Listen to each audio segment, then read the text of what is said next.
Morse. Jay Morse. ¿Qué pasó, mijo? ¿Cómo está? Bien, bien. We got Lady Gaga in the house, and Jimmy's going to be leaving to take a picture with Lady Gaga.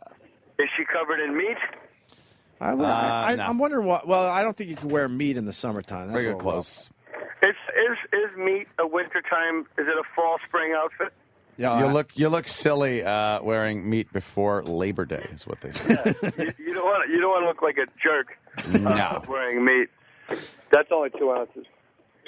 Oh, shit. I'm at drug deals. Actually, my bag's going through. All right, 3 times the charm. My bag's going through the X-ray machine 3 times because I travel with cologne. Because I'm not a stinky fucking Romanian like everybody else at this airport.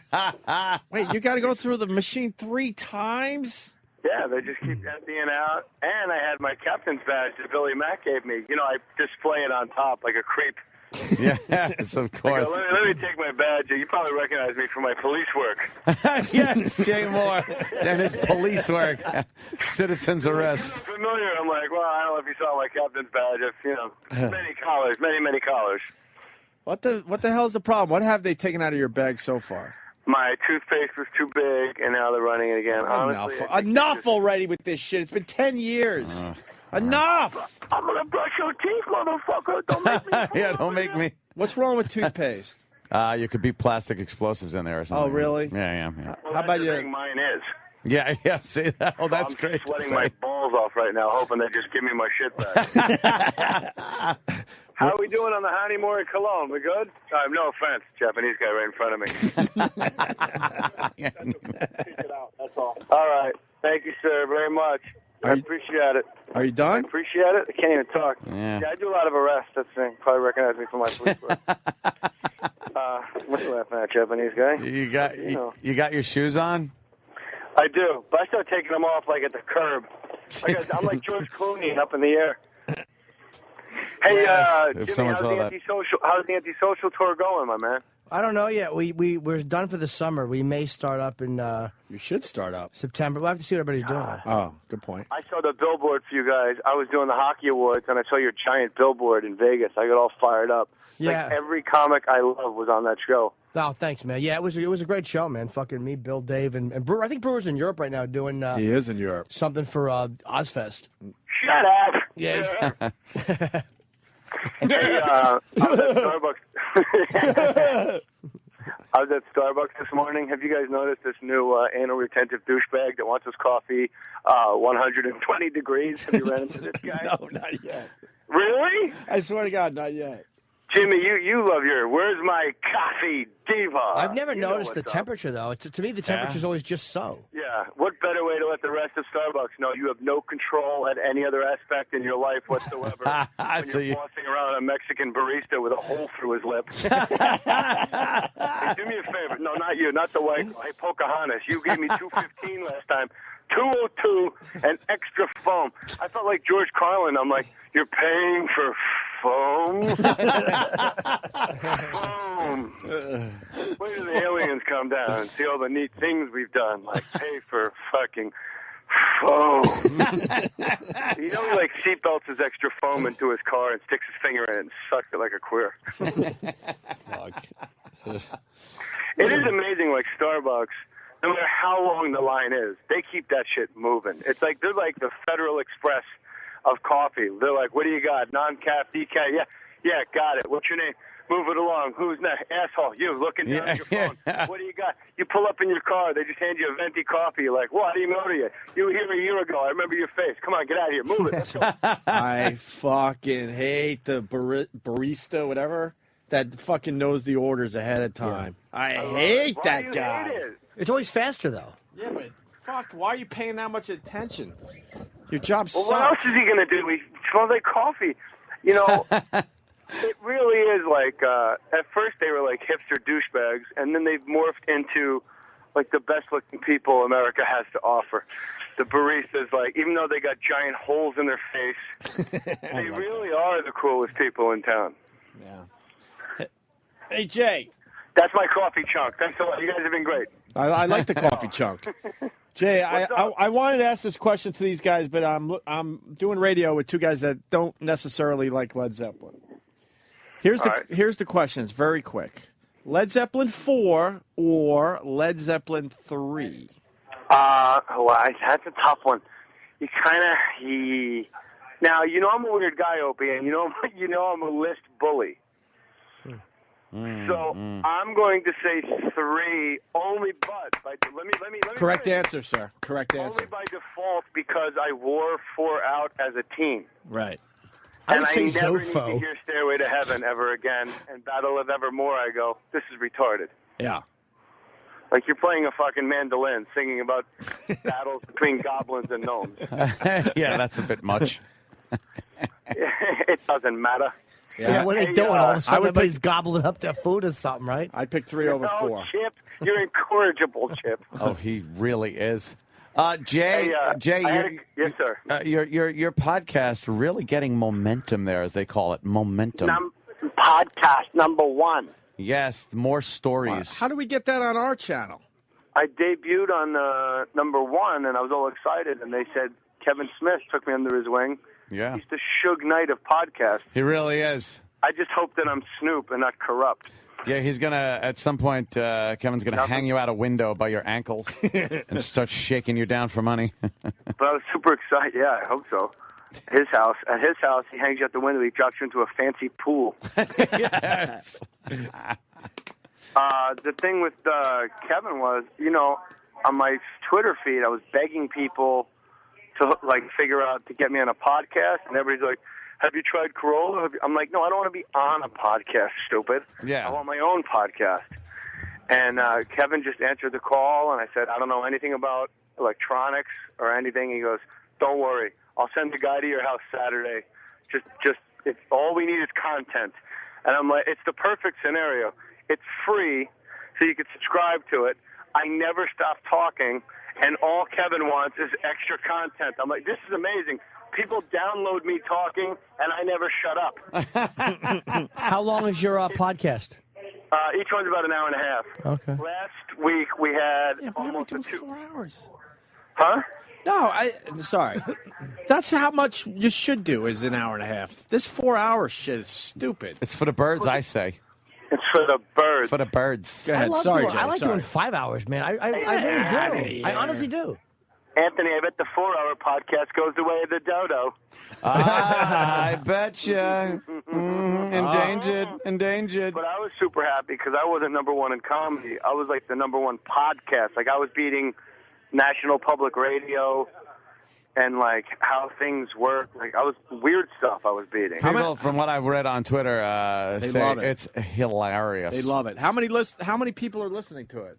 Do you get those numbers or no? I don't have them yet. They're getting them for me, but I just know that it comes out. We did 2 have been up so far, and they both just come out at number 1, and then they stay number 1 for about 3 days. They drop to 3, and then I think yesterday I was number 2 and number 5 still, first 2, and the one I got my first double album open. I got my first Exile on Main Street podcast because I was in my garage with Barry Katz. Hey, man. Just talking about Last Comic Standing and how it can't be fixed. Right. And going through all that. And then my wife came in and broke down how Bobcat apparently has been making the rounds and on stage saying that she dumped him for me, which is revisionist history. So once and for all, my wife went on the podcast and broke down exactly how he broke up with her. But nice. Nobody said anything bad about the guy, but I thought that was salient. Why does he still care about you two? Because he's a self-saboteur, and if he admits that he broke up with her, he'd probably hang himself like David Carradine in the Philippines. Oh, did you? Hey, where are you blast flying him, to, Jimmy? by the way? Jimmy's had breakfast with my wife. She's pretty delightful. She is very nice. She's a very nice. Not the kind of girl you cut loose. Yeah. No. Yeah, she's very When sweet. you're, when you realize you marry up, you got to hang on to that. Yes, you do. I am in St. Louis. I did a gig last night for the veterinary medical. I don't know the exact acronym, but it was for vets. Corporate veterinarians. gigs. Nice. 2,000 veterinarians that want to fucking party. Were they fun? They were fun. I can't do corporates. I'm too dirty. I know. I had to redo my whole life just because I realized I was leaving that much money on the table. But look at you, Mr. Antisocial. You cut out your own niche, Jimmy. You're killing everyone around you, Leon. Yeah, you're not dying, Jimmy. You're just linking up with other people who are. Fucking Jimmy's four of us. favorite impression of mine will always be Chris Sarandon from Dog Day Afternoon. It really is the beginning, middle, and end of impersonations. It's Chris Oh, we Sarandon. were doing everything. Uppers, downers, screamers, blues. Screamers. What are you at? I took a bunch of pills to get away from you, and now I'm going to go away on a vacation with you? He's the greatest. Oh, my God. His hair. He's the best part of the movie. Yeah, he really is. And the cops snickering behind him. Yeah, they're all laughing. Oh, you guys are the best. I miss you guys, man. Yeah, Well, when when are the you hell gonna be you're in New York, man? God You damn gotta it. come by and say hi. Hell's Well, yeah. everybody said something similar at once. It What? was all It was similar all the at same once. shit. Come It was- by and say hi. Come by, God damn it. Hey! That God must be damn you. Oh, and let me set the record straight right now. Yes, sir. I adore Louis C.K., one of my all-time favorite comics. Yeah. My impression of Louis and Ricky Gervais was to do impressions of Ricky and Louis and point out the uncomfortability that I personally felt because I'm a fucking blabbermouth and like to be the center of attention. And my point was that it was a very odd room. When Ron Bennington, Jimmy, me, and Opie can't land the joke, that's a tiny, tiny runway.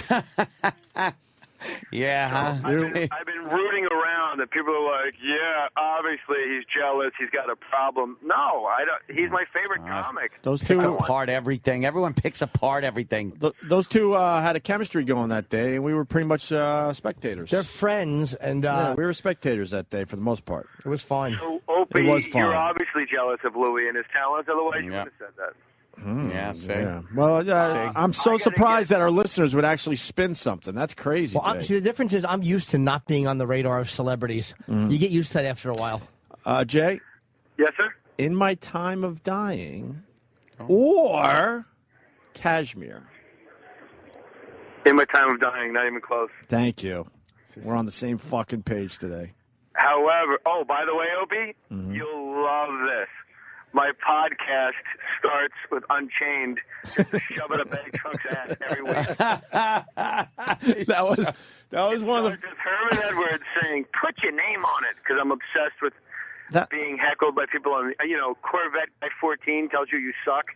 I got to tell you, I wish Anthony was here that day. That was one of my funnest Yeah, I was breaks on- of the entire year. I was on a cruise. We were, I wish I was we here. were destroying Eddie Trunk's book because he would make these lists and leave off key songs. Yeah, he had the Iron Maiden list, and he left off Run to the Hills and 666. Yeah, both of them. And I'm like, He was you're a- being too cool for the room. No one does that. I did hear that. I You heard did? it on a replay or something, but I did hear that. And then he doesn't Yeah, like big Unchained by Van Halen. I'm like, what's wrong with you? Yeah. And then all I said to Opie was, I said, have E-Rock just play it. Just play the opening 15 seconds. And as soon as the guitar kicks in, everyone looks around smiling. And then Eddie just slowly began to weep like the crying Indian in the litter court. I like that reference because it's current. Yes, it's very current. That Indian hasn't shed a tear in 30 fucking years. No, he's too busy He's making running money a, at a yeah, casino He's somewhere. running a casino and Right. fucking there's cash by his feet. Giant fucking bags of money are flying out a window It's like at his garbage. feet. It's dollar bills. Did you say giant eggs of money? Eggs or bags. However you heard it, Jay, that's all that matters. Hey Jay, you got anything on the women's soccer? Because I know you do sports, and I know you fill in for Jim Rome a lot. It's very difficult to beat radioactive women. Sweden, we were all posing. We were all rooting for Sweden because, let's face it, when they went into their celebratory pile, it was like about 40 masturbations, and I mean that was really crazy when the Swedish You know they chicks were in lesing out in pile. that pile. Swedes. I hope so. How about, it's funny, they're like complete towhead blondes, and there's like that one brunette, and you go, whoa, who's this one now? Who's the brunette Swedish girl? I didn't know they made you. Let's talk. And then you get the Japanese, and it's like, well, do you want to beat the hot chicks or the radioactive chicks? Yeah. I'm surprised one of them didn't like just quadruple in size and just start eating people. Where are you at with soccer, though? You think it's exciting? They try to tell us how exciting soccer is. I don't get it. I watch like Manchester United sometimes on ESPN 11. Yeah. And only because the crowd is so insane that I think to myself, well, this must be cool. And I like watching it for a little bit, and I like listening to the announcers. I think they're funny because I don't know what they're saying. But here's my take on soccer. It ends, a soccer game's 2-0 or 3-2. If there was no goalies, it'd be 9-8. Wow, good fucking point. Yeah, motherfucker. No, how many? That's a really good point. How many saves per game? I'm There's gonna no fuck more. everybody up. I'm gonna get arrested in this airport. God damn it! And I think if the soccer field was smaller, I would get into it. Like at Chelsea Piers, you just want those sweaty, uncircumcised Euros crashing into the wall. Yeah, that's what I want. Exactly. I know exactly what Opie likes. Now, what are you just waiting for your goddamn plane there in one of those uncomfortable seats, or are you in the the big lounge? No, I don't go to the lounge. It's for fucking alcoholics. Oh, that's true. Yeah. Okay. I'm always in the Anthony. lounge. I was going to say, let me finish. Let me finish. Anthony's in the Admiral Club. I'm going, excuse me. I know the Bloody Marys are free, but why am I paying for oatmeal? By the way, Colin's Twitter feed the last week has been one of the funniest things I've ever read in my life. He's hilarious. He will not break that character. When he says, he's doing Chip, if though. I get Yeah. if I get nominated for Emmy, I'm going to spin kick it out of the presenter's hand. And then my congratulatory speech, I'm going to go, whatever, Trevor. then I'm going right to Grave Street. Who that? It's the guy that won this. You know, homie. Is it possible Colin can get nominated, or is that done? I think he is nominated. Colin got nominated? Yeah, I think so. I like that you guys are close. No, I saw Colin Saturday. You guys don't talk about the basics? He tweeted that he was nominated. I didn't. And he had a whole page of tweets about the humble brag, like, "Oh, it must have been a slow year." Mm-hmm. What do you do? Colin's nominated? Oh, good. For what? Best stand-up, obviously? Outstanding writing for a variety music or comedy special. Outstanding writing. Good for him. Whose voice was that? That's Roberts. Sam Roberts. Dung Sam. Oh, hi, Sam. Hi, Jay. What was Take better? him to the zoo, Rock. Sam spent the weekend in Provincetown. That's Of course he did. Oh, wow. And it was Bear Week. I didn't realize. Was it Bear Weekend or Bear Week? Bear Week. Bear Week. Wow. Sam had his asshole treated like an oil derrick. Yes, sir. Non-stop. There he blows. Yeah. Sam, have you listened to my podcast? Not yet, but I'm going to today, both episodes. That's what I love about podcasts. You could just catch up and have two How do I episodes download this right shit? there. It's on the Smodcast website. Can someone, on iTunes. Someone give me a fucking burn of this. I'll Go burn burn this shit I right can't now. believe it's free. I can't really listen to it because it's. Jimmy, can you listen to your show back? Like if you do.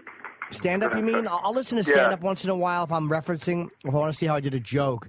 But in front of people, I never can. But you'll just listen to that part. You can't listen to an hour, right? Nah, I try not to. Like, I listened to an interview I did a few years ago with E-Rock, and I have such self-hatred, like, for my voice and my fucking delivery and my inflection. It's enraging. Jay, can we get your podcast on our channel? I don't know how that works. You got to talk to Kay Smith, man. Well, you got to Kay- talk to Shug. You got to talk to Shug. Well, Kay Smith fucking is You on got our to push that right next to me, really? I mean, there's a whole fucking airport right next to me. You got to push all that shit. Jesus. Don't you know who I'm on the phone with? What? Brooks and Dunn, dude. Come on. What's happening So over how there? do I get just some guy pushing like 40 bags? Well, we got Kevin Smith's podcast on our channel. What do you mean on your channel? Like on 202 or 190? Yeah, on the whatever? weekends, it's like the best of Kevin Smith or whatever. Bro, that would be tight as hell if you get more No stories up. shit, man. That would be cool as fuck, especially if you don't want any money. It's an easy one. You don't want any money, right? I don't want it. All I want is more people At the shows. Yeah. That's all I care about. Yeah, that makes I'd sense. like to hear about it, potheads. All right, Potheads. where's Bladder? Or did Kevin Smith? Where was that from, Anthony? What did I just do? That was Platoon, man. Y'all Barnes. talking about killing? Y'all Barnes. I'd like to hear about it, potheads. Does Kevin Smith own you, sir? Well, no paperwork has been filed. All right, we can get you on So, yeah. then. It could be good hit for his Smodcast or whatever. I believe and this is in all respect to the Suge Knight that is Kevin Smith. I don't see anybody else on Smodcast number motherfucking one. What's up? Biatch. Y'all love life. Yep, y'all want to kick ass? 6 of you boys. I'm here all by my lonesome. We were just talking about Here's the thing- what a here's great the thing, character. Anthony, here's the thing in Platoon. He really wanted them to kill him, don't you think? Oh, yeah. Yeah, right then and there. It took me like 10 viewings to realize, oh my God, he wasn't picking a fight. Please, someone slit my throat and No, put me out of this. he'd really had it with life. And that's why he cries. He goes, oh, shit on all you. Yeah. Yeah, it's like, why don't you fucking kill me, you bastards? Don't do it, Barnes, LBJ. 20 years climbing the fucking walls. Ah, shit, that's fantastic. You'll be very happy. The last 4 minutes of that conversation was at a urinal with Koreans on the other side of me. They're like, what the fuck? What is I'm this like, guy don't worry. doing? I went on. It's the island, not the peninsula. Relax. Hey, how's Actually, no. Well, How's- Peninsula. how's the fatherhood doing, man? It's good. My wife has this annoying habit. Whenever he cries, she picks him up to comfort him. No. I have a different tact. I put him in his car seat, and I just put him in the bathroom and leave him there. It works. I can't make you fart. I don't know what to do. So my wife says, you can't do that. That's like almost abuse. And I said, well, Almost. the seat is designed to withstand a fucking car accident. I don't think it's going to hurt him being next to the tub at a Ramada. Unless Patrice shows up and turns the hotel upside down and shakes it like the gorilla in the Samsonite commercial. Oh, shit. We actually did a little research and realized it was American Tourister. Really? Yeah. Yes. All these Oh, years. it's too bad because Samson, we were all wordsmiths a bit. Yeah. Samsonite is way better on the mouth. It really does work better than American Tourister. And no one knows what American Tourister is anymore. So just stick with Samsonite. Fuck it. Yeah, or I'll work in Toomey. But why does everyone say Samsonite then? I don't know. They just Where did that start? They just thought luggage and thought Samsonite, but it's always been American Tourister was the bag that the gorilla threw around. Oh, Don Draper would be rolling around in his grave, Anthony. Don Draper. Yeah, it's American Tourister. People see American Tourister, but they're thinking Samsonite. Ah. Those are the good old days. You slap your secretary on the ass, tell her job well done, and she goes, "Ooh, Mr. Draper." The good old days.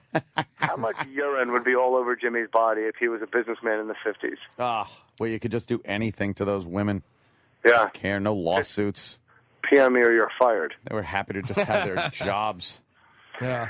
So I just called. I missed you guys. I called earlier. I called a couple of weeks ago, right when Casey Anthony that was happening. But you guys were obviously in the middle of it. And I wasn't. Oh, yes. I called it, by the way, right from the beginning. You sure did. Right from the get-go.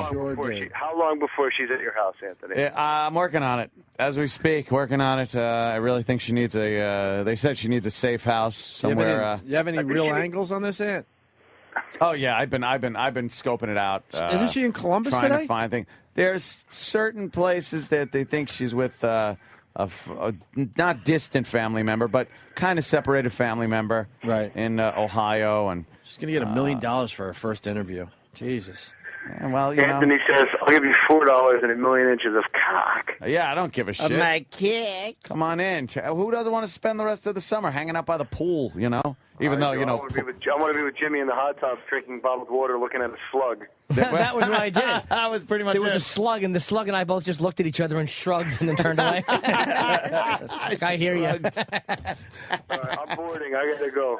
See you, buddy. All right, Jay Moore Safe podcast. flight. Where do we go for the more stories? You can get it on iTunes. Just iTunes. More stories on iTunes. All right. Have a good flight, Thanks, Jay. During the week. Love Bye, you guys. Jay. See you, buddy. Jay Moore. You're listening to the worst of the Opie and Anthony Show. Sirius XM. Who do you follow on Twitter? Elijah Wood. And do the Puppet Master. Yeah, I saw the. What? What? You don't know what that is. No, I You have no idea what that I is. saw him tweet something about that. He has? Right? And do the Puppet Master. What am I missing? You're missing a lot. Compassion. Right? Sobriety. Hope. The Puppet Master. Oh, okay. no. Dance time. I love Dancy Dance Time. From Let's see Gabba who our Gabba Dancy Hey. Dance friend is today. Dancy Dance friend. I watch about 3 hours of this a day. Oh, hey, everyone. I'm Elijah. Hi, Elijah. I want to show you how to do my Dancy Dance. We're all going to learn Oh, it together. boy. It's called the Puppet Master. And this is how you do it. We're all going to pretend that we have strings on our hands, our knees, and our feet. Oh. Are you ready? Let's try. Oh, no. Raise your knee. Raise your knee. Raise your other knee. Raise your other knee. Raise your foot. Raise your foot. Raise your other foot. Raise your other foot. Walk in a circle. Walk in a circle. Do the Puppet Master. That stinks. Great, everyone. Are Now you let's all do it shitting together. me? Yeah. Raise your knee. Raise your other knee. Raise your foot. Raise your other foot. Walk in a circle. To the Puppet Master. Raise your knee. Raise your other knee. Raise your And what do kids do when they watch this? They bounce on your lap. Oh, not you, Uncle Paul. I don't want to know from you. It always ends up with clear stuff. They step on you, you know what. Oh, my God. The repetition is killing me. Walk in a circle. Do the Puppet Master. Raise your knee. Raise your other knee. Raise your It just keeps going. walk in a circle. That's why I brought it up. So you know my pain now. Now imagine hearing this probably at this point 25 times. 25 times easy on this kid one like song this? alone. I guess. For a 14-month-old, he likes it. Now, let's go crazy. Wow. Pulls out a gun and just starts shooting them all. It's crazy. Starts rubbing his dick on the puppets. Go crazy. Oh, Uncle Paul. Yay! Everybody's dancing. He's going crazy. Oh, that was so much fun. No, it Thanks wasn't. for having me, guys, but I gotta go. Oh, they're going Bye. to beam him away. Oh, What did they do? Oh, my God, they vaporized him. Yeah. What Yeah. did they do? They executed him. Yeah, Yo Gabba Gabba. Yeah, they're good at. Biz Markie was on Yo Oh, yeah. Gabba Gabba. They're what'd he good- do? They're good at coming up with songs that have 4 words, and then those 4 words are said over and over and over again. I'm the beatboxer Biz Markie, and my cool trick is making more than one sound with my mouth at one time. Check it out. I'm Biz Markie, the human organ.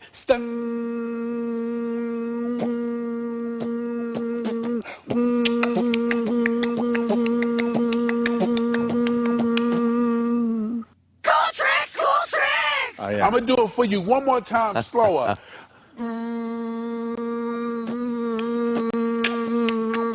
Can you do that? Where's motherfucking Too Short? Cool tricks, cool tricks. I'm Biz Markie, and making more than one sound with my mouth is my cool trick. Bye-bye. You got me. Oh, baby, you. It's a good song. It's great. He was trending on Twitter yesterday, and someone Really? said his mouth looks like he has Brontosaurus DNA.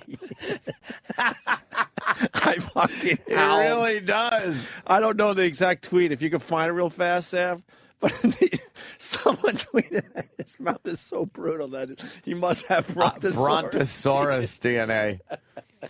I can't imagine. Oh, these having kid to shows watch are these. brutal, man. I drove home from Soda's Point 5 straight hours, and you know the kid is finally able to watch TV in the car, so it's the Yo Gabba Gabba over and over Oh, again. no. Yes, yes. I can't imagine. But we figured out, and we're gonna try this next time. We're gonna throw Family Guy fucking shows on. Might as well. It's cartoons. They Cartoons. He'll just watch the cartoons. Yeah. He'll enjoy that, right? Move. You better hope so. Instead of singing these same That Yo Gabba Gabba songs Yo over and Gabba over again. Gabba. And do the Puppet Master. He did tweet something about that, but I had no idea what it was. You know, Ant, But that's it. Wow. There's a party in my tummy. Yeah. Yep. Is everyone coming? that old gag. There's a party in my tummy. Bismarck's mouth looks like he has Brontosaurus in his DNA. Yeah. There you go. That Yeah, made that's me fucking At a howl dis yesterday. world. That's funny, man. Mm-hmm. See, there was one day I was staying over a house, and there was family and kids and stuff like that, and I was watching something on television, Mm-hmm. and then the mom just comes in and goes, Yep, click, click, click, click. DVD goes in, and now there's like shit. Fucking Bob the Builder or some shit came on. Right. And all I could think is I was watching something. Yeah. You mean the kids didn't want to watch the fall of the Third Reich? See while you were crying? Cheese. In my tummy, party, party. In my tummy, juice. In my tummy.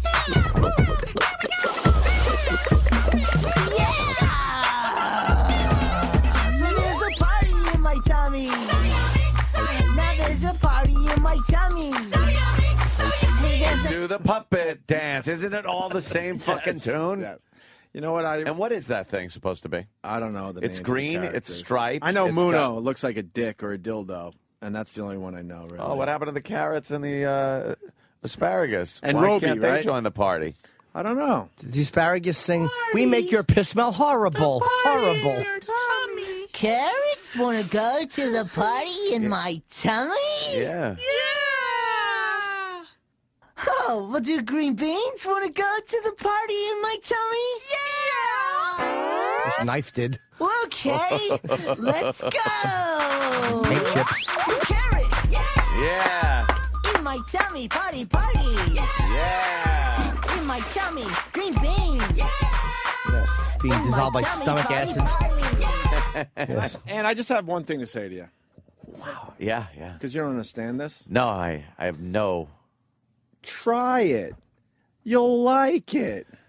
Try it. You'll like it. Yeah? Try it. You'll like it. Try it.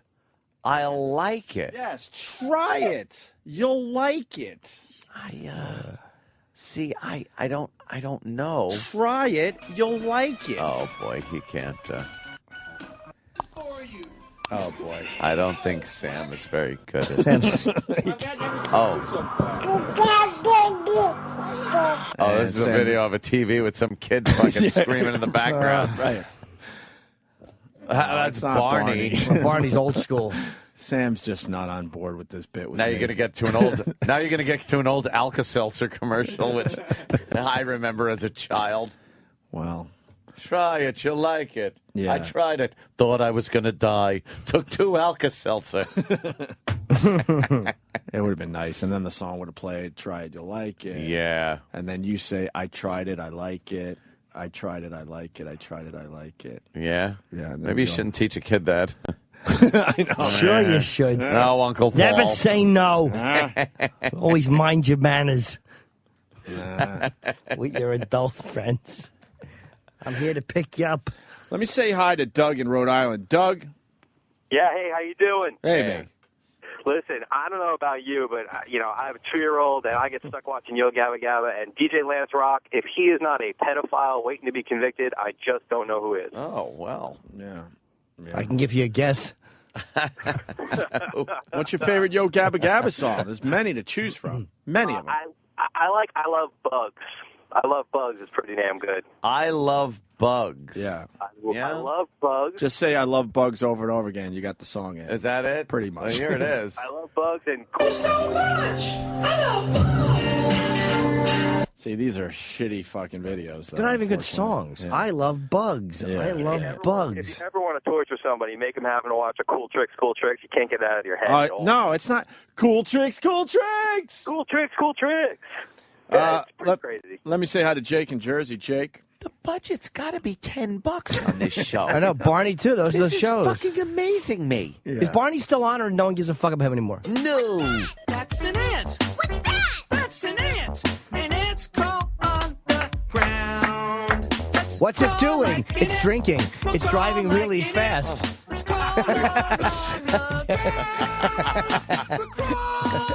That one character is ribbed for her pleasure. That's why I said that. Yeah. That's Muno. Muno. Muno is is a a dick. fucking studded dildo. Yeah. Right. Sure. Is the other thing supposed to be a cat? Let's say hi to Jake in Jersey. Jake. Hey, boys, what's going on? Hey, Jake. Opie, I just want to say how much I hate you right now. Yeah, I know. A lot of people do. My 5-year-old finally grew out of this stuff, and I haven't had to watch it in the past 6 months. And now you've got it stuck right in my goddamn head again. Well, all I have to say to you is don't bite your friends. What? Oh no! Is there a song about not biting your friends? If Sam was a little faster on the fucking YouTube, we would be all over this. Don't bite You your got that friends. one? Yeah. Oh, it's TV version. Another TV version. You don't have a Sam. good version. Yeah. Yes, Sam. Hello again. Hey, everyone's Hey, playing who's the together right now. nice guy? That's Lance, DJ Lance. I wouldn't let my kid watch this.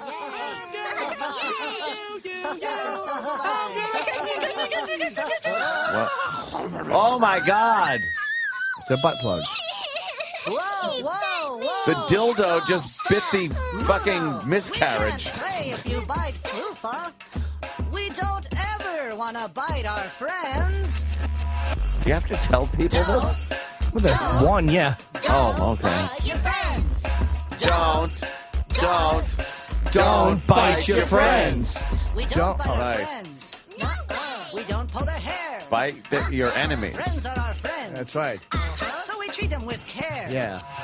So don't, Unless they're different colors, don't, then we ostracize and throw things at them.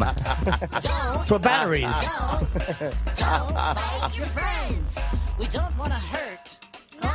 We don't want to bite. We don't. Yeah, don't bite Wow. your friends. You know what It's the good show advice. needs? Rock would starve then because Pizza's his friend and Heroes are his friend.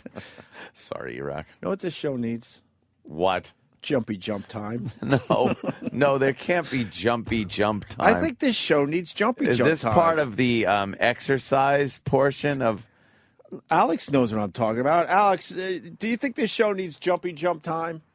Hell yeah, you need some jumpy jump time. Yeah? Hold on a minute. Yeah. I just.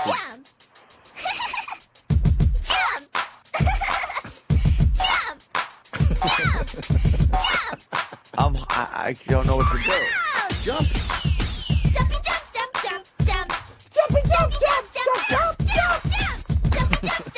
And did kids like jump around? Yeah, if you were, there's a, not the video of the show, but this is just a song off the album, I guess. Yeah, you'd see little kids jumping. Jump. I know which one. Look for this. Shut the fuck up and lay down quiet. Shut the fuck up and lay down quiet. Shut the fuck up and lay down quiet. Don't shit your pants. Don't shit your pants. Don't put shit in your diapers and get it all over daddy's hands. Don't shit your pants. Oh, shake the baby, shake the baby, shake the baby really hard. Jimmy's onto something. Yeah, that's how that's- easy it is to do a kid's show. You know how much Yeah. fucking money you can You know make? how much parents would love you for that? Oh, yeah. Parents would love you. Don't shit your pants. Don't cry at all. Don't cry at all. Just bite the pillow. Don't cry at all. Just bite the pillow. You know? Let me say hi to Clinton in Virginia. Clinton. Hi. Hey guys, just pull up. I'm so glad I've got skin. What? It's about a guy with an unclipped cock. He's peeling his foreskin back and forth over the head of his dick, and it's making the fruit roll-up sound. I'm so glad I got skin. And then the circumcised cock is looking all silly and cold. Oh, my God. I figured we could do something with this today. This is, I can't. Oh, this guy howled when you said. This guy cried when Aunt said the dildo beat the miscarriage, or can't bit. watch It should be, I this. guess. Yeah. Why? This is- It's no, I Watch wouldn't be this, able to watch. watch this. I'm so glad I got hair, I got hair, I got hair. I'm so glad I got hair. Will feel mighty funny with nothing up there. Nothing up there, nothing up there. Feel mighty funny with nothing up there. Nothing down there, nothing down there. I'm so glad I got eyes, I got eyes, I got eyes. I'm so glad I got eyes. When I get sad, I can always cry, always cry. What always about cry. When I people get with sad, no I eyes? always cry. I can't wait till they get to that other part. I know. I'm so glad I got melanin. I'm so glad I got melanin. I'm so glad I got a nose, even though it looks like one of my toes. One of my toes. Let's be honest, though, the nose is a little bigger. One of my toes. I'm so glad I got teeth. I got teeth. I got teeth. So am I. At least we can see you at night. There's so many good things to be. I'm so glad I got a caddy. I'm so glad. 1970s stereotyping. I'm so glad I can dance naturally. I'm so glad I can run real fast. I'm so glad I got feet. I got feet. I got feet. I'm so glad they don't fails me now. Run and jump and skip down the street. Skip down the street. Oh, skip down the street. Jesus. Run and jump and skip down the street. Yes, Jimmy. I'm so glad. I'm so glad. Oh, what? What? Oh, you want? Oh, I'm so glad I got skin. That's what keep my insides in. Yeah. Insides in. I just wish it was white. I'm so glad I got a face. I got a face. I got a face. I'm so glad I got a face. Why did the police always squirt it with mace? Why do people yell things about my race? Human race. I am a member of the human race. At least for a couple of 100 years. I'm so glad I got a gun. I'm so glad I got a gun. Wow. Yeah, well, that was. This is the shit parents have to deal with. That's what they. That's what they. You want to do jumpy jump time or what? Jumpy jump time. I'd love to. Yeah. Yeah. I have to fly today. I love jumping before I fly. Fuckers me out. Oh, yeah. Don't forget Biz's Beat of the Day. There was a Jack Black episode of Yo Gabba Gabba. Oh, I that bet it was brutal. hilarious because he's just the best. Yeah, he does that funny, like, wink thing. Oh. Isn't he great? Isn't he just great? Oh, he is. He's probably making a weird face. And yeah. I'm so glad. He's an uncharismatic fat man. Yes, Jack Black on Yo Gabba Gabba. Behind the scenes. What? We don't need I don't want behind the scenes. There are adults doing this? Yeah. What's going on? It's a big business, huh? Huh? Big business? Yeah. Hey, it leads to this children's book that is on the. I have a song on the bestsellers list. Jimmy's I sure wish Sam would die. I sure wish that Sam would die. I sure wish E-Rock wouldn't eat. I sure wish E-Rock wouldn't eat. Sorry, E-Rock. Oh, what does Sam do? I don't know. Because he's not going fast enough. Oh, Sam, see what happens there when you don't go fast I sure enough? hope Danny's thin because he has cancer. I sure hope Danny's thin because he has cancer. Oh. I sure hope Travis gets eczema in his beard. Who else? Did we do Dancy Dance time? Did we Mm. cover Dancy Dance? Oh, there's so many. I know. You want to do Dancy Dance time? Why wouldn't I? This is alien to me. Hey, everybody! Razzle dazzle. I sure wish I liked girls. Hi, everybody. My name's Leslie. You're fat. Yeah. And I want to And I teach ate you the whole all buffet. a dancey dance. It's called Do the Ugly Foreheaded I want to Bitch. bring in some of my special Big forehead. friends. Oh. The black group that was just on. Lesbians. This is They'll DJ jerk off on her. Laura and the Junior Gems. Now, the dancey dance I'm going to teach you is called Razzle Dazzle. Razzle Let's do dazzle. those glitter hands. Then we're going this way to Yes, that way. like a pendulum. Over here and over there. Over here and over there. This side. Yeah. Then this side. Yeah. This side. Right. This side. Laser beam. She is a up. fucking Laser pig. beam. Wow. Razzle dazzle. Razzle dazzle. All right, I think you're ready. Yeah? Let's do it, everybody. I don't. Here we go.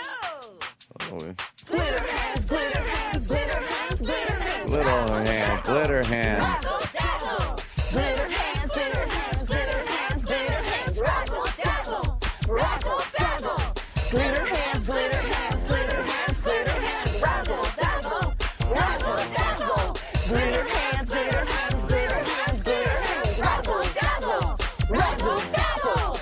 That was awesome. Was it? Now let's go crazy.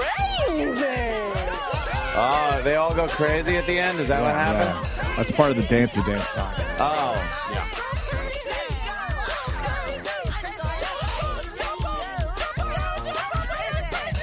What awful kids they have on this show. Razzle dazzle. Razzle dazzle. My time to leave. Razzle dazzle.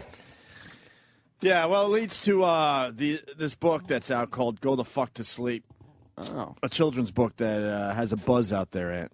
Oh wait, right. what's this one? Ting Oh, Tings. you like the Ting Tings? Oh, who doesn't like the Ting Tings? Doing their happy So birthday catchy. song.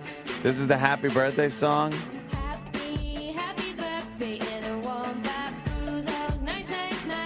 Yeah. Love to eat her ass. who, the one dancing in the back? No, the guy on the guitar. What does she sound like? Missing persons? Anybody else? A little. Little bit? Little, yeah. Why are you trying to come up with a new happy birthday song? It's never going to happen. And she's got her hairdo from fucking Yeah. Blondie in 1972 or something. Berlin. Oh, yeah. The singer of Berlin had that hairdo. Yeah. It's kind of a cool song, actually. Take my breath away. They do get some good music acts on Yo Gabba Gabba. Who is that one? That's Ting Ting. Ting Tings. Who is she? Oh my God, she's Ting Tings. They should have got the Pogues. Yeah. That's not my Always name. Brush your teeth. That's not my name. Why are they? Oh, that's an that group. advertisement. For, Yeah, well. I see. It's not my name. Yo Gabba Gabba remix, And there's, and it's Breaking Bad commercial. well, these videos do very well on YouTube. Do they? Yes, they do. It's crazy. Yeah, 2.7 almost million views on that happy birthday video. Damn. That's not my name. That's not my name. Play the duck song. We don't have time to play it. Everyone wants to hear Wonderful so song. much. I guess we're trying to move on, but this guy, Michael C. Mike. He says the best is the Yo Gabba Gabba song in the car episode where Fufa, that's that pink thing that looks Food for the dildo. a little tubby. Yeah. The pink butt plug, I think one of you guys said. Oh, pink butt plug. Okay. Is too fat to get the seatbelt to fit. Oh, and they shit. sing, don't stop, don't give up, keep trying. Keep trying. Yes. Do you have that one? And then we can finally end the misery. Keep trying. Oh, he's having a hard time. Oh God, he's trying. Yo Gabba. We don't have it. Keep trying. No. I got a bunch of babies watching it. Oh boy. So I guess this is gonna have a dead end. What the bosses are watching it? Is that what you meant? See, because they're babies. Did you just mention the bosses? For a second. Oh shit. How long? If we go to break soon, not too bad. All right. Yeah. Try it. You'll like it. No desire. Try it. No. You'll like it. No desire. Try it. You'll like it. No desire. Try it. I think this is the one he couldn't find. It's not that I can't find it. It's not there. Oh, you couldn't find it, Sam? No, Sam. You should try it. Yeah. You might like it. Try it. You'll like You'll it. like it. All right, pause this for a second. The best part of the song is coming up. Oh yeah. Because then At the end. Because then the little girl tries it, and guess what? Tries her father's gun that he left loaded in this. She likes it. Oh really? Sure she But does. her voice will drive you fucking insane. This is the worst one, by the way. Let's hear it. Hit it. You might like it. Try it. You like it. Try it. You like it. Try it. You like it. Try it. You're gonna like it. I know it's new. This is Ethel Merman. You've never tasted it. You'll just have to trust in me. Oh, boy. Just give it new. a try. Yeah! Try it. You'll like it. Try it. You'll like it. Try it. You'll like it. Try it. You're gonna like it. I lick my sweaty balls. Try it. You'll like it. Try it. You'll like Stop it. talking and start sucking. You'll like I it. lick my sweaty balls. Try it. I lick my sweaty balls. I lick my sweaty balls. I I'm gonna come down your throat. know, and you've never tasted it. You'll just have to trust in I'm gonna fuck you in the mouth. Just give it a try. Hey, what about the cheeks of my ass? Oh. Oh, that's Laura Bell. Laura Bell. Roll over and shut up. Roll over and shut up. Stop talking and start sucking. Stop talking and start sucking. I'm gonna fuck you in the mouth. You will be molested. I'm coming, you dumb bitch. I told you if you tried it. I told you if you tried it, you'd like it. Yes, now you have to go and pick blueberries. Oh, God. There's a little look in my head. I'll lick my sweaty ball. You're listening to the worst of Opie and Anthony. It's the worst of the Opie and Anthony Show. Sirius XM. Hi. Opie and Anthony Show. Opie was out sick today. He's out sick. He's got a sore throat. So, me, Jimmy, Danny has been a joy at the board, per usual. Danny, always very good.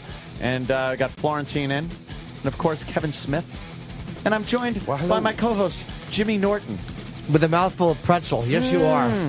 Call it pretzel. We call it cum. You silly goose. We were talking about porno, of course, during the commercial break.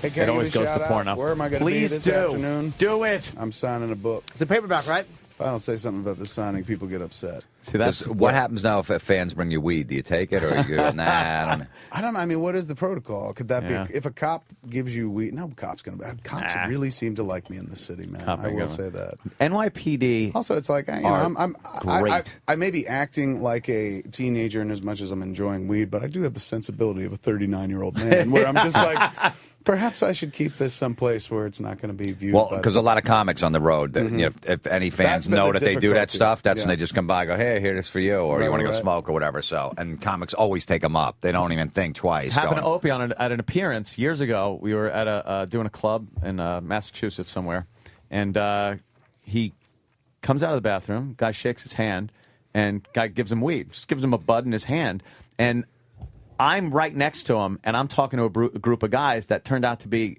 troopers. They were masked troopers, and I just went, oh, and here's Opie, and his right hand, he's got weed in it, and then the cops put out their hand to shake his hand, and Opie kind of went like, and turned his left hand upside down and shook it like that. The awkward because he just had a handful of fucking weed.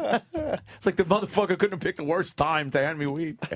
I don't know. I mean, I guess, like I certainly very trusting of the fan base, but it's the one non-fan that I think I would be like, That's what it somebody is, yeah. slips me a wet or something That's like why that, I- and I'm like, That's why I like when people bring me an open beer or something, Yeah. or a drink at a bar. I'm like, a roofie in here. Yeah. I wake up, you're fucking me in the ass. Dude, even like when they hand you great prepackaged time. shit, I'm just I mean, like, you'd rather be awake for it. Yeah, what, if I'm asleep? Come on. Absolutely.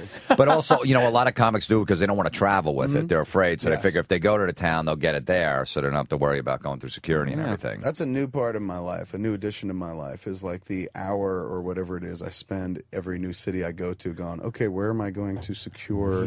Yeah. Got to procure. Never had to worry about that before. Just go places and then leave. Because you don't want to, go over state lines or well, you're flying, Yeah, I you guess. just don't Yeah, wanna obviously. fly with it. You don't wanna do Even in a anything car, like that. too, it's a little... Yeah, I mean... You use the old... house, dude. I'm a house bug. That's the German tactic in Russia.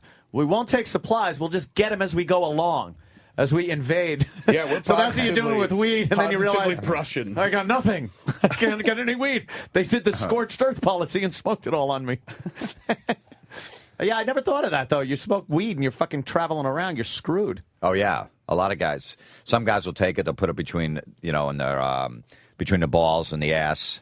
Stick Boof it there. They and, boof it. They yeah, boof it. and go through security instead I like of putting it in a smoking it bag. from there. Then they insert a straw, long It's a little straw musty. device. Yeah. It's a good mushroomy flavor. Little onions, little onion marijuana. Yeah, it's great. Yeah, we were talking about. Let's go back yeah, to the porn. the porn stuff. We were just talking about how years ago we did a whole bit off yeah, the air. It off was the air. ridiculous. It was Off really the air. good too. Should have just turned Let's the mics relive on. it. Yeah, we'll relive We'll it. pretend we didn't do it the first We'll time. do the Cliff We were Notes just talking version. about porn and basically how it's tough now to surf through like some places like efuck.com or something like that. Yeah. They'll have lots of porn clips. As always, they've had porn clips interspersed with like horrendous death clips. Yeah, I don't like the death shit. The fucking here's somebody cut in half. Here's a woman woman who was thrown through the windshield and now she's got half a head, or a guy that was hit by a train and he's still alive, cut in half. Right. And meanwhile, it's sandwiched between, the best blowjob footage you're ever going to see. I want to click on that, but I'm getting these little thumbnail views of carnage, and I don't want my porno mixed with that kind of grotesque death shit, because I really think that'll fuck you up. You're not looking for surf and turf. You want one dish only. One. That's it. That stuff stays with you. Yeah. Like porn. That which is seen can't be unseen. Right. You'd be surprised but when I porno's could. fine, though. Porno, I love. I'll watch it. I'll watch the blowjob footage. The chick will get the cum right in her face. It's great. I move on. And then I don't think about it. The death shit, you go to bed, you're like, that motherfucker was like writhing around with his intestines out, and he knew he was dying, and Jesus Christ. Fuck it. It stays with you. Jason Mewes watched an execution online, my friend Mewes, and I was like, what was it like? And he was just like, don't watch it. Don't ever watch it, because I'm sorry I watched it and I can't shake it. Can't take it back. And that dude never says shit like that. Right. I would expect his response to be, it was fucking awesome. But he was just rattled and shaken to the core. And it was a long distance shot too, but still he was just like... I was also saying how you get like this post-traumatic stress syndrome. Why couldn't you get that from watching videos like that, these horrible death videos? Because some people just can't. Some people can't take it. You never watched Faces of Death when you were a kid? It was With your pants around your ankles? Just spank it. That monkey brain part, I would just fucking unload right on that. We didn't That know it was so fake back then, though, right? I mean, I No. thought it was real. I Wait, the monkey totally part knew it was was fake? So fake. It So was? fake. Why are you winking at me, So Jimmy? fake. It really was. The whole thing was fake. How'd you know? The only real 'Cause the stuff. guy admitted it after. Michael Gross was not really a doctor. He was played by an actor. I'm a doctor. Francis B. Gross. The only real Wait. shit in that was the news footage. Like they showed one of those plane crashes in San Diego where there were body parts on rooftops and shit. That was real. What about the any of monkey in the act- table's not real? Fake. The lion attack, fake. Wait. I'm stuck on the monkey in the table. Monkey I saw table, them fake. hammering its head. No, you actually didn't. Really? You saw a spinning monkey. I did. Then you saw them hammering, but not the monkey's actual monkey head. Punch it up. We'll Why find would they it. do that? And then because they wanted to shock and 'Cause they're amaze. dicks. And people still bring it up now. I mean, look, on one level, I'm delighted because for years that monkey haunted me. I mean, that's why I smoke weed, because of that monkey. That fucking little monkey. It hurt me as a child. I was like, this poor monkey. Why won't anyone save him? No, it's so fake. I don't want to hear that, dude. I believed for like the better part of 28 years that Wow. they killed and ate that monkey's brain. Everything was fake in that movie. except Really? It's terrible. Every Watch the volume alligator of it? attack. Alligator attack is They, fake. they pan away from it. It's so. We watched it recently. We were just laughing at how bad it was. There's the monkey brain thing. Monkey brains. There they, See the waiter? That's actually Skip Stevenson. What? From real people? Yeah. All right, now they put the There monkey it in the is. middle of the table in a Horrifying. little cage, and now they slide this little monkey thing to grip And look his how head in unhappy there. he is. He's the monkey is terrified. not happy. He's spinning around. Oh, man. And now they were supposed to take turns, I guess, bashing the monkey over the head till his head cracks open, then they eat his brains. Yeah, watch. Here Now they go. see that he's instructing them how to crack the monkey's head open with the little thing, and the monkey's spinning around. He's doing little pirouettes. And they've handed them all this little mallets. And now they're ready. See? Look. Oh. Look. See? Oh, look at this clever direction. Oh. Yeah. See? Not And it even never even no. occurred to me as a How child. fake is that? Rewind. If you. Yeah, That's like, actually why the. would Faces of Death cut away Rewind a from little bit. carnage? Yeah, exactly. Watch. Rewind a little bit. Watch how fake this one guy next to us, his arm is. Watch. Yeah, when he goes for the hit and he pulls back. He blinks hard while he does Yeah. it. How fucking He's fake is just that? going like that. It's fucking There- professional yeah, wrestling. even when they cut did back they to get to the brains? Even when they cut back to the monkey, there was no marks on, and they already hit it 17 times. He was fine, the little guy. Now it's a total fake monkey head. Rubber. Little rubber monkey head. Look at how rubbery that is. There's no blood. And wouldn't his nose would be bleeding? He'd have a little monkey nose bleed. He'd be all fucked up. Go to the alligator attack too. That might be a real monkey, but a dead one. Go to the alligator No. attack. Go to the alligator attack. It's so fake because they cut away from the actual attack when it happens, and they just show Yeah. like there's Pandemonium. something happening, and you don't know what. Pandemonium. Yeah, and there's a lion attack, which is the same thing. This makes me reevaluate everything. Everything you've ever known. I don't even know if I like girls anymore. Everything I believed about myself to be true is now in question. Well, what age did you think pro wrestling was? Did you find out it was fake? Because I always thought it was real till I was like 14, and then when I found that it wasn't, I was really annoyed. And I stopped watching it. That I was one of those angry things as a kid that I picked up on pretty early. You did? Like I did. Sam Holland, my friend Sam Holland loved it, and so did Ernie O'Donnell. And I remember watching it, being like, you know what had him though? They're playing archetypes here. Yeah, right. You know, but what at did age it, though? 11, you say archetype, and they're like, "Get out of here, faggot!" And I'm like, I mean, these are bad guys. It was all plausible deniability they had. It was like, all right, we'll say it's real, and no matter what you see, no matter how bad it looks, we're still going to tell you it's fucking real. Right. And you'd be like, well, they're saying it's real. They couldn't do that, could they? I was fucking 9 or 10. Of course, I And you believed said- it. They said it was real. I believed them, and it looked real. What is it? We're looking for an alligator attack. No, Dan, this is outdoors. Wait, let me say. Go back. I'm sorry. Let me say. I don't know what that is. Just Wow, turn it towards man. me. Towards I gotta me. tell you, I'm really happy though that monkey. Yeah, they that don't do monkey's that. fine. He's probably dead now, though. I don't know how old monkeys are, how long they last. But I hope he got a lot of residual checks for that. Yeah, he's for that flip. sitting at his house. That was me, spinning around. You know how many takes that took? Jesus Christ. Director was a pain in the ass. What they had was a device under me that would spin me around, and you didn't see that. I was getting pulled by ropes either way, but... This was before fucking green screen, too, my I friend. like that how they had a 2-camera shoot for that monkey scene. They had one inside and then one out. One below the table, Yeah. and then one on the reaction shot for the woman that was disgusted. She put the napkin up to her face like, Yeah. they didn't tell her you're coming here to clobber a monkey and eat its brains? I didn't know this would happen. My God, I thought we were having pasta. You can't find it, Dan? Oh, well. What's your where's your favorite porn now? I go to a site called Submit Your Ex. Submit Ooh, your I like ex. that. You know, that... It's in one of those, it's a quasi-revenge porn site. They write they do all the write-ups for them, and it's like, supposedly the people sent them in are just like, this is Rachel. She broke my heart, so fuck her. You know, a lot of shit like that. But a lot of it, I believe, is just homemade, you know. Just, I love Is it any real porn chicks, you think? It could be, but I mean, some- now it's like there's a mixture out there of true, like, you know, amateur or home camera phone shit. Yeah. And now the porn industry is trying to duplicate it. So You you'll can tell, find shit though. where you're just like, well, this feels quasi-real, but it's not. You very could real. totally tell. Like, I the videos where the chick is just going like, "Hi, Philly, this is just for you. You told me you wanted to see me straight," and there she goes. She's obviously in her room. Right. It's like a bedroom with the fucking little little stuffed teddy- animals. yeah, and shit. teddy bear on the bed. You just know it's like they don't dress a set like that in a porno. It's too perfect. Right. It's girl's room, and there she is just unloading these great tits and fucking. This is ass the like real a one you're snare talking drum. about. Yeah. That's how you know the real Yeah. one. And then they're like, okay, bye, click. They're really fast. They're short. They're quick. And that guy must have got it and been like, this is great. And then the breakup comes. Fucking bitches going all over the internet. Yeah. That's the only lesson I'm trying to impart to my child now. I mean, Oh, Chris boy. Rock always talked about keep her Keep her off the off the pole. pole, yep. That's not it. Now it's just like Keep her off the net. keep her off the fucking net. Don't take pictures, man. That Like, doesn't go away. Yeah, or if you take the pictures, you hold the pictures. Every Yeah. digital version of it, it's your camera. He can look at them while you're there. It's Even like then. treat it like the Declaration of Independence, where it's like somebody down out. a You go into slide. a room, it's set on a desk, and you look at it, analyze it while somebody oversees you. It's Someone goes so to grab it and ridiculous. falls down a chute to a vault. Or no head in the picture. That's the key. That's you know, yeah. a body shot. Look at Rob Lowe back in the day, freaking Oh, prancing no. around, Yeah. didn't even give a shit. Yep.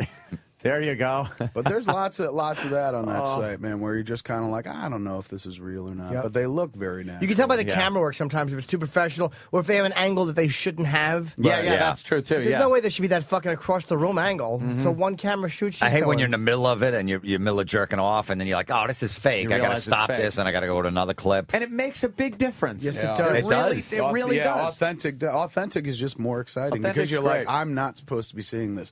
When this Yep. was made, they were not thinking of me. It's personal. Yeah, It this was fucking- like these two, and that's they what. were in love. And actually, when you look at it, it's not the mechanics of watching two people fuck, because it's like we've all seen that. Yeah.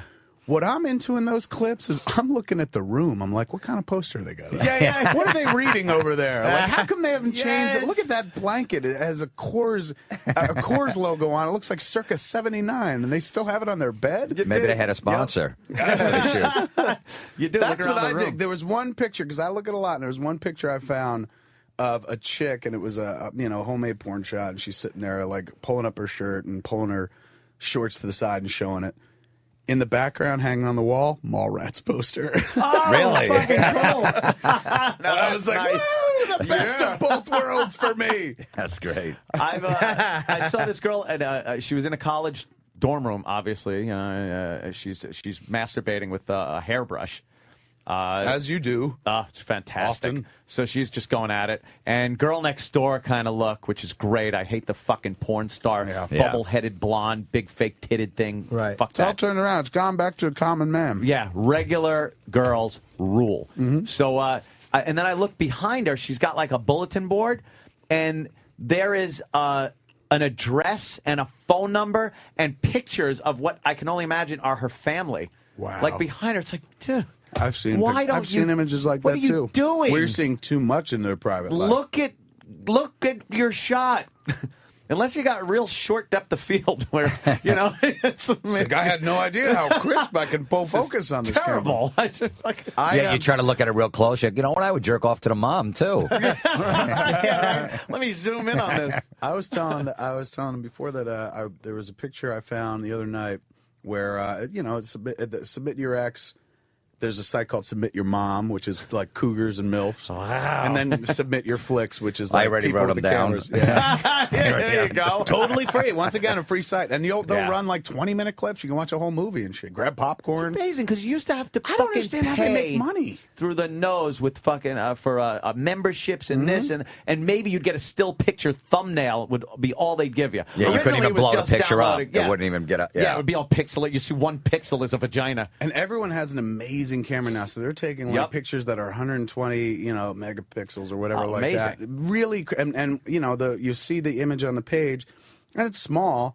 And if you run your cursor over it, you the see that magnifying it can, glass? yes. And when you see that magnifying glass, you sit there going, "Okay, here we go. Let's see how deep we're going."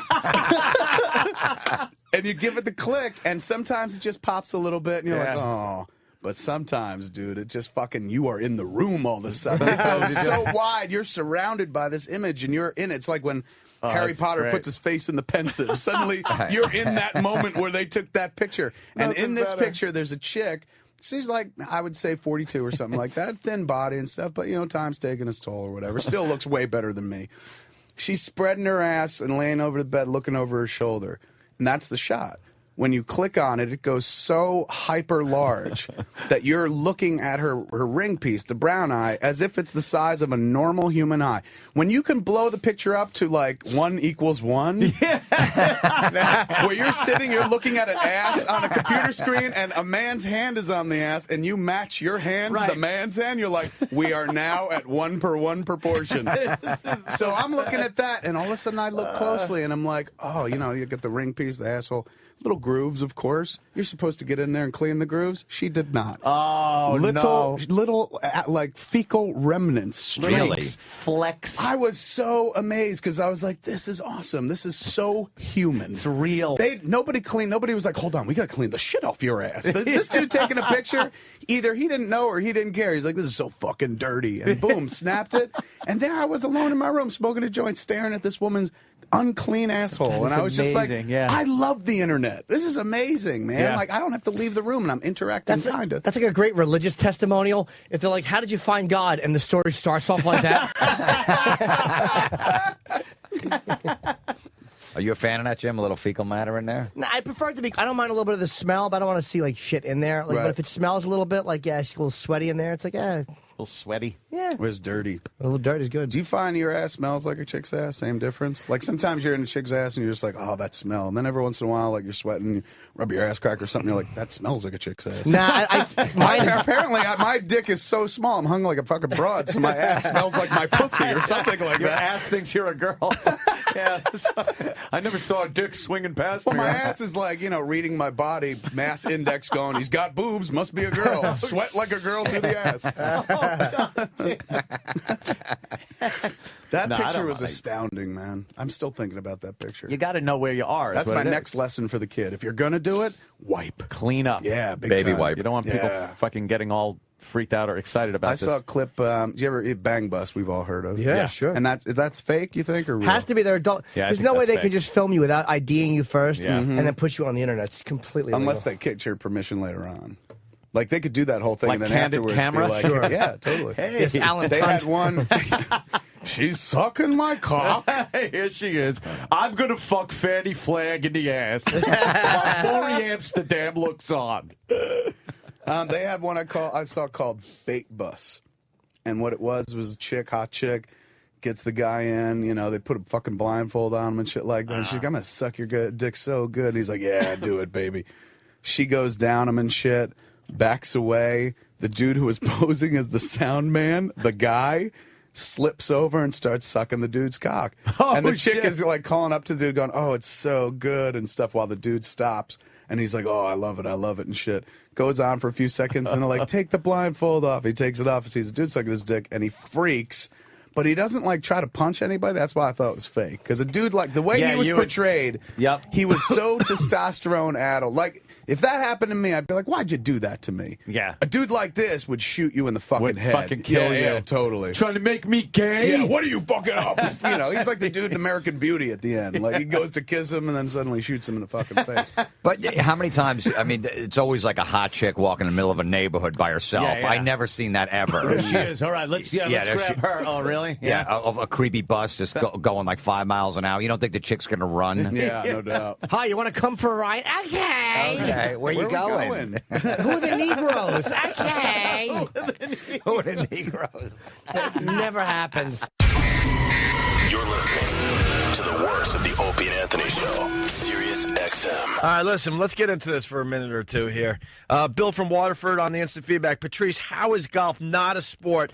You compete against other players, and there are no judges involved. No, you don't You compete. physically exert yourself, and you need skill to hit the ball into the hole in the fewest amount of shots. That's Bill. He'll Then you got explain it. Bill, Hold on. Then you Bill's get stupid. You get Smokezilla from Whackbag. Any event that you could participate in and be eligible to draw a Social Security check should not be a sport. Good call, Patrice. Golf is not a. I was sitting there and I've been listening to this argument that the sports guys have been having lately, trying to figure out who's more dominating at a sport than Tiger Woods. Is it right now? Is it Roger Federer? Tennis dude, right? Or was Michael Jordan the most dominant? Golf is not a sport. And I'm going to make it very simple, my argument. It is not allowed to be a sport unless there's defense. That really sums it up. Golf. And that includes other sports. I'm not now. saying it's not skill, but you have a very good skill that, thank God, your hobby can make you money. Your hobby. Tiger Woods is the greatest hobbyist that ever played because it'll be a sport if somebody was actually coming out to try to prevent you from using your skill. You know, you make a good point. Do you understand what I'm saying? I grew up as a basketball player, and if there was no defense, I probably would have been the greatest NBA shooter of all time. Of all time. Listen, golf is a mental game. Tiger's mentally better. He might be physically better, which gives him advantages to hitting it further. He works I'm out. not saying it's You know, not a the guy- skill, Yeah. but it's not a sport because can somebody stand there and go, "Hey, Woodsy, hey, half cheeky black dude, what you doing? Tiger sucks." Boom, boom. As soon as you He's do that, thrown out. Yeah, as soon as you do that, they throw you out. Sure. You have to shush. All right. Yep. What would make it a sport then? If somebody came out and tried to tackle him, okay, ready? A guy was at the top of the hill. It was 10 seconds, right?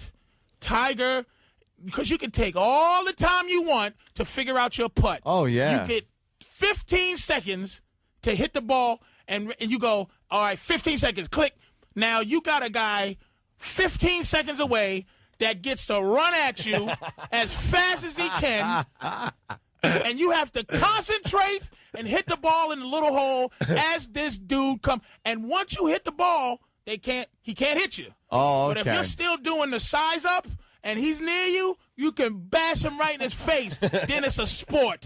Bicycling, not a sport. Skiing, not a sport. They said bicycling sport in the office. Oh, you did make a good point for Certain that. type, because they run in teams, so some of them block, and there is a competition between people, so it's competitive in that way. If it's defense involved, There's defense involved because they do kind of run block for each other. ping pong is more of a sport than golf. Because you have a guy that is trying to keep you from making your shots. Bowling? And keep the thing. Bowling. If you had midgets holding the pins and they can lift them up, and you can lift them up, or you can, if you had to learn, How about a midget goalie?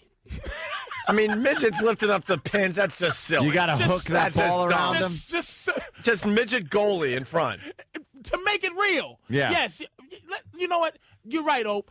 I'm not even going to exaggerate this. You can't exaggerate. We're going to figure out how to make bowling and golf a sport. It's add some type of realistic I got an idea. defense. Well, with golf, I got an idea. what about with bowling. landmines? Well, that's dangerous. Well, that's not realistic. That's death. I got an idea with bowling. Well, yeah. You don't want to die when you're doing a hobby. Right. Involves the midget. A puzzle. Involves the midget. Got the bowling. Go ahead. Involves a midget. I'm bowling. And this is legit. It could actually work. Okay. You have a red zone, little square box that the midget must stay in the middle of the lane. Now, in order to get a strike, you really got to be good and hook it. The skill you gotta level. do that. That hook. You can't just sit there and roll straight on. Hold on, but what about? You can't just roll No. like you know how we This is bowl. legitimate. It's Wait, the that midget straight can't dive to the side? No, No, he's because got to you stay can in the always box. stop, but it But teaches it's not you. really defense. No, it is defense. It is. Just You taking can't part of pull the that. lane away. Well, You can't- wait, hockey. Wait a There second. 'cause has I'm to be with some you, kind Anthony. Yeah. There has to be Hockey, some kind of interaction. There is. You can't. There are. Okay, hockey. Yeah. Because the puck is so small, though. But the goalie has a workable space. Right. To do. Now, if you can get the ball past the midget Past the in midget. that zone. In the zone. No, I say he gets the whole lane. Back No. and forth. Then back and forth. Then let me tell you something. You're never getting back a and pin. forth, not front to back. Okay, you know what you do then? Widen the bowling alley to two sizes. Yeah. You widen the you now double the size, All right, and maybe you chain the midget. dude. You need the midget zone because there's no way he sees it coming. He kicks it into the gutter every But as time. soon as you figure out There's that not shot, one guy that could get you As soon as you around. figure out that shot where it curves over and he can't touch it, then he's not even playing defense anymore. There's nothing he can do. You got to be. Are you? Let me tell you something. That's where the guy becomes an athlete and a competitor in a sport. You now He just bowling. masters that one shot, and then there's no defense. Sometimes they don't. Sometimes they got to hook it, and it doesn't quite hook like they want, as close to the gutter. Opie, how can you have a skill where your practice doesn't involve competing against someone else to stop you from having your skill? Where your personal ability is the only thing you're going against. Your score is the only thing you're going against. Gymnastics, not a sport, because no one is trying to prevent. Now, football, you have even basketball, which I think is the maybe other than baseball, maybe hitting a small object at 100,000. Does basketball really have defense? I mean, let's be honest. I'm saying here's the thing about basketball that makes it very difficult. It's almost as if you were juggling, and a guy was trying to take your juggle things out of your hand. So you had to juggle and back up and move while you're juggling. That's what dribbling a basketball is. So if you're dribbling a bat, it's reverse juggling. A guy's trying to stop you from juggling. Can you imagine? Do you understand what I'm saying? So my thing is, I'm not saying. That's why I believe Roger Federer is a better athlete, or he's more dominant in his thing than Tiger Woods. I'm not saying Tiger doesn't have a great skill, Right. but it's not a sport. Not a sport. And I will now look at what they call sports a little differently. It is Well, how do you make absolutely not a golf sport. more interesting? We got the I told midget and you, the ball. You add a 15-second. Yeah. I can stop you. Can you add animals? Well, no, 'cause Like you crazy can't- dogs that might run on the course and just grab your ball and run. You can add distraction.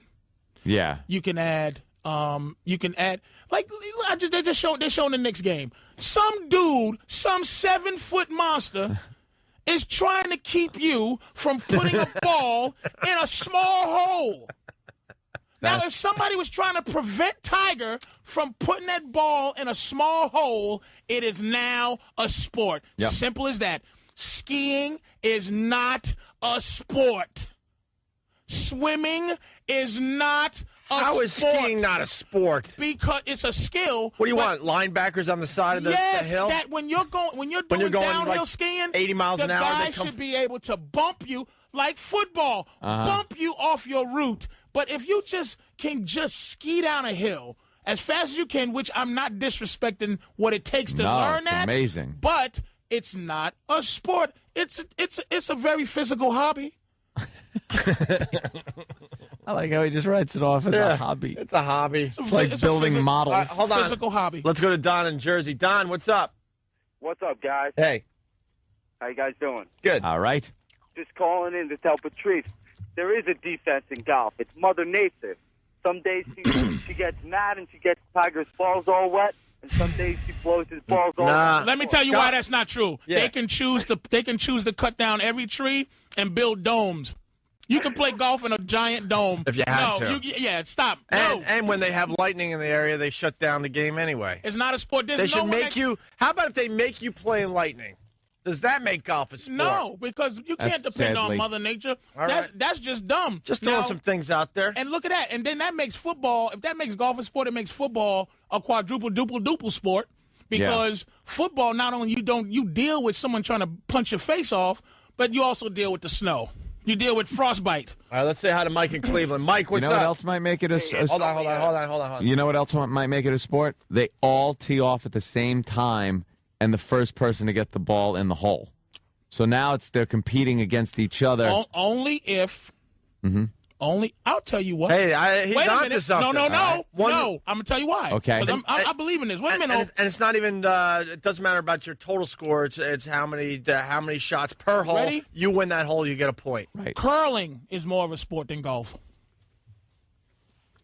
Curling, the thing where the guy takes the broom, and sweeps, because he can remove your skill. Even though at the time you're doing your thing, there's no opponents to stop you. But there's something to prevent you from having your skill. All right, you got a hole in your theory here because Bert in Philly writes, okay, so the following are sports according to Patrice. Pictionary, Monopoly, curling, chess, checkers, and foosball. No. Mm-mm. Ready? Okay, he think I thought of this. All right. Ass. Chess is, ready? Chess is your skill versus my skill, right? But your skill doesn't necessarily prevent my skill from happening. It's your skill is better. Golf, it's my skill versus your skill. But if I could take, at one point, if I can make a decision other than my skill to take your king off the board and just throw it, then it's a sport. If I can smash your face into your pieces, right? Yeah. Then it's a sport. Arm wrestling. No one would ever win. Arm wrestling is a sport. But no one would. Because Hold it's on. your arm versus my arm, Right. and I am trying to Wait. break yours, you're trying to break mine. All right, I get that. But who wins in chess if you have that little move you could do? No one would ever win. I So think you he's have to have a Somebody winner would in a win sport. if I was bigger and faster and I know how to play chess. See, Tiger might still be a great golfer because say physicality was brought into golf. Yeah. Tiger's faster, younger than, say, Fuzzy Zella or whatever. He punches Fuzzy Zella in the stomach and then golfs. Right. So it's not Tiger's fault that he is more of a physical specimen than Fuzzy Zella or somebody. But the fact is, there's no sport, and let's add something else: defense and age. There's no sport where a 20-year-old can compete with a 60-year-old. True. None. You don't even have to sell me on this. And the chess thing, I got that figured out, how to make chess a sport. Yeah. Without any physical contact or flicking the various things. Spiders? Beforehand. Anytime. Spiders. Spiders walking around the board, then you take the chance to move your piece or No, not? you can't have animals or spiders. I want animals in my It's sports. got to be competition Work the between animals in. people. Here it is. All right. The chess boards are totally changed now in professional chess. Here's how they work. Each little square, you sit there with a little keyboard that the other guy can't see, and you can program up to a certain amount of squares that at any time you want, they just go boing and pop a friggin' thing up. Now you sit there and you can do it when there's a pawn on there, if that is what you want to do, or wait and see if a better a piece gets on there, and then boing. Someone else directly affects your strategy. So then, no matter how good your skill is, if all of a sudden you're queen, you put it on one of those squares, and boing, and now your queen's gone. Dude, did I miss the pot party before this show today, by the way? This is all just saying. This is all like This pot is- talk. No, it's not. This It's is pot because talk. they're I am arguing relating- Roger Federer. Roger Right. Federer is more dominant of an athlete in a real sport than Tiger Woods. Tiger Woods is a great leisurely man. Hobbyist. Oh, he's a hobbyist. He's the But Roger Federer is taking other grown men who have. He's taking a ball and hitting it 100 and whatever miles an hour at another person, Yep. and that person has to hit it back at him, and he hits, and he is better at this than this other guy. This other guy's stopping Roger Federer's skill from happening. So Tiger's the king of activities. The king of leisurely activities. You know what Leisure else? activities. Leisure You know what activities. else between the golf and the football thing? With golf, Tiger Woods has had some bad outings. And people that aren't even professionals have done better than Tiger Woods has done. These are just people that work at the office. They come in, they golf, they decide they got to be good, but it's just your average schmo. You could never put on the gear, go into a professional, go play against a professional football team, and you would end up dead. You would end up dead. Because That of the nature too. of it. Yeah. Any sport that you could possibly challenge a professional at. A professional. I don't know how to right. ski, but I can go, you know what? I'm going to try to ski down a hill faster than you. And he can't stop me. So what if So you're in the what game. if something happens, right? Now, I cannot beat Kevin Garnett in the basketball game, no matter No. how much No. the gods are with me. If Kevin Garnett would have to be chained to a chair, and he still might beat me. And he would have to have the flu. And he would have to be sick. Maybe even rickets. Shingles. But I can say, Tiger, I'm going to go at you, and I'm going to hit this ball. And by the grace of God, it's possible I can get lucky enough to get a hole in one or birdie or whatever the stupid things are called. Birdie. And it's possible with luck that I can beat Tiger Woods' score. Impossible. It's But what you're getting it's at is, improbable, but but what you're it's getting not at is impossible. you actually are competing with him for the entire round or match. Right. In football, you're not competing for the whole game No, because it's the by first play. by the first or second play, you're You're done. Calling You're my out. mother. You're How about dead. this? How about this? The uniform you wear for your sport. If you could go out to dinner in that same uniform, it's not a sport. I'm going to add that one. All right, Dinner. I'm moving on from the animals. Okay. Yeah, like a So- tennis player can't go out and just go out to a nice dinner in his little tennis shorts. Oh, so the criteria now, no defense. What's the other one I said? Uh-huh. There's There's another one. You can't wear your clothes. You can't be able to wear. You can't wear the same clothes to dinner. And you can't just play it with somebody. You can't be a regular person right after. You have to be able to have to take a shower. Right. And take off your jockstrap. Your sweaty It jockstrap. was one other reason I forgot to. Yeah, that there's no chance that you could actually play this game against the professionals. Right. All right. This is the worst of the Opie and Anthony Show on Sirius XM. Let's see what Cleveland's all about today. What's up, Mike? Hey, I got an argument for Patrice on that one. It's only a sport if it can kill you. That's not. That's. I mean, that's an argument that's kind of for what I'm saying. The possibility of dying during golf again is maybe a golf cart hits you, Yeah. or runs over your foot, and your foot gets infected. But You get nailed by a golf ball in the temple. yeah, but that's just. You ever get hit by a golf ball? It's like being shot. I've never touched a golf ball. I don't. why I would- don't. I'm not a hobbyist. How about the lightning strikes? that doesn't count. It's just not a sport. It's just not a sport. It's a competition. Your number against my number, but it's not a sport. It's just not a sport. All right, let's go to Greg. Greg, what's up? Hey, morning, guys. Good morning, Greg. When I was in college, I developed full contact golf. It was probably the most fun we had when we weren't drinking on the golf course. Well, how do you play? All right, it's teams of 4. Each team has a designated hitter. That guy is the one who hits the ball. We kind of do what Anthony mentioned, where everybody starts off, you start off with 2 or 3 different teams. Everyone starts at the exact same time. Now, the other 3 guys on your team that are not your hitters are your blockers. They may not pick up the ball, but everything else is game. So you can block the other teammates into their putter, into other putters. You can block them and hold them over the hole while the other guy's trying to putt the ball into the hole. What about when you're on? Yeah, but what about when you're on the fairway? When you're on the fairway, you're pretty much just beating the crap out of your friends. Are you getting in the way of the swinging of a golf club? Jesus. You don't want to get in the way of the swinging of the golf club, but you yourself cannot hit the opposing team's putter, but you can push their own people into the putter. So while you're on the fairway, you're over there pushing a couple of guys, waiting for the guy just before he's about to swing. You start body checking his friends into the swing. So you could check his friends into the swing. That's a sport. That is a sport. And if Tiger was the best at that, I'll go Tiger Woods is better than Roger Federer if he continuously won at what this guy is saying. Better at a sport. And you don't get any 100-yard hits. You don't get someone who hits 200-300 yards except off the tee. Mm-hmm. After that, you're hitting it like maybe 10, 20 yards because you don't want a full swing. You're not trying to nail your friends with a golf club. And that is fun. You guys are nuts. That's fun. All right, thanks, sir. Let's go to Jimmy in Massachusetts. Jimmy, what's up? Hey, how's it going? All right, Jimmy. Let's go back to the chess situation where you say you need defense in the sport, right? Yes, sir. And you say, oh, well, if I reach across the table, grab your face, and smash it into the chessboard. Okay. That's a defensive play.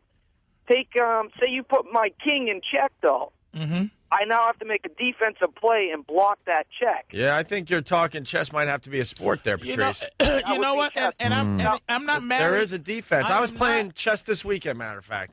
I was doing a lot of defensive moves. I'm not married to making things not a sport if you can sell.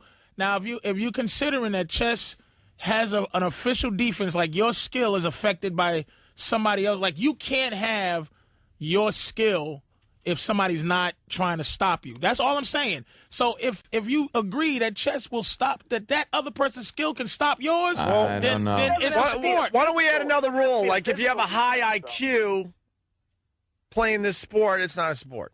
All right, take downhill skiing, racing or whatever. My offense is I'm going to get in front of you. My defense is I'm going to stay in front of you. I'm not going to let you pass me. Wrong. That's not defense. How is that? That's defense. That's not defense. I'll give you chess. Skiing, that's part of the skill, but you can't really affect how fast I'm going. I'm going downhill with you. You can't touch me. You can't do anything. It's the fact that I'm faster on skis than you, which is not a sport. That's my skill is better than your skill. I have mastered my hobby. All right. I'm not buying the chess one either. All right. I don't think I want to say chess either. You know why? It's It's defense, but once removed.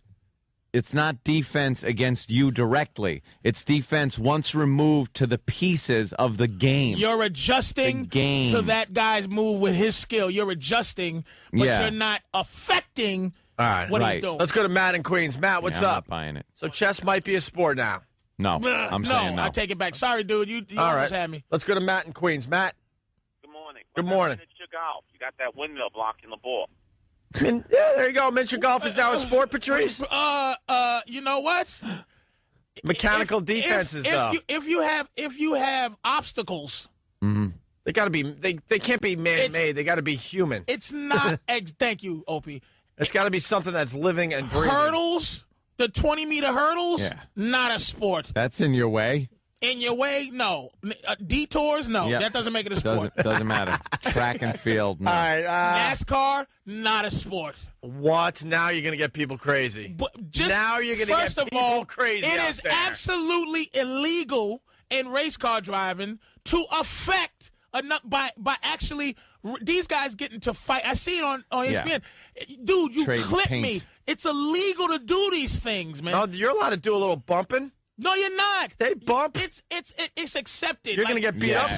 smoking weed in Holland or drinking liquor in a bag here. It's accepted, but it's not legal to touch a man's car while he's driving 200 NASCAR miles is an hour. absolutely a sport. Absolutely You not. got team members on the track helping you out, blocking other drivers. I don't see it as a sport, though, because No, it's a like car. bicycling. It's a car. It's my foot is heavier than your foot, and I'm driving around. It's a skill. It's transportation. Listen, everybody. If You just dumbed down NASCAR to a heavy foot. It's a skill. Are you insane? It's a You hobby. know how many rednecks listen to us, Patrice? Listen, I'm saying it's a skill. They Skill. should be happy with that. Very skill. If you have a I'm not saying you're a bum if you drive a car 200 miles an hour, but I'm saying it's not a sport. You can't. Now, look, if crashing your car against the side of the wall was part of the rules, then it's a sport. All right. If I Let me can tell you stop something, you. too. I could drive a couple of 100 miles an hour. I could do it. I could do it today. Right now. It has nothing to do with You there would are die in old- a fiery there car are crash. In a old, broken field. down sons of bitches in a First turn- car first turn. that could do just as well as a guy that is good at the sport. And I tell you, here it is. Doesn't Oh, fit I the remember it was criteria. an age thing. Yeah. It's not a sport if at 45 you can decide to take it up. Right. I was reading about this old NASCAR driver over the weekend. Yeah. He's going to be, 70, 72? Oh, and he's Jesus. Say, It's stop. not allowed. Stop. Yeah, Not allowed. Look it up. It was in the paper on Sunday. Skill, finesse, all that is there. But sport, I never thought of NASCAR as All right. being a sport. How about Dave in Philly? Dave, what's up? Hey, how you doing, guys? Good Listening morning. to us on WISP. What's up, Dave? Patrice, you couldn't be more wrong, especially about swimming. Swimming requires mental toughness, unbelievable physical endurance. Yes. My son is a state champion swimmer in the state of Pennsylvania. Great for him. I dare you to get in the pool with him. I will never beat your son. But that little sissy is not doing a sport. He is swimming against his own self, meaning that no one, wait, sir, no one, wait a minute, no one can take your son's head and dunk it as he's doing his little breaststroke. I like the Opie Animal idea for this one. Thank you. It's the obvious. How about you throw sharks in the pool? Throw sharks. Is it now a sport?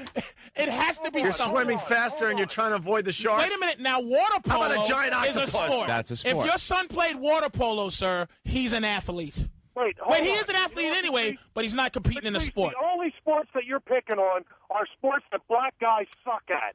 The last It's one- not my Why? fault. Maybe that's why they invented those sports, so you can have something to do. Okay, yeah. Because your son is a swimmer, you're angry because he can't compete with those big giant N-words that will smash his dumb little butterfly. I'm going to tell you, something is not a sport if you have the term butterfly in it. I think he's right, Patrice. You people can't swim. We can't swim. But that's not true. We play hockey now, and you let us in there. Our ankles are stronger. That's true, I know. And he's only a Hockey. state champion for Pennsylvania. Oh, my God. How does he do against Florida? Come on, man, dude. Let's- your son is physically gifted, maybe, and he's Yeah. probably good at it. He's probably skillful at it, but he's not in a sport.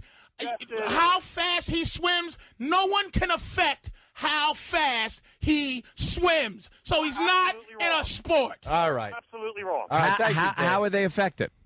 Because when he is in a competition and he's swimming, the guy in the lane next to him, even though there is a lane line in between them, can go over to that lane line and cause turbulence, meaning water going into his lane. Shut up. That's slow just him down. people cause turbulence when they swim. It's something you got to get over, but it's not. Wow. Now I don't pilots see are it athletes. used much. Yeah. All right, Dave. Thank you.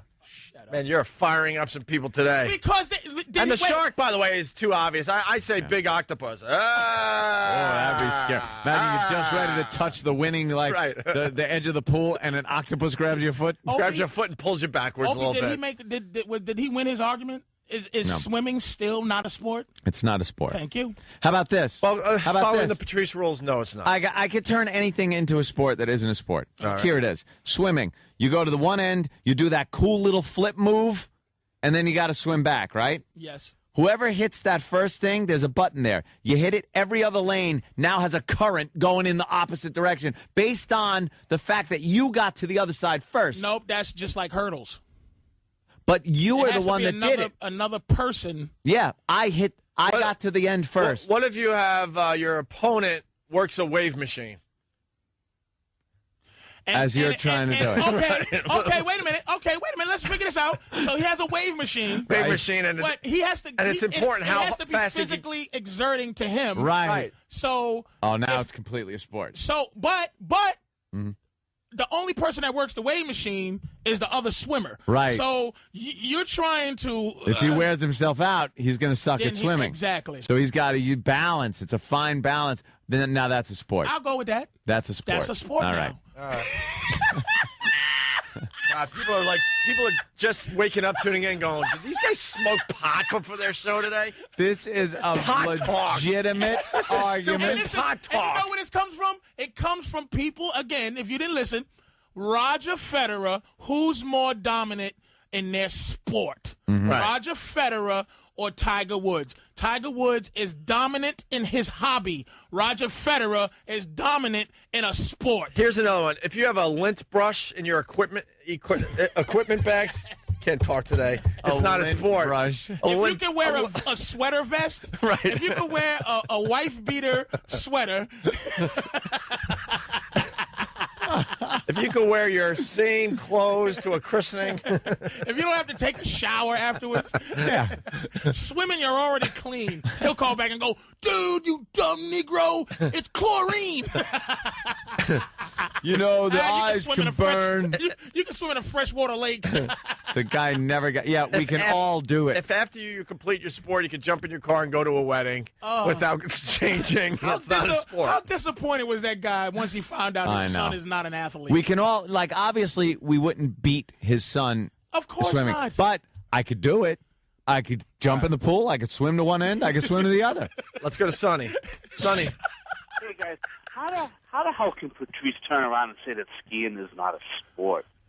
Is it because There you go. dominantly? I mean, I'm starting to agree from that guy from Cleveland that because black people don't participate in all these sports. Ope. What? Ready? Hold up, sir. I hear your point. Here's the Kramer situation. Mm-hmm. I made them mad enough to start going racial. I made Right. great points. No. And if you can name a sport that black people don't, wait a minute, ready? I'll turn this to, I'll destroy the racial thing. All right. Listen. The 100-meter dash is not a sport. Black people. Black people. Right. Sports. All right, with the agony of defeat guy rolling down that mountain on his skis. He got defeated at his hobby. He slipped. If he got tripped and it was part of the Yes, thank you, sir. Do you see where I'm going now? if you could trip skiers, then it's a sport. Sir, those old fast-running Negroes, I don't think Jesse Owens was doing a sport. Right. Jesse Owens wasn't javelin throwing's not a sport. Yeah, he's beating No. up his own people there, Sonny. Yeah. So that's what I'm saying. It's not a racial thing. He's saying track and field. All track and Yeah. field, just about right. I'm trying to think Track real and fast. field, Yeah, track and field in general is not a sport. It's athletic. It's an amazing skill. You're fast and running, but it's not a sport. You cannot put skiing in the. Yes, Skiing I is can. absolutely in there. Yes. Tons of people get killed on. Where's the defense? Tons of people get killed by the obstacles, and the obstacles are dangerous. I didn't say it wasn't dangerous. It is not a sport because me going down a hill is not affected by another person pushing me, hitting me, or touching me, so I can do it freely. And if I suck too bad and I can't miss a tree, that doesn't make me a All right, listen, Patrice. Hold on, just get everyone on the same page because people are just tuning in for the first time. Basically, Patrice said you need some type of defense to make it a sport. Defense. That's what we're getting at. So with skiing, let's say. Where's the defense? Let's say defense is a guy with a blowtorch just messing up the course a little bit. Would that be good enough? Doing something. Or next thing you know, you're flying down a mountain and you hit like a patch of grass or dirt. Ready? That would affect your performance. We're both going down. Okay. And I know. Okay. You know what? What makes skiing a sport? Any James Bond movie where they're skating down and this dude, and he can do a smoke screen. He's next to you and he's poking you with those sticks. Right. He's kicking you in your face Now and that's you hard. fall and you win. Because put it this way, if you're better than me and I can beat you by stopping you from being better than me, Mm-hmm. by doing something that counteracts your ability. People are mistaking difficulty, skill. They're mistaking that for what you're saying. Why is that a not sport. acceptable? It's skillful. Right. It's just not a You're sport. not putting down the fact that it's not a skillful thing that takes years of training to get good at, and not everybody can be very good at it. But it's another thing that people do for recreation. I'm not They I'm strap not skis diminishing on. the skill. They strap Really skis not. on, go to the mountains, and a lot of people are very good. And they ski, and then they go to the lodge, have a few hot toddies. You never see people, like I said, putting on the helmet, the shoulder pads, getting out there, professional football team, and getting slaughtered. Even flag football. Mm-hmm. Nobody's getting touched. But for me to be able to run and keep you from grabbing my towel outside of my pants. It's competing with a person. It's a sport. You're competing with a person. And if it's accepted that you could drink while you do it, it's not a sport. That's bowling, too, Absolutely yeah. not. Bowling's Thank you huge. very much. But with golf, because this started with Tiger Woods, what about blindside tackling? What about you're officially against Tiger Woods, Right. and your whole job as he's playing is to like kind of blend in with the crowd and then make your move and do your blindside Strategically, tackle? Opie, you just made golf a sport. Strategically. Now, what Each that guy- adds is an awful kind of pressure. Right. So Tiger's looking over his shoulder. Looking around, know. wondering where the So blindside tackle's coming maybe from. you get 5, you call it surprises during golf. Right. Where 5 times your opponent. Some guy in the it's gallery. Strategically. That's what I mean. Some guy just standing in the gallery that's supposed to be one of those claps after the shot guys. And at any hole, this guy could be there and just run out and tackle you. And like football, they have the Motorola things, and the guy upstairs, and he goes just like a football, like what's the thing? John When you make Madden a or challenge. whatever. Yeah. Somebody's upstairs going, okay, all right, he's good. Now, sit him now. Wow! Each golfer has 5 of these guys somewhere on the course. He would times you be smash him. petrified every Lose hole. in your mind. How could you tee off? How could you just? And you can't. There's no home field advantage in golf because no one can talk. No one can go. Tiger used no fans No. of Payne Stewart. I think Payne Stewart died, but I don't know. Oh, yeah, You know what? he Hold died. on, really No fast. fans of him can affect. Patrice. You can't even say Tiger sucks. Yeah, let me throw that in there. Yeah. It's not a sport if you're a viewer or whatever, and you're not allowed to cheer and to yell and cheer scream. or root during, for your favorite during guy. the game. Absolutely. During You gameplay. can't have During gameplay. concentration during a sport, Yeah. huh? Yeah, tennis. They No. make you Wait a shut minute, the hell though. up. Wait a minute. Good point, Dan. We're talking aspects, Dan. Tennis is a sport because I'm trying to stop you.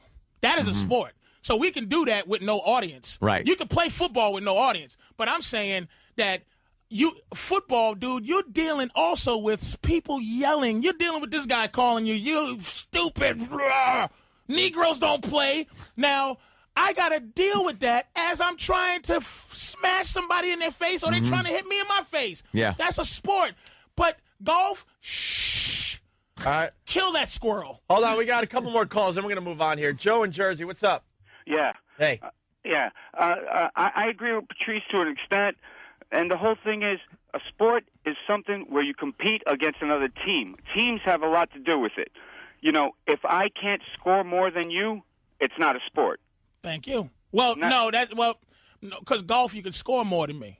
You can, it scores. Yeah, but you know what? I should be able to shoot ahead of you then, and if you get up to my hole and you can pass me, then you could tackle me and stop me from there you making go. a putt. Yeah, There's that's what I'm saying. plenty of ways to make it a Yeah. sport. Let's go to Chris in Pittsburgh. Chris, he knows how to make skiing a sport. Go ahead, Chris. Patrice, I think the only way you'd be able to make skiing a sport, let's say that Anthony is the skier. You stand on the hillside with a hose and spray him as he tries to get down the hill. Yes, and, All right, that's and good. I have to be the skier. Right. I have to then ski. Yeah, and you can't get have a chance. designated hose guy. And it has to be strategic. The hoser. It has to be a strategic time where I can use the hose. Can we sell this to ESPN? We're coming up with a great show, man.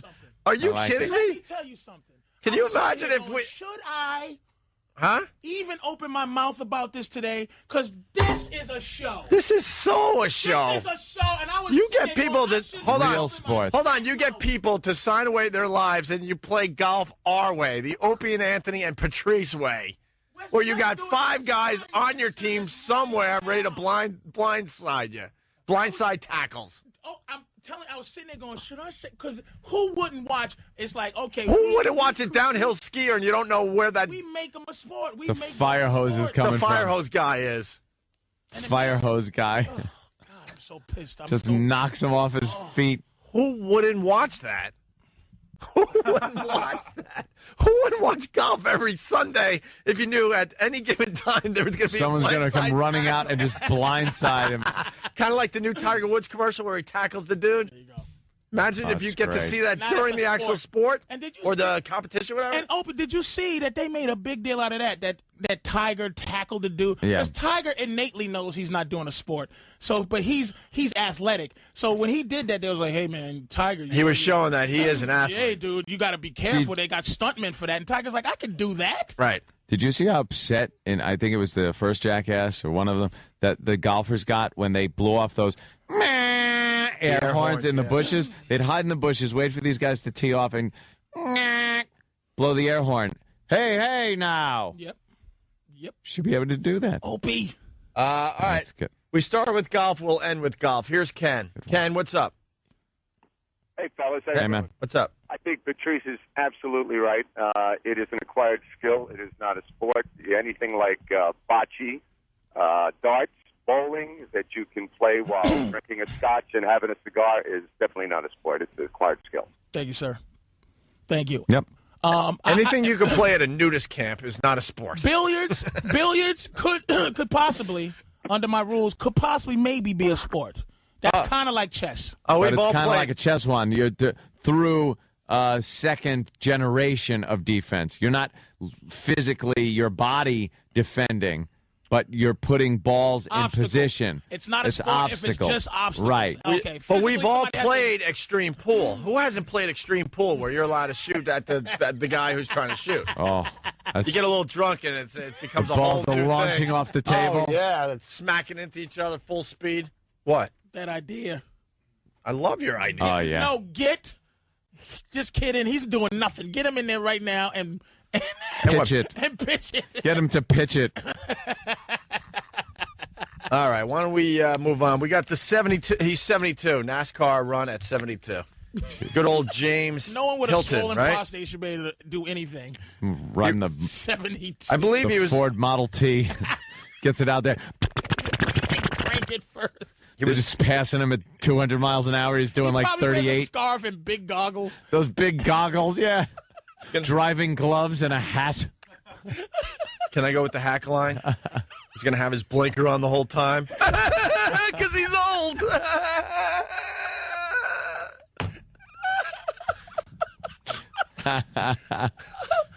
He's going to have his left hand Fast, blinker on the whole silent piano music is time. Loser. No blinkers in NASCAR, so it's impossible. It's got to be based on reality. Yeah, good old James Hilton making a NASCAR run at 72. At an age when some 72-year-olds are having their licenses repossessed, James Hilton is cranking it up on a racetrack at the Daytona 500 at 185 miles per hour plus. Yeah, they've been joking about it, Hilton said the other day from his shop in Inman, South Carolina. They said Jeff Gordon came into the garage area too hard and ran over my walker. You're driving around in a little rascal. One of those little souped-up little rascals. Whatever, he's going to... His car, it should come with a Tommy gun and someone trying to kill him. on the running boards. Right. Mah, Muggsy. That would make NASCAR a sport if you could have that would. going on. Defense. Right, you got your Defense. guys. You got your guys shooting out Take tires the as tires you go. out. Or yeah, the other people from the other pit crew, when they come into the pits, they can throw down those police spike strips when they're ready to leave the pit. Brand new tires. All right, we got Winnie. We got him. Well, Winnie, what's up? Make it fast, will you? Okay, I just want to know, is mugging a sport? Mugging. Why? Mugging somebody. Well, it's Yeah, that's, let's see. It's a guy, and he's in direct competition with somebody else. And there's a valuable prize at the end. Hell, then. listening to all these crazy things here, and it just dawned on me. Well, Winnie, if you're going to go that far, you might as well go all the way. Then rape's a sport. Rape would be a sport. Let's be honest here. It truly is. It came out of your mouth, but we got to take it to the limit on this show. There's two people involved. One is trying to protect something from another competitor, another athlete. And one is certainly trying to score. Right. You know, when you put one between the uprights. She was not ready to go the distance with that one. I understand, She had her little funny mugging quirk, right. which probably had a tinge of racialness to it. And then it's it like, did. hey, rape's a sport. All right, you went too far. All right, I'm goodbye. done with You're listening to the worst of Opie and Anthony. Sirius XM. Hey, Louis, you ran into Anthony at the Borgata? I did. I was at the Borgata playing. I want to at hear the, your side of this because Anthony said his side. You scared me. At first, Louis scared me at first because he was standing too close to me, Guy. Yeah. But I was sitting and he was standing, so I had no idea it was Louis. I had found out he was going to be there, but I was getting there too late to actually see the show. Yeah. No, yeah. Here's what happened. I did a show at the Music Box at the Borgata, and then I, gambled stupidly for several hours. What's your poison? I like blackjack, but I also like poker. I played some poker and stuff, and it's just stupid. I can't be bothered with poker. It takes way too long to possibly win a couple $100. Yeah, but yeah. And some people are poker. annoying. I know you do. I got in a little shitty battle with a guy, like a verbal shitty thing with a dude at the poker table. Why? Because happened to me too. I was just I talking about bluffed, weird, but I had a shitty hand and I raised, and then he saw I had to show my stupid cards because I got called. So I turned over my 2-7 offsuit. Yeah, that's what I basically had. And he said, "You were checking and raising with nothing," and I go, "Yeah." I just decided to do that. That is part of poker. Part of the game. It and really he goes, is. "Well, if you want to throw your money away," and I go, "Yeah, it's my money." And I do want to throw it away. Yeah, you fucking idiots. And if you didn't have a hand you were confident with, you might have folded with one of my raises, and I'd have been laughing at you, douchebag. Yeah, and I make more money than you do anyway. Right. Fucking, I would shoot myself if I woke up as you. Or anyone at the Borgata except for Anthony and me. At that point. The whole building full of fucking should-be suicides. Drunks and the whores that are bringing them drinks. Yes, that's it. They really are a bunch of fucking dollar siphoning pigs, those women, aren't they? Here, drink this, stupid. I got to say, the Borgata, though, has the hottest waitresses. Good. Oh, yeah. The Borgata babes. Because you go to I went to the Tropicana once. Yeah, They have right? definitely the most genetically lucky cunts in all of Oh, Atlantic City. absolutely. Went to the Trop once, and it was like fucking Flo from Alice. Yes. The Kiss My Grits woman was bringing me fucking drinks. She's been there since the casino opened. Oh, yeah. Chewing gum. How you doing, sweetie? What do you need? Get out of here, beehive head. When do you ship out? Ship out. Oh, just horrible. But so I'm gambling, and then I just you actually make decisions to be stupid because I went up and down, and I still had $1,000 in cash on me. I was probably about even for the night, and then I decided, I'm exhausted. You know what? I'm just gonna put $500 on a blackjack table and go to bed. Like I wanted to lose quickly so I could go to bed sooner. You nailed it, man. We explained that on a past show in Vegas. Like I had just a couple $100. I'm like, I want to win this fast to lose this fast because I want to go to bed. I wanna go to sleep. Why couldn't you just take the chips and leave and then maybe play them tomorrow? Exactly. The Couldn't same do it. mentality Never went the through. way. And then I won a couple hands and I was getting mad. Like, no, I just want to lose this so I can go to bed. Exactly. But anyway, Or sorry. I could have taken that $500 and gone to the gift shop and bought something. Right. Buy something For $500. stupid, and it's worth more than a getting music box Your and then head- like broken it, thrown out the window. That would have been more. Your head More gets fucked up when you're in the Yes. casinos because with this $200, won a couple hands, now it's going up, and I'm like, now it's gonna take longer to lose this, and I just want to go to bed. $500, you could have bought 4 suits. Exactly. I wonder how many people actually do exactly what you're mentioning. You mean just to? Yeah, just to blow the money so they can finally crash. Yeah, I think it happens a lot. You I see start a lot playing of people do. stupid. So I'm walking around looking for a table to put $500 on, and I get to the $100 tables. And then I see Anthony, and I see him like three-quarter view from behind, and I go, oh, that's Anthony. And he's just staring at his chips and cards. And I debated not going up to him because you don't want to be the cooler. Well, no, because when you see somebody in their bad element, like I saw the story on his face that he told me, didn't need to tell me, that he was in Manhattan. He had no reason to be there. He's in Manhattan. Yeah. And he just went, fuck it, I'm going to go down to Atlantic City and just Yep. make myself feel bad. And it's kind of like, for me, when I would go to Times Square back before there was the internet and you had to go out and get porn. You had to Yeah. go make a fucking errand of getting disgusting porn. I'm running an errand. Yeah. So I'd go to Times Square where the most disgusting porn is, and I'd get all kinds of awful things that I'm ashamed of. And then I'm walking with them under my arm, and I run into somebody, and I'm like, hey, yeah, don't even look at my face right now. I'm a werewolf. Please don't talk to me. So that's what I felt like. I'm seeing him in a bad state, and I stood behind him just waiting for him to notice me. And then he looked up and he went like, oh, hey. Oh, Hey, I heard you were here, but I didn't. Please just let me lose my money. I was just losing. And then Louis decides, well, I'm going to sit down and we're going to gamble. And I lost my 501 shitty hand. Yeah, it was just so immediately. bad. You did 501. Wow. One hand, then I dug. But see, that's a lot of and fun. I lost another 500 sitting. What with I him. love about blackjack is getting like let's say us together and playing, and then it's not even really about winning or losing. You're just having fun, busting each other's balls. It is fun when you have a rooting for good the other table. guy, Yeah, when you have a good table, fun people. But Yep. if you're just sitting there rifling through your chips, looking at the dealer with nothing but contempt, and the second I go, like, I'll bet 100, win, lose. And then when I make that big fucking bet, insurance, because the dealer pulled a fucking ace. Yeah. And no matter what the deal is showing, like I could have a 17, and it's in God's hands at that point. I can't hit it. You're done. You get a 17. The dealer's showing a 9, and you're sitting there going, maybe the dealer has like a 7 under there and is going to pull this. No. What does the dealer always have in the hole? Oh, it's a face card or a 10. Every time. And he acts surprised, No, like, the- oh, wow. the Wait, dealer- what's insurance? Often? What's insurance? You get to put some money up on the insurance little place on the table, and if the dealer does have blackjack, you win that bet.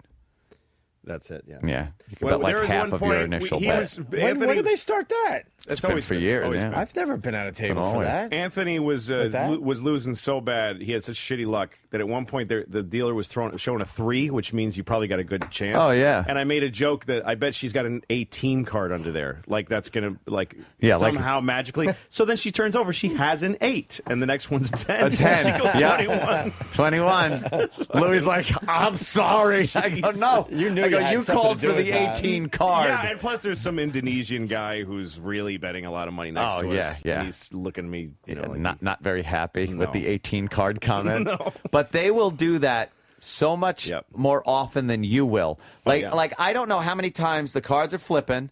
Boom, there's a queen. I got a queen. I'm like, all right, they go around the rest of the table. And 3. 4. Yeah. And you're just sitting there, and then when the dealer's got a picture card showing, it's like, where's their 4 Never. and 3? Like, Never. not all the time, but most of the time. They turn that fucking card over, and they got a 20 so many times. You know how hard it is? Like when I got a queen showing, I fucking pray for a 5, and I never get one. Sometimes I'll get like another face card, which is boring, and I'll fucking just quit the hand right there. Just leave. Yeah, you gotta fold. You fold. Just yeah. Fold. Blame. I want to just. I fold. I would love to go into a casino with like money on a hidden camera and fold every time I have 2 face cards. I fold. This is a bunch of bullshit. Double down on your 12 Like a and 13. 7 and a 9. You fucking just bet it all against they have an ace I'm all showing. in. Yeah. I'm all in. Just all in. Let's say hi to James in Georgia. James, what's up?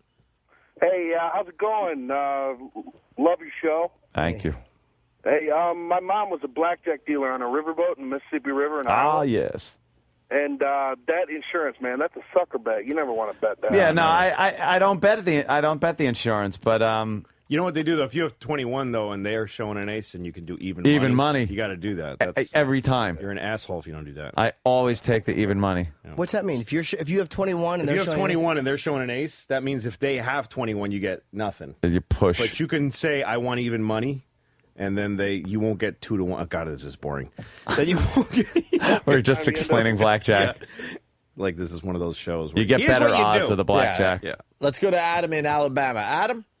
Hey, what's up, guys? I Hey. love the show. Just wanted to say, hey, yeah, y'all just commented on what I was going to say. On the insurance, you don't win the money. Insurance. You just get to keep your bet. You lose what you put up for insurance. The dealer will take that away like a bitch. Oh, but you keep your bet. So you might lose 100 or whatever, but you keep your bet. Yeah. Right. Whatever you put, half your bet is the insurance, and then when you lose that, if he does have blackjack, if he doesn't, well, you keep your bet up, but you lose your insurance money. All right, so it's basically just an additional gamble.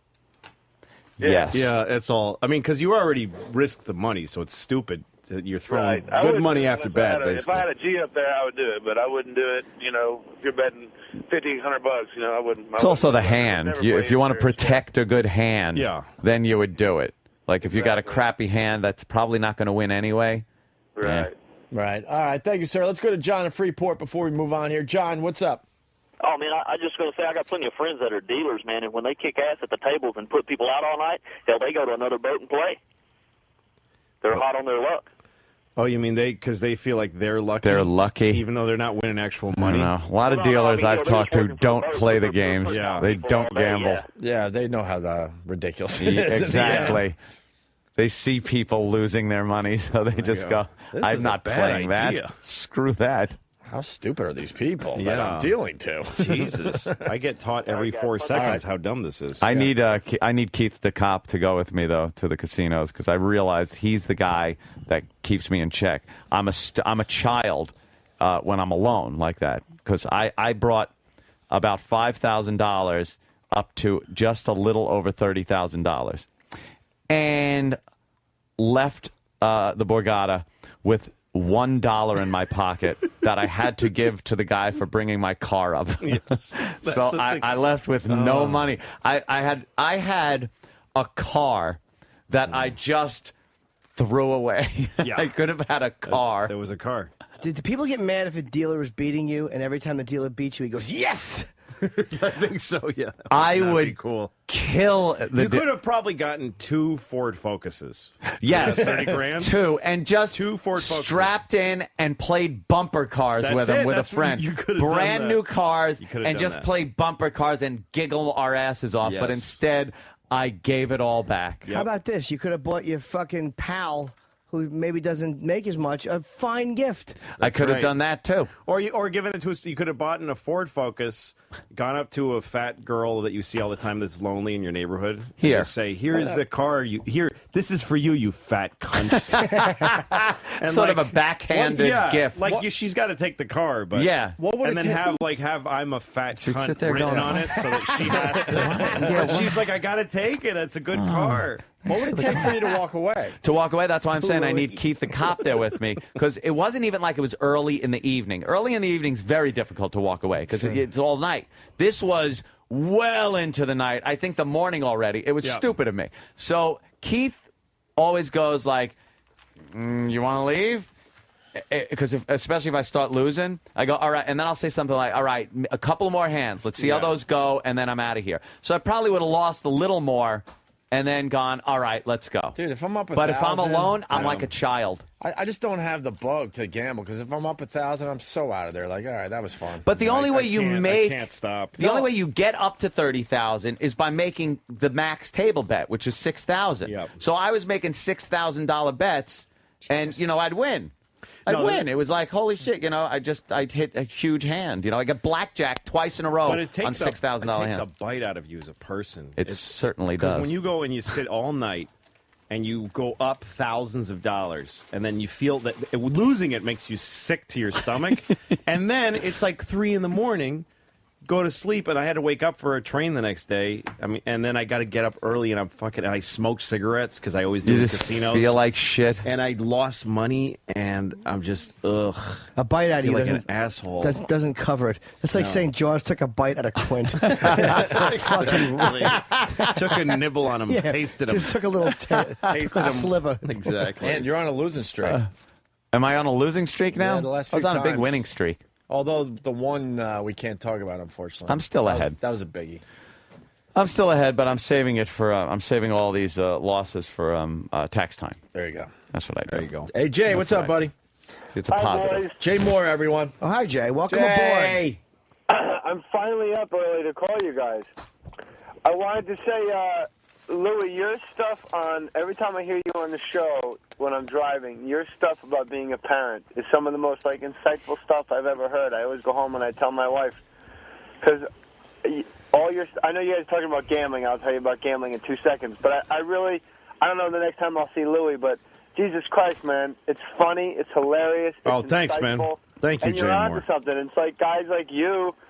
That's where comedy's going. It's just people telling the truth about not hitting your kid and saying treating your kid like it's a goddamn product. Like, hey, it works. I Thanks, just wanted man. to tell you, it really impressed me. I was over there in California listening to you, and I thought, Jesus Christ, I got to go home and tell somebody this. So Thanks, I told man. my Thank wife. you, Jay. How about That's a compliment nice of for you. some other friends? Yeah. Jim, Menza. I was a little surprised. No. Metza. Old Jewish my lady. high definition channel is right next to the regular channel, so I just kept going back and forth to see the difference in your face. Hey, that's a good compliment. Absolutely. not And you bad. can't see It's one. fantastic. It's you doing comedy for an hour. Well, I mean, what am I supposed to say? It's fucking Jim Norton for an hour. It's the best. Thank you, Jay. Have you guys ever sat at a casino at a table and the dealer has 20 or above for 15 straight hands? Where it's Anthony, you seem to gamble the most here, right? Yeah. It's a mathematic impossibility. I sound like Keitel. It's a mathematic impossibility. Exactly. But it isn't. It's a. I was at the Hard Rock Cafe and I lost $3,000 just because I wanted to see how often the dealer was going to get 20 or above in a row. And I stopped counting at 16 fucking hands. Yeah, but And I Jay, looked you at know the it's dealer. a mathematic certainty because it just happens. most cards are worth 10. No, I mean it's because Yeah, but where's there mine? are more cards worth 10 than any of the other kind of Where cards. are mine? Where's Anthony's It's- 20? Shouldn't it's I not- get? Then fucking give them to me, you fucking cunt. Shouldn't I get 20s Yeah, as but here's much the- as the dealer does? Here's the thing: you know what cards you have. You're just too stupid to fucking not double down with 15. I just and don't split get it. 10s and- I should get 20s as much Yeah. as the dealer does. I should be able to pull 21s out of my ass with a 13 to No, start 21s, with. no, but They that's- do that. Yeah, I know. Just sit there and go boom, Yeah. boom, boom, lay out four. When they start getting to the fifth card that they're throwing down and a face card hasn't come out yet, and then they just start taking your chips while you're on card 3, you're still adding card 3 out of the 5 they have down there, but they're taking your money all because you know it's 21. Bastards. Nothing, Jay? No comment on that, Jay Moore? Yeah, Jay, you I- started this 20 thing. We were waiting for your comment. No, it's the new me that tries not to interrupt. Oh, nice. Hey, this is kind of strange. Do you know Ronnie. the joke about the guy? God tells the guy to go to play blackjack in Vegas. Do you know this one? Yes. No. I do, actually. Do you? Yeah, good. Jimmy knows. Yeah. He just tells him, go bet everything you own. He takes everything out of the bank, and then he sits down at the table. He gets 18, and then God tells him, take a card. And the guy's like, what are you talking about? And the guy says, take a card. He takes a card. It's a 2. He's got 20. God says, take another card. And the dealer puts down a 5, and God goes, fuck!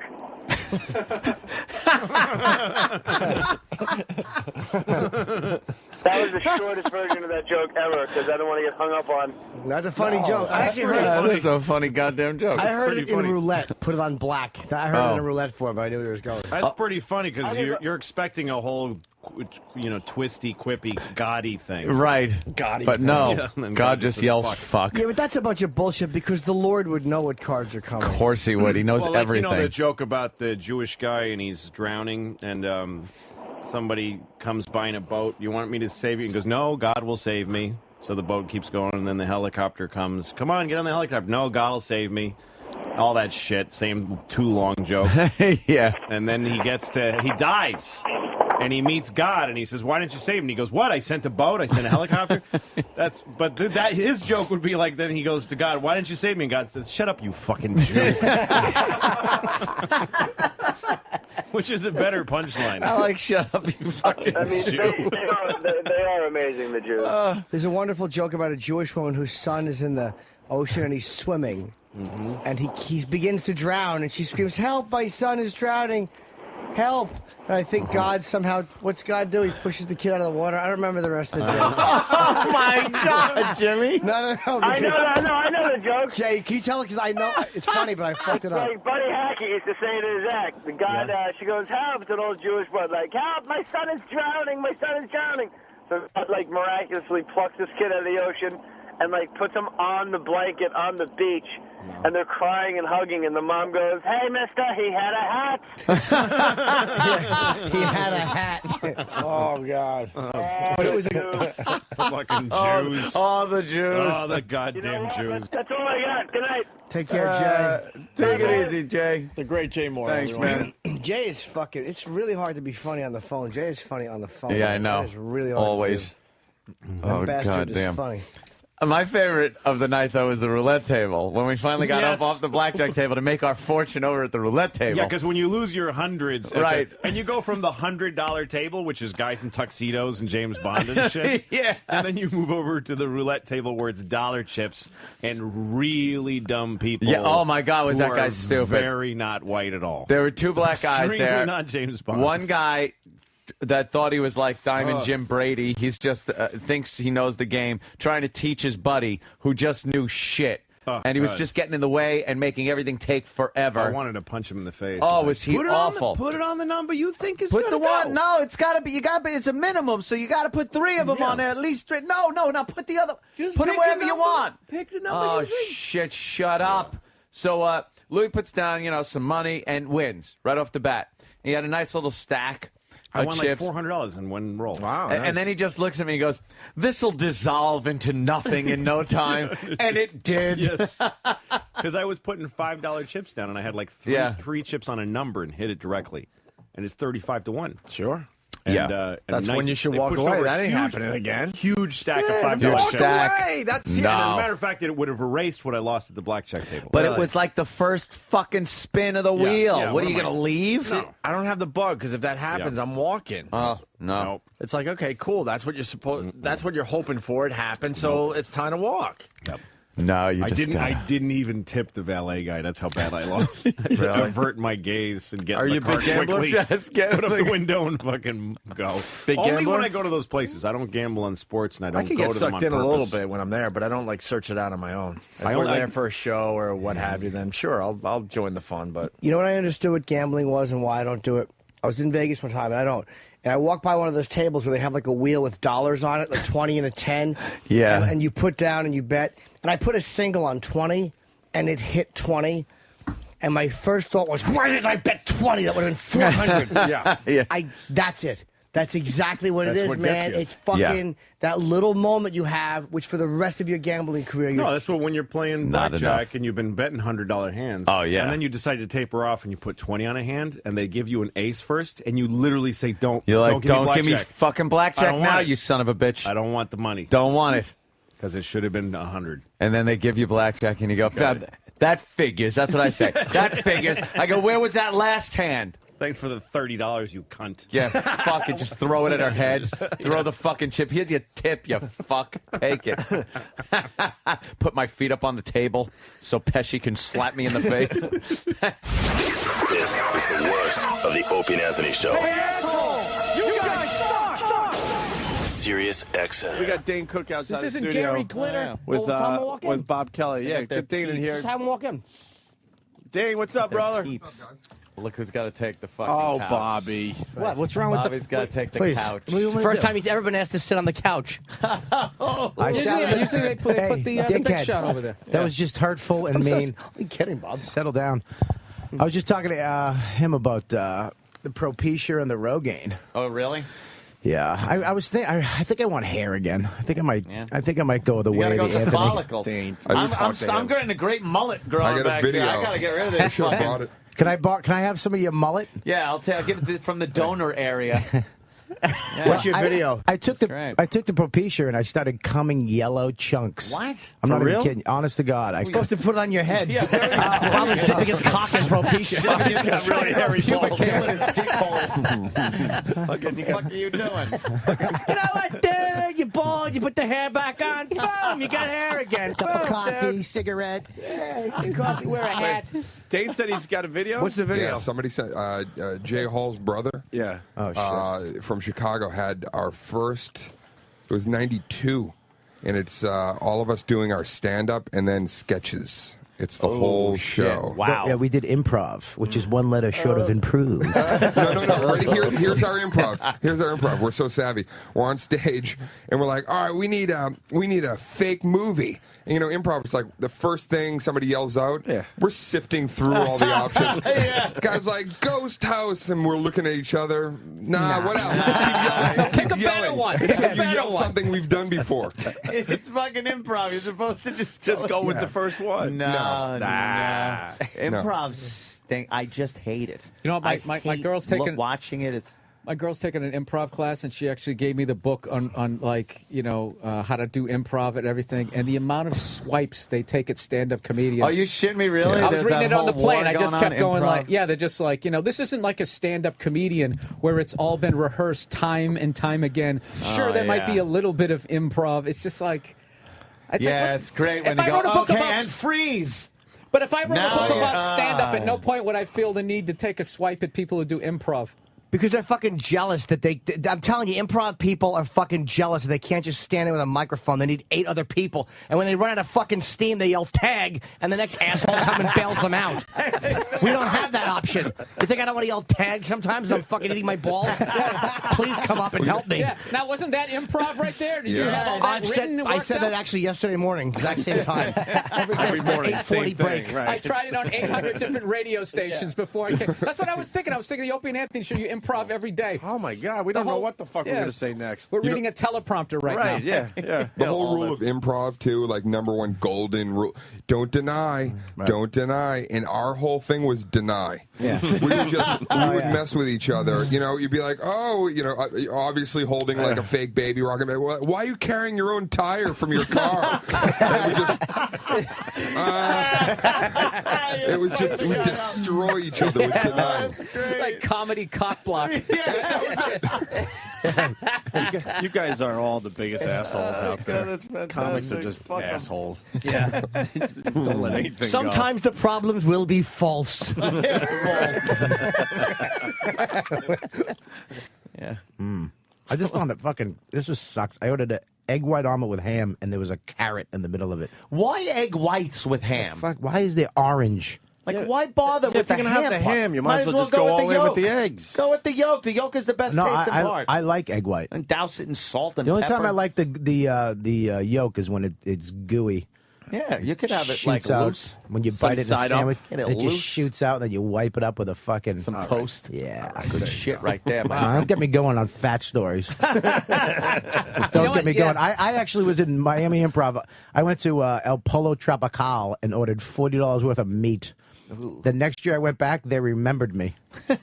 They were like, "Oh, you last time here, what the most meat ever." Remember we had like that session at Fogo session? we sat there so long that the knives were dull by the time the check came. How about the other night? We were working out for like 2 weeks straight, eating egg whites and chicken breasts. Oh, yeah. And then I brought up McDonald's for some reason. Oh, no. How I hate getting fries, one fry, large fry, because it ends. You get to the end, Yeah. and you're like, that's that one mushy fry at the end that you try to. What is it? Should I dip it in ketchup? Should I eat it raw? How should I enjoy? You eat a large fry and you're upset that it ends? Dude, fat people make food so fucking gross. He goes, They Dan just goes, make it gross. So he tells me, he goes, well, do what I used to do. I used to get 3 large fries, put them in a bag. That way, I'm not going to eat them all, but they never end. It's never ending. That's a great way to go about it. Oh, that's So, fantastic. We're talking about it. Then we decide we're going to do it You just one eat it one till you day. sleep.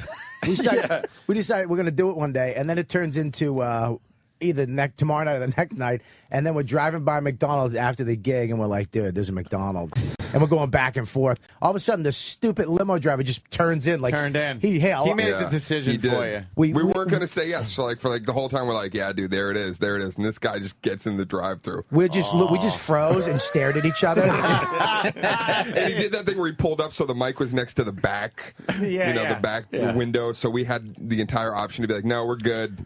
Dude, two double quarter pounders with cheese, a shake, 10 chicken McNuggets, 3 fries each. Yeah. Each. Yeah, they had to drop new fries for us. That's pretty. Then we got on the plane.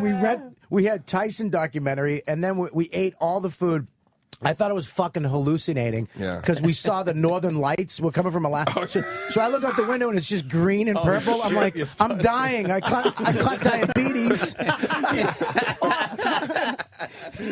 He's got like so full of trans fats, he can't recognize colors anymore. That's fucked up. You know what's funny though is you sit there and you say you're not going to eat, but the second you get a whiff of that grease, it's over. It's fucking over. It's one of the really great smells that's on this planet. You guys like the Tyson documentary? How great was that? Yeah. To see Tyson have a fucking brain. Yeah, man. He's like Mensa smart, man. That guy was absolutely. No one knew that. So intelligent. He And knew then how we to watched communicate. Anvil. Have you seen that I documentary? love Anvil. I had Anvil in here. Yeah. It was so It's good great. to know that they're doing okay. Yeah, but now I heard they're going to do the soundtrack for like Iron Man 2. Yeah, now they're as big as That's you can incredible. get. They made I it because wanted they to see that didn't one. make it. Like, it's a fucking paradox. They made it because they hadn't made it for so long. Yeah, that's what I'm and hoping that's for. the only way they made it. I'm hoping to make a documentary next year. Have you seen it, Ed? No, I haven't seen Bill, it yet. you've seen it? No, I didn't see it. I got it. You feel so bad for the the one guy because he's just believing in the dream that he should have gave up on 20 years ago. He's got the lip quiver. Maybe Yeah. If we're going to do this, we have to all agree that it will. No, he was just freezing in the meat locker where he works. And then they go to the. No, what he had to do? He had to deliver. He had to deliver meals. He had to deliver meals to the elderly or something in the middle of winter. But this is the worst part. The bass player, who's the shit at any band, he was his boss at the fucking vegetable factory, wherever the fuck he worked. Yeah. So he's the one who makes all the vegetables and puts them in the tins. This asshole has to go get it from the bass player. And he's got an attitude and shit. Like he has a chef's jacket on, and he's fucking mixing vegetables Oh, for and you know, homeless everybody people. who works at the restaurant makes fun of him. Why are they still have the long hair? Dude, they're in a band. He walks by, they're like, metal on metal. I love documentaries, but Talking about forks. This is one of the best one. This is one of the best documentaries, though. I mean, they're at the big, huge festivals in Europe, and the guys that they came up with could give a shit that they're there, and they're all excited. Like Lars is going to recognize them and stuff, and they just get the cold shoulder from everybody else in And the, his in own the business. kid. And whenever your kid is like, they're like, what do you think of your dad's music? And the kid's like, yeah. At least to have the kid be like, no, my dad rocks. That would like fill me up. And instead, I ate 2 more large fries and stared at the northern lights. And the family doesn't believe in him anymore. Oh, But sister? The Oh, sister's man. still giving him money to keep his dream alive because she's very rich, I guess. And Yeah. he's fighting with club owners over $100 fucking, $100 for All right, a I gig gotta or see something. this now. Dude, Fucking Anvil Germany. rules. Oh, you're going to love it. Did you guys see? What about the tour manager crying on the train tracks? Yeah, but she 'Cause they- wasn't even a tour manager, right? She was just a fan from Europe who wrote them and was like, Yeah, that was I believe banging in one of you. the band and members. Yeah, but she kept fucking everything up. I mean, And then taking she buses breaks- and rickshaws and That shit sounds to like gigs. Spinal Tap. Totally like a chick gets in charge. It's pretty and much fucks it things is. up. I mean, can't- the train goes and they're still on the platform, and she breaks Yeah. down crying. And then I forgot their names, but they're like, "What do you mean you didn't buy tickets?" Yeah. And now they're just stuck in the middle of Europe with no fucking plan, and she's crying. I have no It's like the heart for anybody who goes with the excuse of I'm trying so hard for you. How about fucking prepare a year in advance instead of trying to wing my career? I am doing everything that I can to what? You made one phone call to see if a train was coming. Can you imagine You Barry suck. Katz doing that to you, Dane? I can imagine. I witnessed it firsthand. It's called the first 5 years of my career. There's Alex out there. There's the fucking. What's up, Alex? That's the man right there. Alex is the main guy now? We call him Tree Face. Alex. Yeah? Yeah, he What's looks like Alex an all old about? old man in a tree. What the Look at it. Look at him. About Fucking You big know what jaw. that reminds me of, though, when you talk about like that whole I'm trying. I was sitting. One of my pet peeves is when you're sitting in the green room at the at a club and there's no waitress and you're sitting. There's no water. There's no food or anything. So 3 times I got to ask to get a waitress to come back. I'm fucking starving before I do a show. So finally, this waitress comes walking in and she just goes, "Oh my God, I'm like the worst waitress ever." And I go, "Really? Well, can you send the good one back here?" It's like, what, because you called yourself out for sucking? Like, now I'm supposed to accept it? Now it's funny. Now it's funny because you said you suck, so now I can just Now enjoy you go, "Oh my God, I'm the worst tipper ever." So this is a great combination. She read one of those dumb books about you got to own your own stuff so that nobody can take your power and fuck with it. So she came in. I am the worst ever. What's my move on the chessboard? How to suck and still succeed. Just admit to it before somebody calls you out on it. There you go. But you know what? You take it to another level of like, your boyfriend must hate you. Just something weird. When she walks away, like, what? Make I'm him a bad leave waitress, angry. but I'm not a bad Well, then girlfriend. she's going to spit in your food. Do you worry about that? She probably will. At a comedy club? Well, probably make it taste better. Fucking shitholes. You know, we were talking about stupid chicken We were wings. talking about this last night when quesadillas. Oh, fucking dumb quesadillas and skirt steak. Fucking they poor have. man's steak. When you meet somebody and you go, oh, it's really nice to meet you, and they go, oh, we've actually met before. Oh, They pull yeah. that in front of Sorry. other people. This girl, oh, hey, yeah, it's cool, nice to meet you. No, we met before. Yeah. And I'm just staring at her, and everybody's kind of looking. It's that awkward moment. I'm like, oh, yeah. Yeah, what's up? What's going on? You don't remember. That's you what don't I really remember. I love that one too, where it's like, "Hey, how you doing?" You're like, "Hey, what's up?" You don't remember me, do you? ya? It's like, why do you got to put me in that fucking position? No, I don't. You know, Yeah. we No, we I kinda don't. No, meet- I absolutely don't. We I meet don't. a few people. You know, I might not remember fucking. You know, I have cousins I don't even know their fucking names. Yeah, exactly. I have people in my family at barbecues You like, don't who's that You little don't remember cute we girl? talked for, or and they they know go, the time limit you talked? We talked for like a half hour Yeah. at a party. Oh, really? Or they go, "All right, what's my name?" Because sometimes I try to bluff. Go, "Do you remember me?" I go, "Yeah, hell yeah." Yeah. What's my name? Dude, All right, look, I gave you an out to feel good. Now I'm just going to dive on you. Yeah, I have no fucking clue who you are. I don't care about you. I'm even nameless, bad. a long name. I'm even bad if I know people. Sometimes Yeah. I get like a do panic, too. like, oh fuck. So I literally, Oh, if you I was gotta working with have these chick- two yeah, yeah, guys, yeah. I've known these guys for like 17 years. If I was working with them just as a backup plan, I'm such a moron. And if I was hosting the the show, I would write their names on Oh, my hands. shit. Not these guys, but you know what I mean? Yeah. Like guys, you know what I mean? I would literally have to be writing that. That was my big panic as a host that I was going to forget the name. I've had people come up and I'm like, all right, someone's coming. I know the face. I don't know the fucking name. So you turn to whoever you're with and go, all right, I'll say hello. Immediately introduce yourself. Yes. And I'll be That's- like, yes. oh, I'm so rude. I'm sorry. And then right when they say the name, you go like, Karen, this is Karen. To try to make it seem It's a like timing you knew thing, who it though. was. It is totally You a gotta- timing if thing. some- you gotta And then be I good at blame that. myself. I'm like, oh, I'm so fucking rude. I'm sorry. Yes, of course. I this thought you is- guys met, but you guys didn't meet before. Yeah, I thought you Yeah, well, did. I got Fuck, that I'm worked the out with my asshole. girlfriend. That's the deal. I go, That's look, me if, too. If I don't introduce you immediately. in the Yes, first don't 3 get mad. seconds, introduce yourself. And go, My he's name's rude. Yes. And you know I'm what the, the- you know what the I'm worst the thing is? asshole, right. The worst thing is when your girl says, you know, hey, I'm Karen, and then the other guy goes, oh, hey, how's it going? You're like, fuck, say your name. What's your name, Say your name. Okay, and then Here's your how job to get paranoid both their names. I get so paranoid with being the guy that goes, "What's up, bro?" Because usually, "Hey, what's up, bro? What's up, man?" leads to That it. used Then to I try to work. get clever, and I'm like, "Muchacho," and I end up calling him some weird. You're going to Chief Champ. You're going everywhere. What the Captain. fuck What's is your up, name? Lips? I give him a nickname. The fucking bro thing used to work, though. You could get Yeah. out of situations Yeah, by bro. just saying, hey, bro, what's What's up, man? Here's the worst one I've had recently. I went to town to this club, and there was some guy, some chef at a restaurant, right? He was a big fan, so, yeah, come on down. So we go down there, and this guy feeds us like it's the last Thanksgiving ever.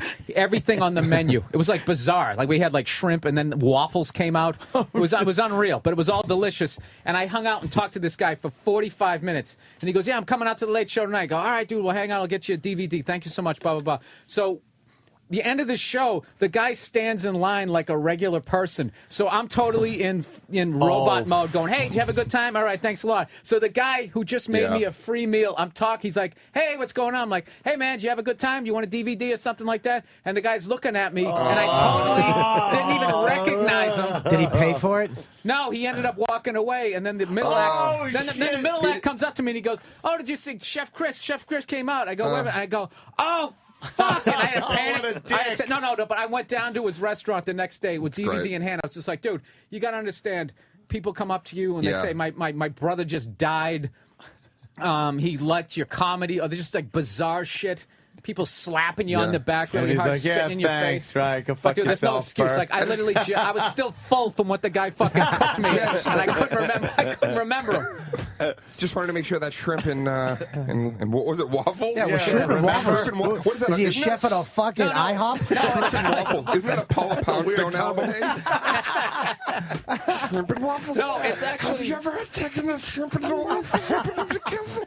It's the most delicious thing that you could possibly put together. Shrimp and waffles. She's brilliant. I'm leaning over a stool and contorting myself at the shrimp and waffles. Fucking Dave. Oh, goddamn. Paula Poundstone, what the fuck? She sucks. Oh, those early '90s she's Doc Martens. horrendous. Yeah.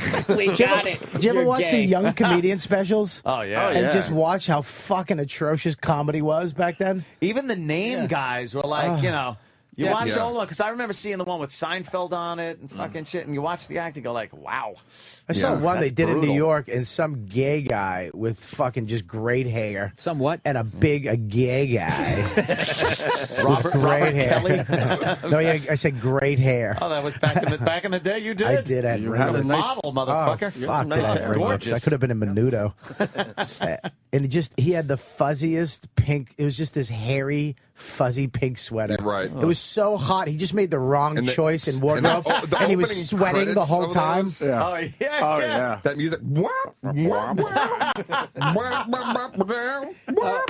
It was always like a Casio keyboard or some really cheesy saxophone. There's always a bouncer at the front door of the club. Who's like, and they turn and they do the fake freeze, but they're still kind of moving. And there's the name. Yeah. And then when they show the performer, he's got to do that surprise look like he doesn't know the camera, like the double take. Huh? Hey! Then he runs to the backside entrance and he enters this. It's a bad cut to the stage too. It's like, no, I'm running right from the alley, right onto. Back then, remember that? Balance is all wrong. He's gotten a haircut since the opening shot. They always got a haircut. One comic's putting his fucking jacket in a locker, like comics get lockers. Damn, those were really. They're on like HBO Classic now. Oh, Every it's so often fucking they terrible. pop on, and you see It's these great to guys watch, that wound up becoming huge, and then these other guys are like, "Who's that?" Yeah. That's like he just fucking muddled his way through comedy clubs and never made a dent. Nothing. Nothing. That gay guy with the pink sweater was just sweating his whole set. Do you remember there was a guy on Stand Up Spotlight? Every time when he would finish his act, he would do a backflip. He would do a backflip and then do like this big, like he was doing the YMCA. He'd just do the Y. He would do that. And I remember this before I got in comedy, and I was embarrassed. I actually liked the guy. I was literally like the moron comedy fan. Like, this is the guy who does the backflip. He's the backflip guy. Totally. So I hope he's in a motorized wheelchair now, running it with his mouth because he fucked up one night. I used to do comedy. I did a backflip. What's the comic's name that was in the wheelchair where you used to forget him upstairs all the time at the end of the show? Yeah, he had the mustache, the Matt red. Malley. Matt Malley. What? Is he a Boston guy? It was like there was like Yeah. fucking 3 huge flights of stairs to get up to the comedy club, and there was Right. just a big, huge picture window. Yeah. And we'd all a great show. We out front. Yeah. Hanging out, smoking butts. We'd always look up and just see him steaming up the window because we forgot him upstairs. Yeah, but his wheelchair was like the template wheel. It was like made of concrete and it was the heaviest thing you ever alloy tried. that was like found on Mars. It was six of us. It's like the Flintstone wheelchair. You're like wheels made out of stone. Everybody used to. He had a teak backboard on it.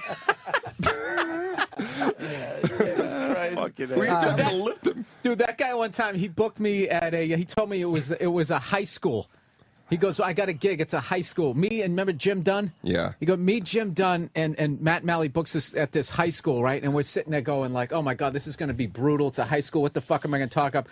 What am I talk about? Dude, we show up. It's a junior high. Holy shit. We're standing backstage. The kids are so young. Their voices haven't even changed yet. So it's just to see if, we're just sitting there going like, oh, my God, we're going to die. I hope he does the backflip. Yeah. Is this backflip guy? So the principal shows up, who actually looks like an ex-Marine, like a janitor.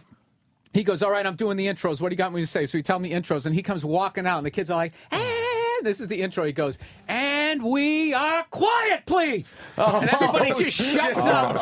And he starts he starts berating them, saying if anybody says, yells out anything, they're getting detention and all that. So I think, and we were so, how did it go? I forget the lineup, but all I remember was, I think me and Jim went on first, and then Matt was closing it out, and he was eating his balls, his numb nuts, just sitting there. And we sat back there and enjoyed it. We were so fucking mad at him. We were so mad at him for booking that. We just sat. It was the best part. It was worth eating my balls out in front of them. He was nervously rolling back and forth. I did it again. He booked me. He booked me and Al Del Benny at the White Stallion. It was just like a bikie bar way up in New Hampshire, and we're hanging out with it's just a hell gig. It's just terrible. And the owner comes out to start the show, and he's shit-faced. He grabs the mic. He goes, all right, we start the show. There's like 4 people, drunk fucking MILF. And he goes, all right, we're going to bring up the first guy. He's in a wheelchair. Oh, shit. Get this. This is how it happened. He was emptying a fish tank out the window, and it pulled him out. And he fell on his neck and snapped his neck, and he paralyzed himself. He goes, hey, Matt, why didn't you just fucking let go of the fish tank, stupid? Matt Malley, everybody. And then he wheels up. That might be the best intro I've ever heard. That's fucking bad, man. I'm not going to say the comic's name just out of being nice, but there was a comic who used to have a lazy eye, and he was unbelievably sensitive about it. Unbelievably sensitive. So I'm bombing. It's this hell gig. It's a 2-story bar, and we're upstairs, and they have like screen windows. There's like a carnival across the street. It was just fucking horrific. So the dude goes up to host the show. He's all excited because he finally has a room to do with the lazy eye, and then literally he gets like, "Hey, how's everybody doing?" And like the guys from like Time to Kill are literally sitting in the front row, and the guy just looks right at him and he goes, "Dude, the fuck is wrong with your eye?" Right? Dude, he had nothing. He was just standing there going like, I can't believe you said that. You think he'd have something? You think he would have worked on his lazy eye material? And then he's trying to get pity from all these other people playing like pinball. They don't even give a shit. Can you believe someone would say something like that? Why'd you be so mean? I know you're talking one about. comeback for that? It wasn't even who? Oh yeah. Remember the guy? Who was the guy that had this? Who would bleed because he had that skin disease and he would just bleed. How do I forget that guy? The guy, remember, he was just red all the time. He was always red, and then he would bleed. He'd have to have a napkin because his lips would chap up so bad and his face would chap up. He would just start bleeding, and then you'd go to eat with him after. I used to have to tell him, go sit at another table because you're bleeding. I can't watch you dab blood onto a fucking tissue. It was like his whole body was chapped lips. Yeah, and if he would go to, he was shiny because he always had to grease. He had to dip his head in grease before he went out. Vaseline. I remember that guy. Talking about. Holy shit! You remember that guy? I don't know. Was he funny at least? No. Scaly, like it was. What the fuck did he have, man? Dude, I don't know, but he was awful. Shiny all the time because he had to always condition his face, and he would bleed. Like on stage, he'd have a napkin, dab because when he'd tell a joke, his lip would crack sometimes and just start bleeding. Just start bleeding? Oh, that's horrible. I was.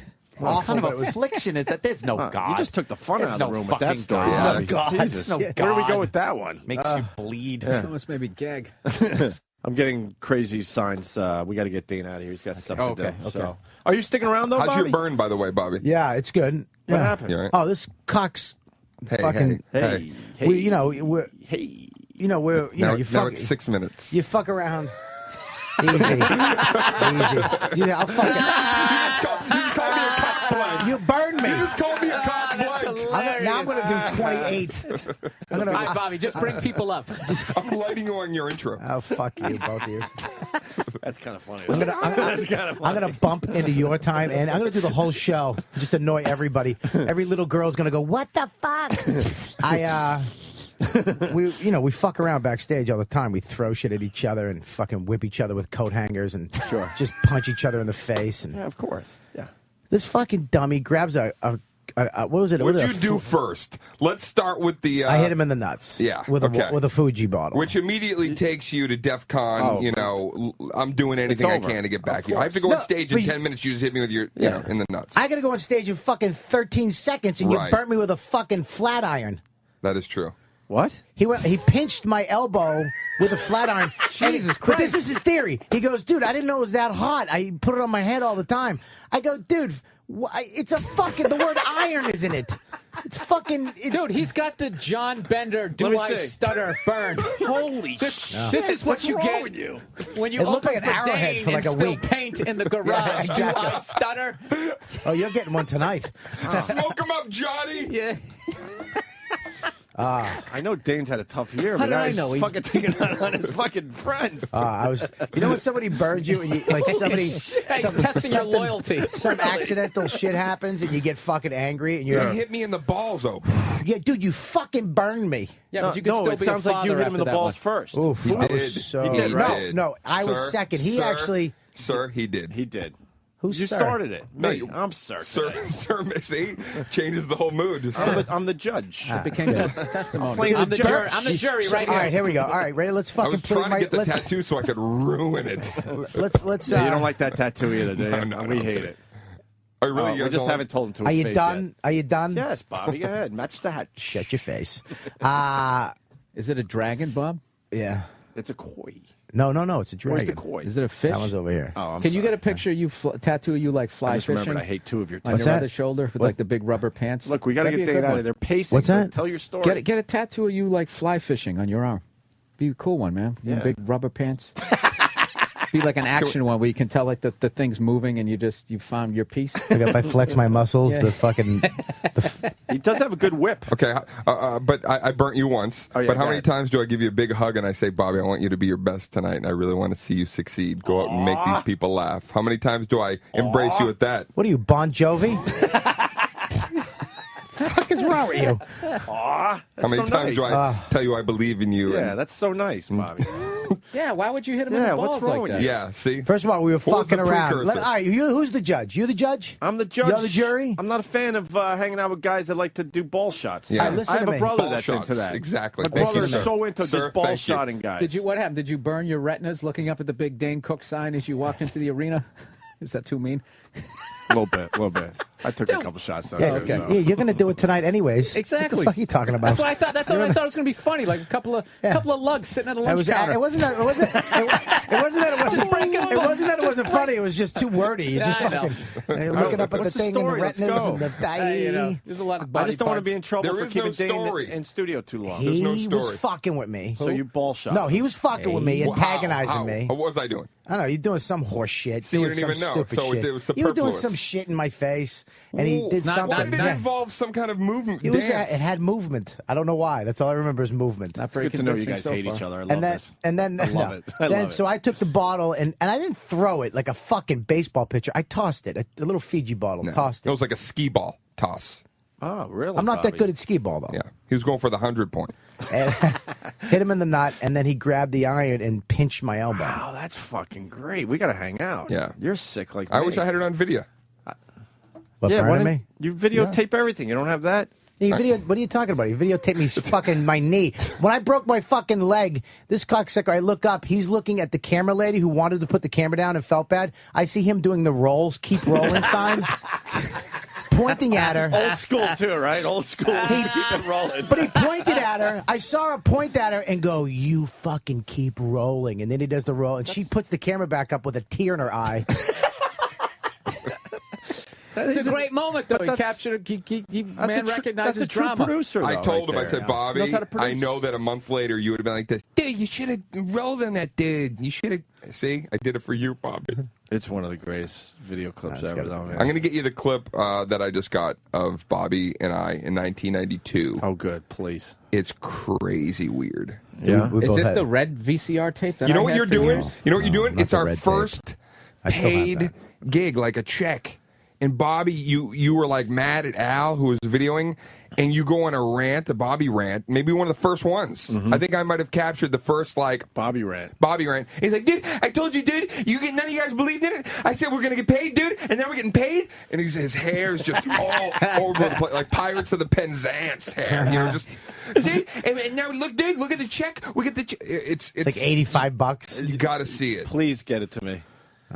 We'll put that up on a YouTube channel. That should be fun. What is going on? This is the worst of the Opie and Anthony Show. Sirius XM. Spanking of the kids. Where you stand? We all got spanked growing up, right? We all got hit. I got spanked. I got spanked on the front. My dad would I can't even make the joke. It was that awful. It's that bad. Yeah, my parents He would hold your dick in his hand and slap it like that. with his face. With his I face. wasn't going to say that. I was actually going to do it. I'm glad you Wait. did. I had the image already, and then it went into motion, like it moved. Why can't you make the joke? My parents listen to the show sometimes, and there's certain things I just they're can't starting. say. They're starting to. jeez. They've always, Gets they you a haven't little said bit? anything. I do love my girlfriend, though. She's so nice. We do a little trick, like she'll go to kiss my cheek, and I'll turn and plant one on her lips. And we laugh. That's adorable. But I do that right after I eat another girl's pussy. I think growing up, if you're at a certain age, you got spanked. That's, it's just the way When did things that were. end? When did the timeout start? Louis, you had the kids. I got kids, and we don't spank them. I don't. So believe. you're like the barrier. You're Yeah. the generation that got spanked. I know what it did decided- to me. I ain't gonna do it to another kid. It horrified me as a kid. Did not help me at all. I don't speak to my father. No, it's one of those things that like they were bad spankies then. Yeah, you know there's something? a difference. There's a I difference. don't either. Yeah, I don't talk to my father. No, he's been dead 10 years. because I remember. Wait, Lou, you don't talk to your dad? Well, no, we're starting to reconcile now because I'm finally beyond my problems. So we're starting to be friends now. Are you? Yeah. But for a lot of years, I didn't speak to him. Yeah, that's gotta hurt. I guess. It's one of those family things. You don't want shit getting in the way and. Well, it's like I remember my dad. He would lecture me first and tell me why he's going to, which is like torture. That's fucking A, man. Going, here's why you're getting Yep. spanked, and I remember standing there thinking, the instant I'm old enough, I'm getting the fuck away from this man and never seeing him again. My mother used to hit me, but with her it was different because she was overworked. She was a single. My parents got divorced. So she's a single mom, tired. Yep. Shut up! Bang! I totally relate to that. Mm-hmm. If you're a parent and you're overwrought. And you just, out of frustration, need to hit your kid just to just to center yourself. I totally understand. Center yourself. I understand. I sympathize with it. Yeah. But the idea of hitting kids methodically as a way to discipline them, I think it's wrong. I don't think it's like morally wrong. I just don't think it works. It doesn't work. I would get the strap. The fucking belt would come that's off. how my dad had the belt. He had the belt, and he would one time I was walking my bike across the street, and we had hedges that were higher than I was, and I decided I was just going to walk out in the street and not look for any cars coming or anything. I don't know why I decided to do this. I just walked my bike out in the middle of the street, and a car jammed on the brakes. He's yelling at me, and my father was in the yard and saw this happen. So he's like, what the fuck? Grabs the belt, and here's what he would do. He would fold the belt up into two, so you get that nice loop. Yeah. And as he's hitting me, this reciting would happen with each whack. Why did you run out in the street when you... And I'm like, oh, could you leave out some fucking adjectives and just get to the point? Could you... Even more, there's not 4 syllables in the. Yeah.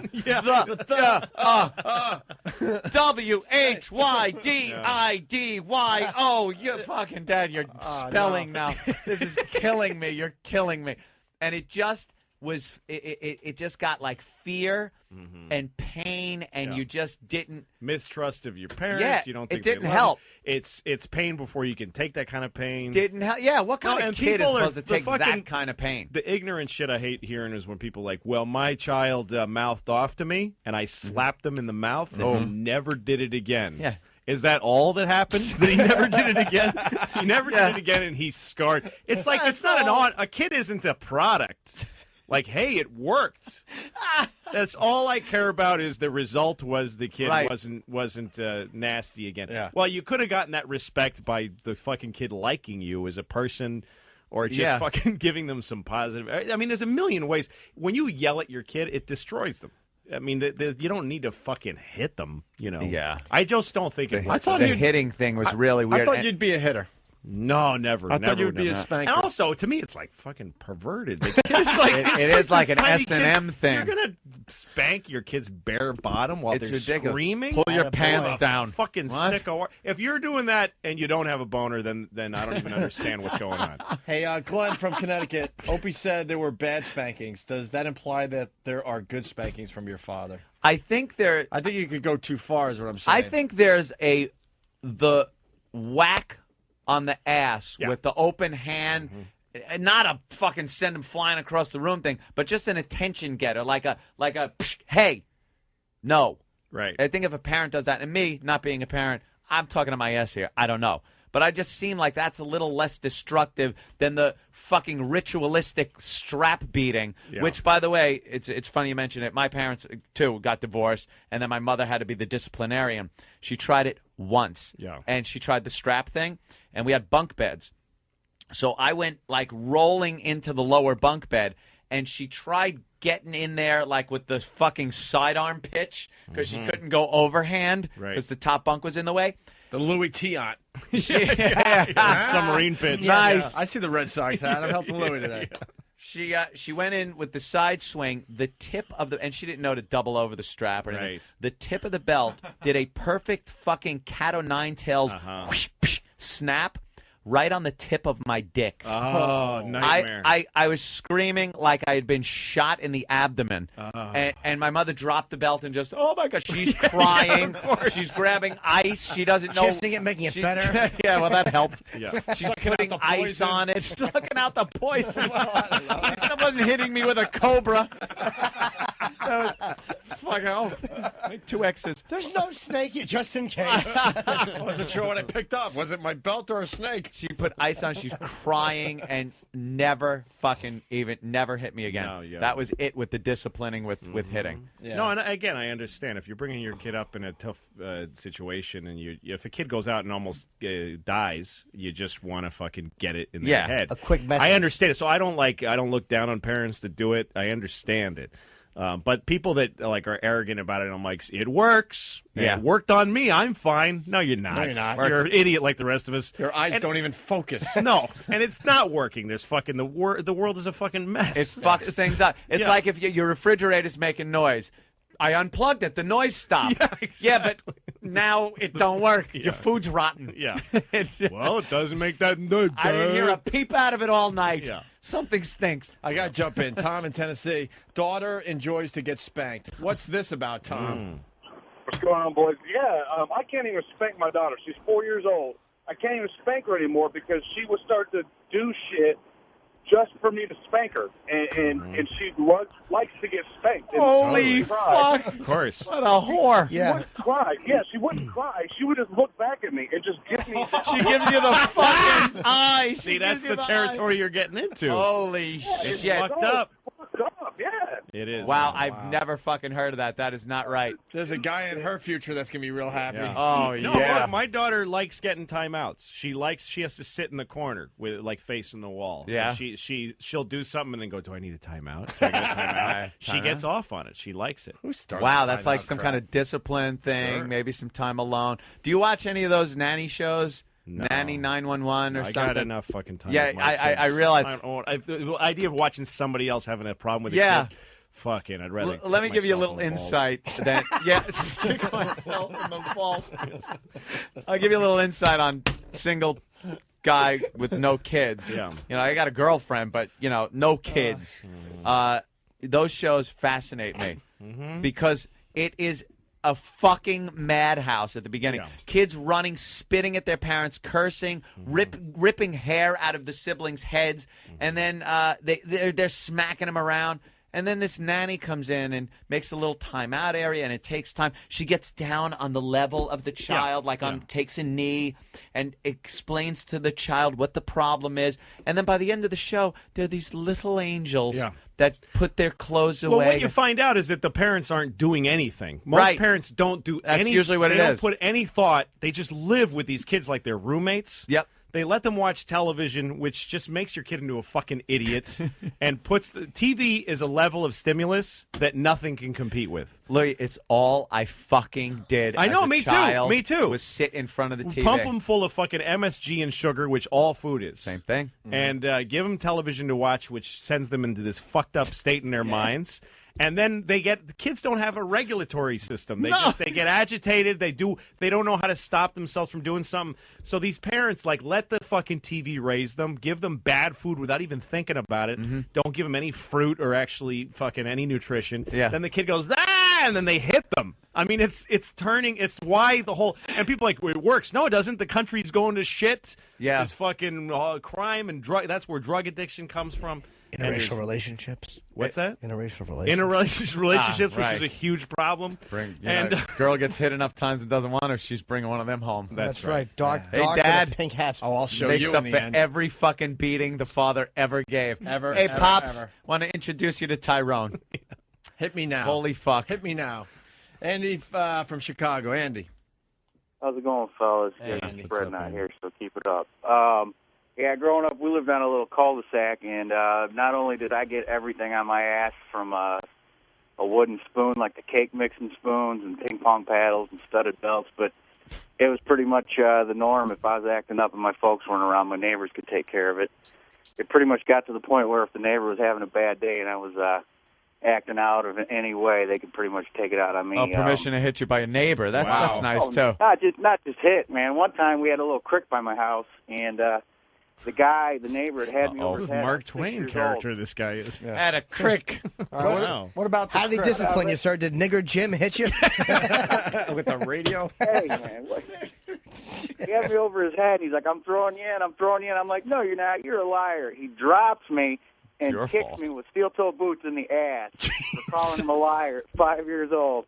And not only did I get a boot in the ass, but then he tells my mom that I called him a liar. So I had to do that, wait for Daddy to get home to get your ass Oh, great. after You get that. hit. That was another thing. Yeah, wait till your father gets home. And then now you got to sit like fucking the Green Mile. Yeah. You're just waiting to Yep, get fucking that's bludgeoned. the worst part. Yeah. No, I remember when I was a kid once. Psychological damage. My mother gave me $5 to go to the market to buy some stuff for the family, and I was walking around with my friends just playing and not going to the store. And then I'm walking down. Lil Louis fucked up. Yeah, Here it fucked comes. up. Oh, and boy. I walking through this little alley behind the stores that we used to fuck around in, and I found $5.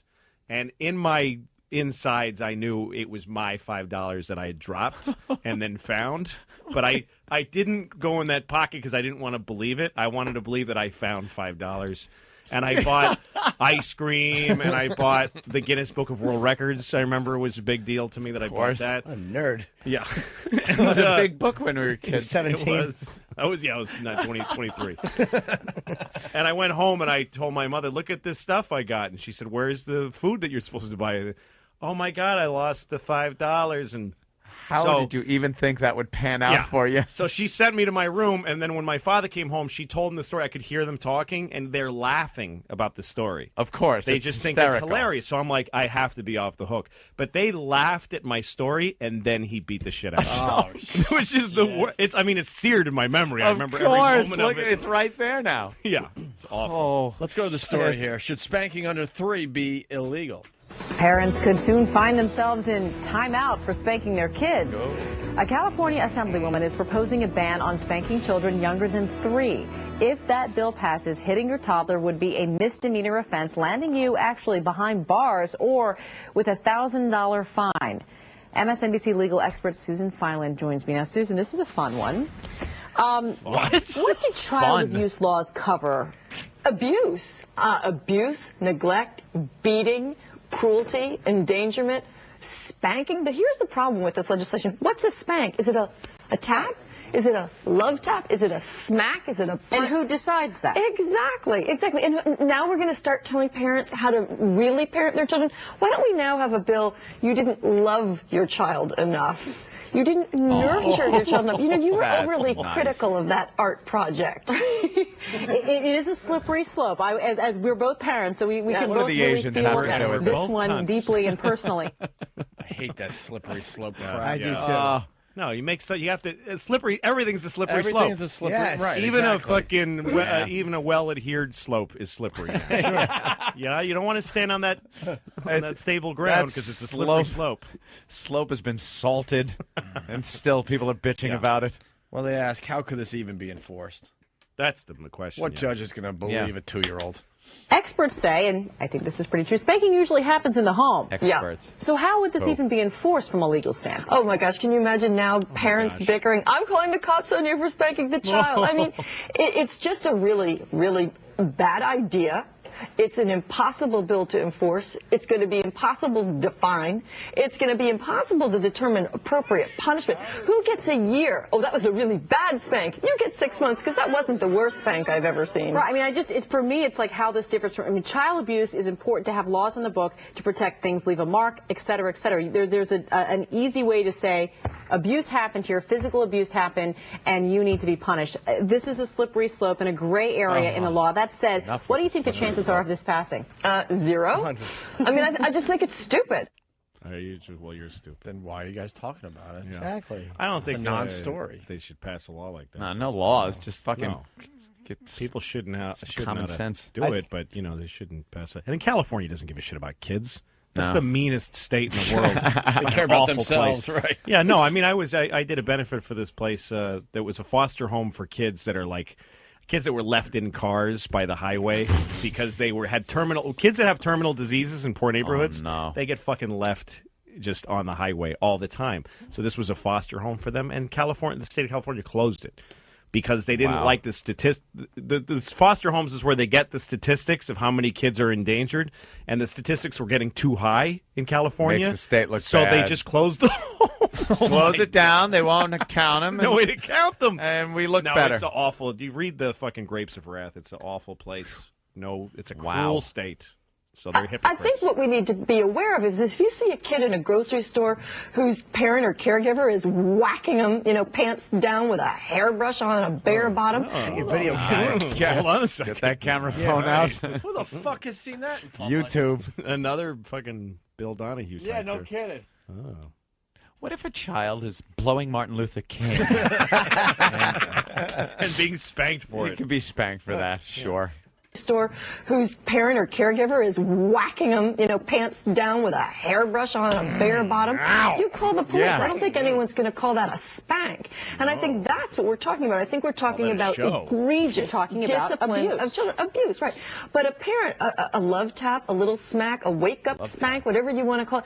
I mean, parents have ways of communicating with their children that I only used to they do and that their every children morning. expect Couldn't to work during the day. understand. Sometimes they don't Too get tired. the verbal cues, so that is what they're targeting. It's interesting. Yeah. Anybody out there with a 2-year-old? Yeah, exactly. So this is dumb. Okay. I mean, really, She's we soliciting need children serious now? laws, and we need real police. Anybody enforcement under of 3 this. will be really I mean, funny. Aren't we all Is on talking the about kid's Sean third birthday, Hornbeck you just and Ben planted Olden? your fist Let's into his put our stomach. resources toward that. Sexual predators, people who molest children. I mean, that's where we should be putting our resources. Spanking. Oh, Spanking please. molesters? What? But again, it's like these people that are like, all right. Should we be watering our lawns in the summer? I don't know, but what about people blowing children and Martin Luther King? And what is? I was talking about something completely different. Exactly. Exactly. We got another great story. Lee in Indiana. Lee, it's your turn Hey, on the boys. Opie and Anthony Show. What's up, Lee? How you guys doing this morning? All right. Yeah, when I was a kid, my stepmom used to use what they call bed slats, the 1x2s they used to put underneath the mattress. Yeah. Oh, those things. Bed slap. Shit. That's fucking like in the hole beating. That's like fucking when you're in the hole in jail, in It was prison. the worst. And she beat me one time so bad she almost broke my arm, so I called the cops.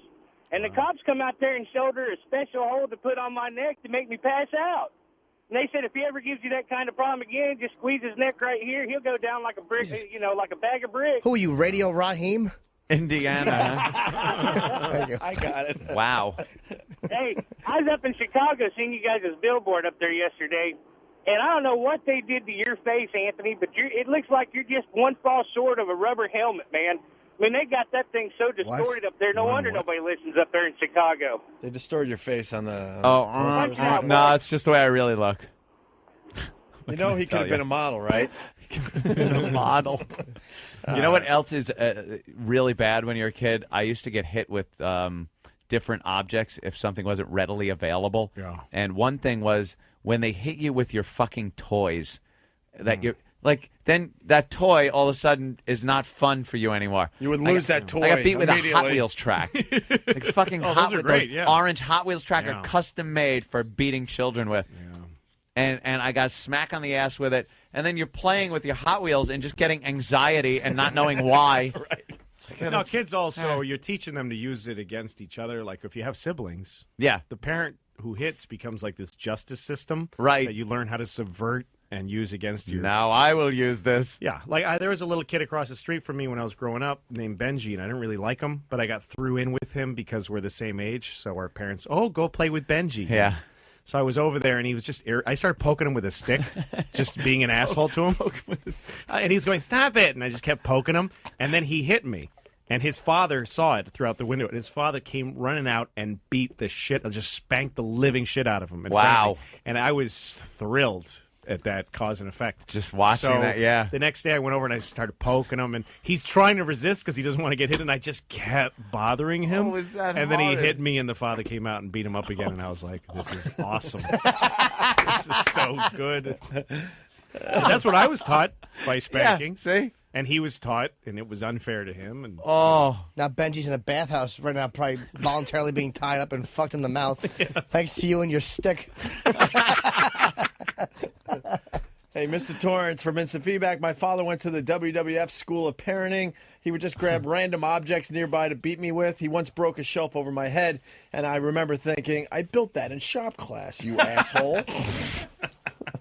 The things that go through your head. All right. I was blaming things on animals and stuff. Like I used to take things apart. I would love just disassembling stuff, but I was a kid, so I never knew how to put it back together. You could just take things apart.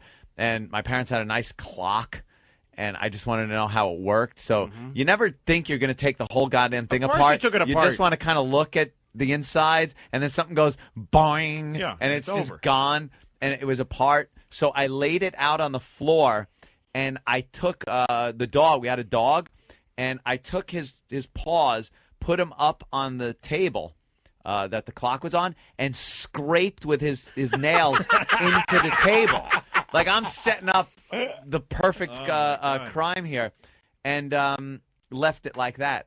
And it would have been better if I said I did it, because I had to watch my father beat the shit out of our dog. Yep, This yep. poor animal's going, "Brr, brr," and I'm like, oh my God, I just fucking condemned that dog, that innocent dog, to this beating that he's Yep. getting. No, but that's the thing. That's what beating your kids, because a kid can't face a beating. Right. It's too awful for a kid. That's It's what I was not- doing. it's I out of couldn't proportion. take the beating. So that's what you turn kids into liars. And I am a liar my whole life. I'm a dishonest person because I couldn't face negativity. Wow, this I is couldn't like- face making a mistake. This is like therapy. Yeah. I'm getting a therapy It's session. true. But that's what, if you hit your kid, people, he never did that again. Yeah, he did. He just got good at hiding it. You fucking faggot. You know what would be really funny is after you did that with the clock, if your dad fucked the dog in front of you, and that was the punishment for the dog, and it died. He fucked it to death. How do you know that isn't just the part I left out, Jimmy?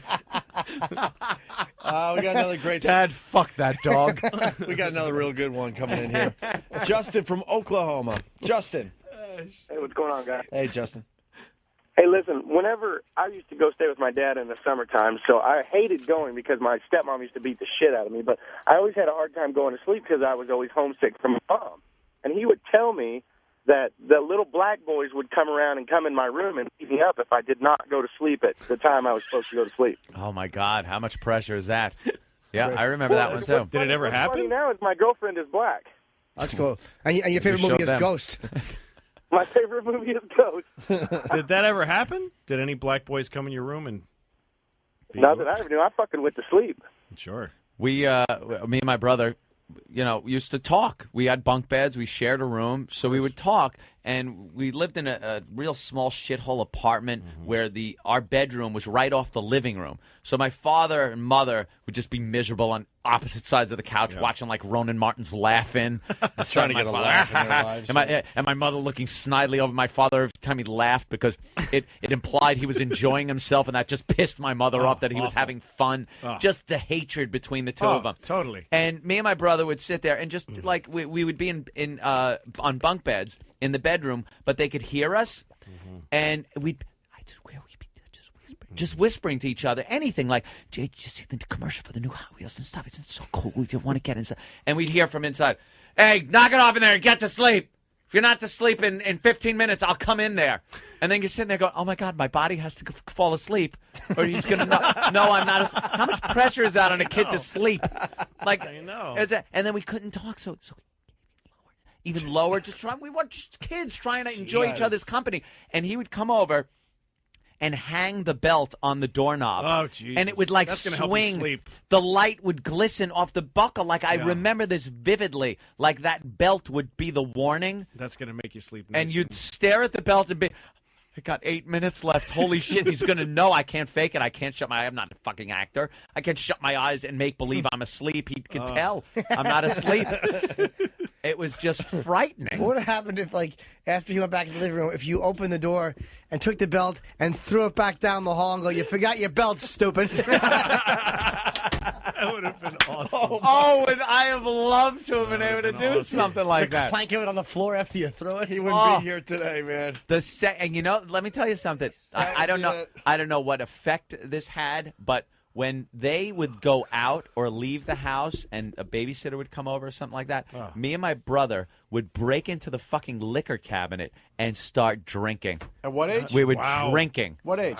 I had to be fucking 8. Holy shit. And maybe my brother was 9, and my brother would start fucking making out with the babysitters. Right. They were like 15 years old, 16 years old babysitters. No, that's what happens. Because when my parents, you just lose you fucking control. Yeah. Say, "Fuck you, I'm doing." No, when my parents went, because my dad left the house and then my mother would work, and I used to go home. I used to leave school in the middle of the day all the time, just leave. And I'd go home and leaving. Yeah, I just buy. And I was like a feral cat in the house, so fucking rubbing my dick against every surface in the house. Fucking, just disgusting. I used to climb. We had an upstairs neighbors because we lived in a 2-family house, and I used to, through the basement, go into their apartment and steal shit. I became a fucking mess. It really worked. Worked well, that spanking yeah. thing, I guess. Yeah. Wow. I've always kind of been an advocate, too, of the spanking. But now that I look back, it might not have worked. Because Louis brought up a great point where it's like, hey, it worked. Yeah. But you just don't know what else it's doing. That's a huge problem. It's so. You're also teaching your kid that hitting is how you get stuff. I mean, that's how that you listen to people who hit you. What kind of fucking life lesson is that? Well, if someone hits you, just listen to him. Just do whatever or he'll they said keep right hitting before. you. Yeah. It's bad in raising a kid. Although I do think on like places where it should be yanked out, or like if a kid's crying on a plane, like if he's not used to being hit, and all of a sudden you're hammer fisting him. No, I think an attention-getting whack on the ass That is kind of an thing, attention. I mean, I wouldn't do thing. it again. I can't imagine. Fucking the kids are so tiny. It's just bizarre to me. Pick them up by the But look, arm. I don't believe in hitting my dog. I don't believe in it. But my dog once snapped at my daughter, and I fucking laid her out. Really? And I felt bad, and I don't think. Did it you was get the a right good thing. out of it? It was pretty. Oh, good. they get surprised when you hit them. I smacked her in the face. Hard. Yeah, I threw her outside. I dragged her outside, and as I closed the door on her, I gave her a fucking nasty whack in the face. Do you think the dog knew why? It was I snapping? didn't matter. Didn't even care. It was retribution. It wasn't was fucking just you rehabilitation. fucking snapped. Yeah. Dog behaved after that, though, right? Well, yeah, but with the dog especially, actually hitting dogs is a plain bad idea because they do get aggressive and They they get- don't. yeah. It They get confuses snappy. them. Yeah, they don't because they don't hit each other. dog. Yeah. Why don't we Yeah. go to Jason in Wyoming? Well, they do look each other's assholes. It doesn't mean we should have to interact like they should. No, Right. We no. should, perhaps. If he doesn't bite the dog, When my you lick dog his- was a puppy, I did bite her on the ear, which I heard is a good. Like I laid down flat on top of her and bit her on Did the the ear. alpha male thing? Yeah. And it worked. She Sat, you know. pissed on it. Just piss in face. its favorite corner. Show it who's boss. Hey, this has come in a couple times as well. Jason in Wyoming. Here's another angle. Jason, go ahead. Yeah, you guys got me reminiscing about the God damn it if I got to come in there. Yeah. But my dad used to give me a tune-up. If I was being good for an extended period of time, he'd whack me in the back of the head to remind me of what would happen if I was naughty. Wow. This came in a few times. People that they were too good for too long, and the father felt like they got to hit him anyway. That's a good Oh, one. yeah, you got to get a Just to tune-up, keep them going, you know. I guess. A little No, and tune-up. it all. I think you tapped into something when you said that your father's laughing at laughing. Yeah. And his wife is sneering at him. Oh, That's just why he's yelling at They you. were, of course. Yeah. They were miserable. No, there's nothing. That is the trait Oh. of a miserable marriage, and I've been there.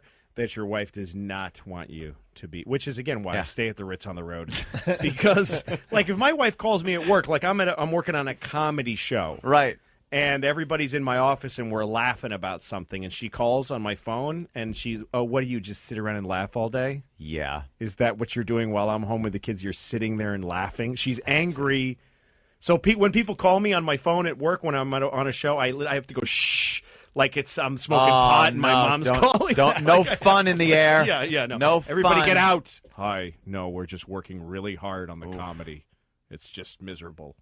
It's very hard. I was married for 9 years, and Opie remembers. I would love doing the show, and then we used to carpool because we lived in the same town. So he'd be driving me home. And, like, he could see the point where he'd make a corner and, like, the fun and vibrant life I had would be sucked from my body. The My enjoyment of that shoulders day's went down. show. Like, we'd be talking about that day's show and what we're going to do tomorrow and just our career and how excited we are about being in New York. And then we turn a corner and my shoulders would slump. my jaw would kind of go down. My eyes would kind of get, like, down.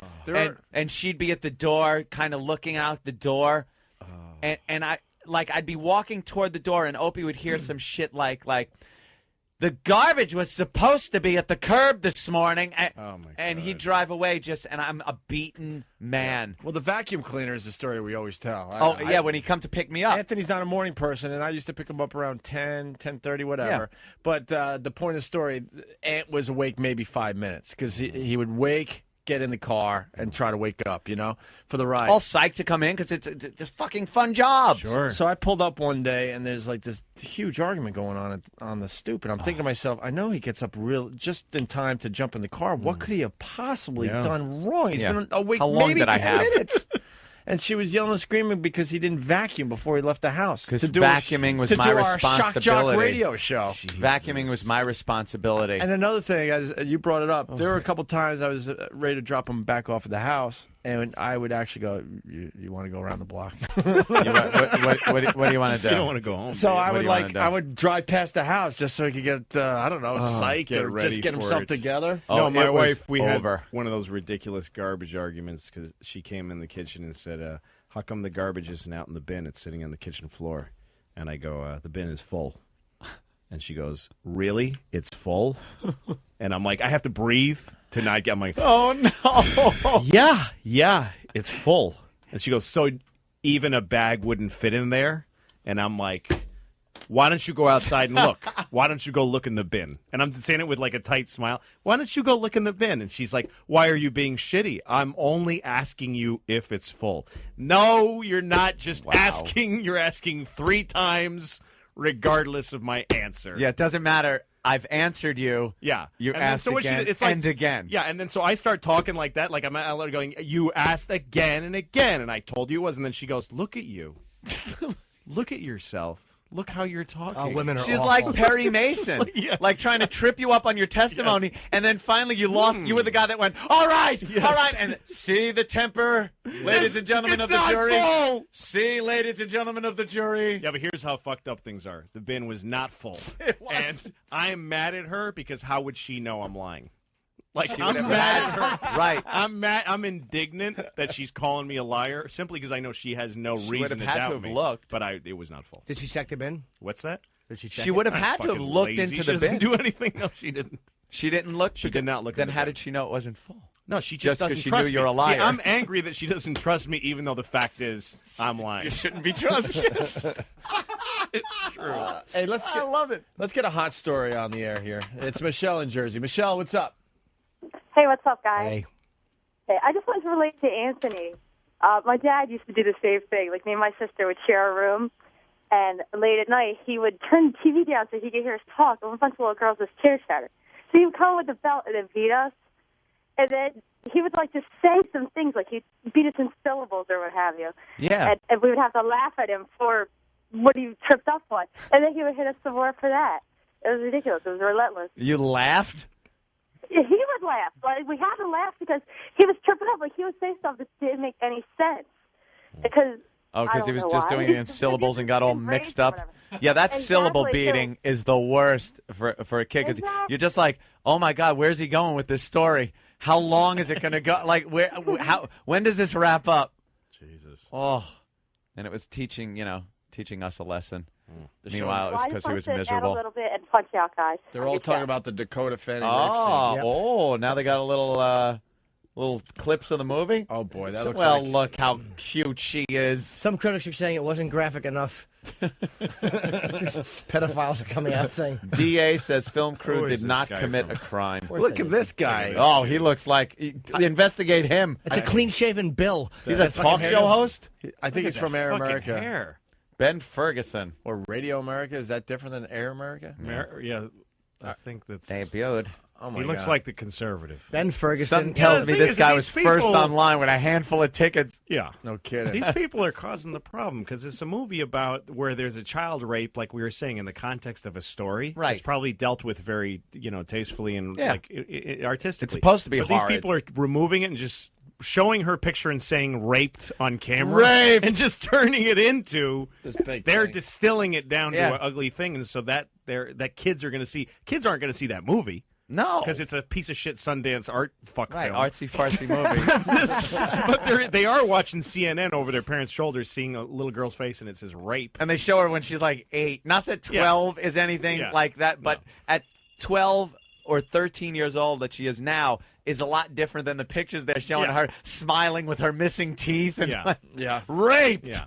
What? It's a Exactly. movie. She's a fucking actress. Let's go to John in North Carolina. John? Hey guys. Hey.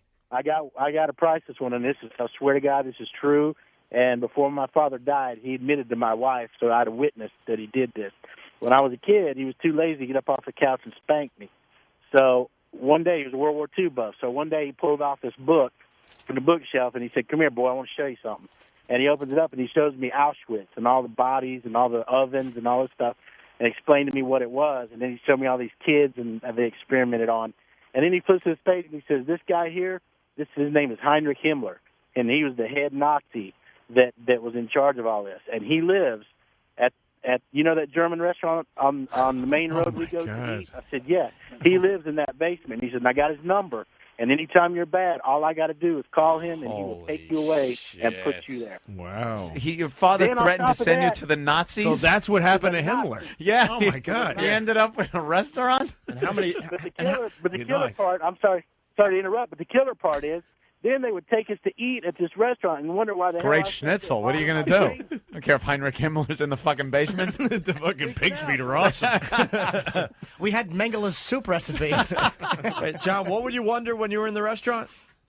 I was freaking because I just knew he was, and my father would nudge me and go, "Hey, boy, he's in the basement. You best be good." And I would just freak the hell out. John, how You'd be many- scared to pitch a fit? How many hookers have you strangled? Wow. I quit doing that a couple of years ago when I got married. There you go. Yeah, I'm okay now. Thanks, John, for the Bye, story. John. Let's go to Tom in New York. Tom? Morning. Hey. Yeah, my stepfather and his brother came from Europe in the 60s, and they had this real strict disciplinarian streak. And we were over their house one time visiting my cousins. The youngest boy did something bad. All 4 kids had to drop their drawers and bend over the bathtub and get spanked with the belt like Anthony's father.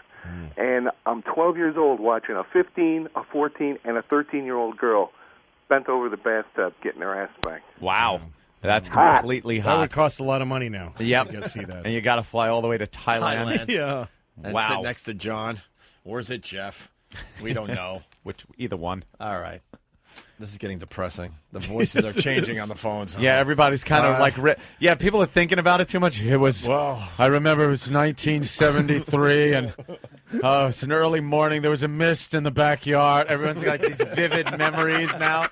We're supposed to be having fun here for these It's people. like the way people describe 9/11. Yeah. It was a cold, crisp morning. I remember in where I was. September. It was sun was shining. The sky was so blue. It was unusually sunny. It was the last thing you expected. Such a horrific day. Oh, Jesus, what's that smell? This is the worst of the Opie and Anthony Show on Sirius XM. Let's go to Jennifer in Cleveland. Jennifer, Hey, how you guys doing?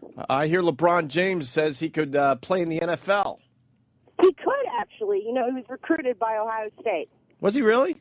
Yeah, he really was. I know one of his fellow high school guys there was a really good football player.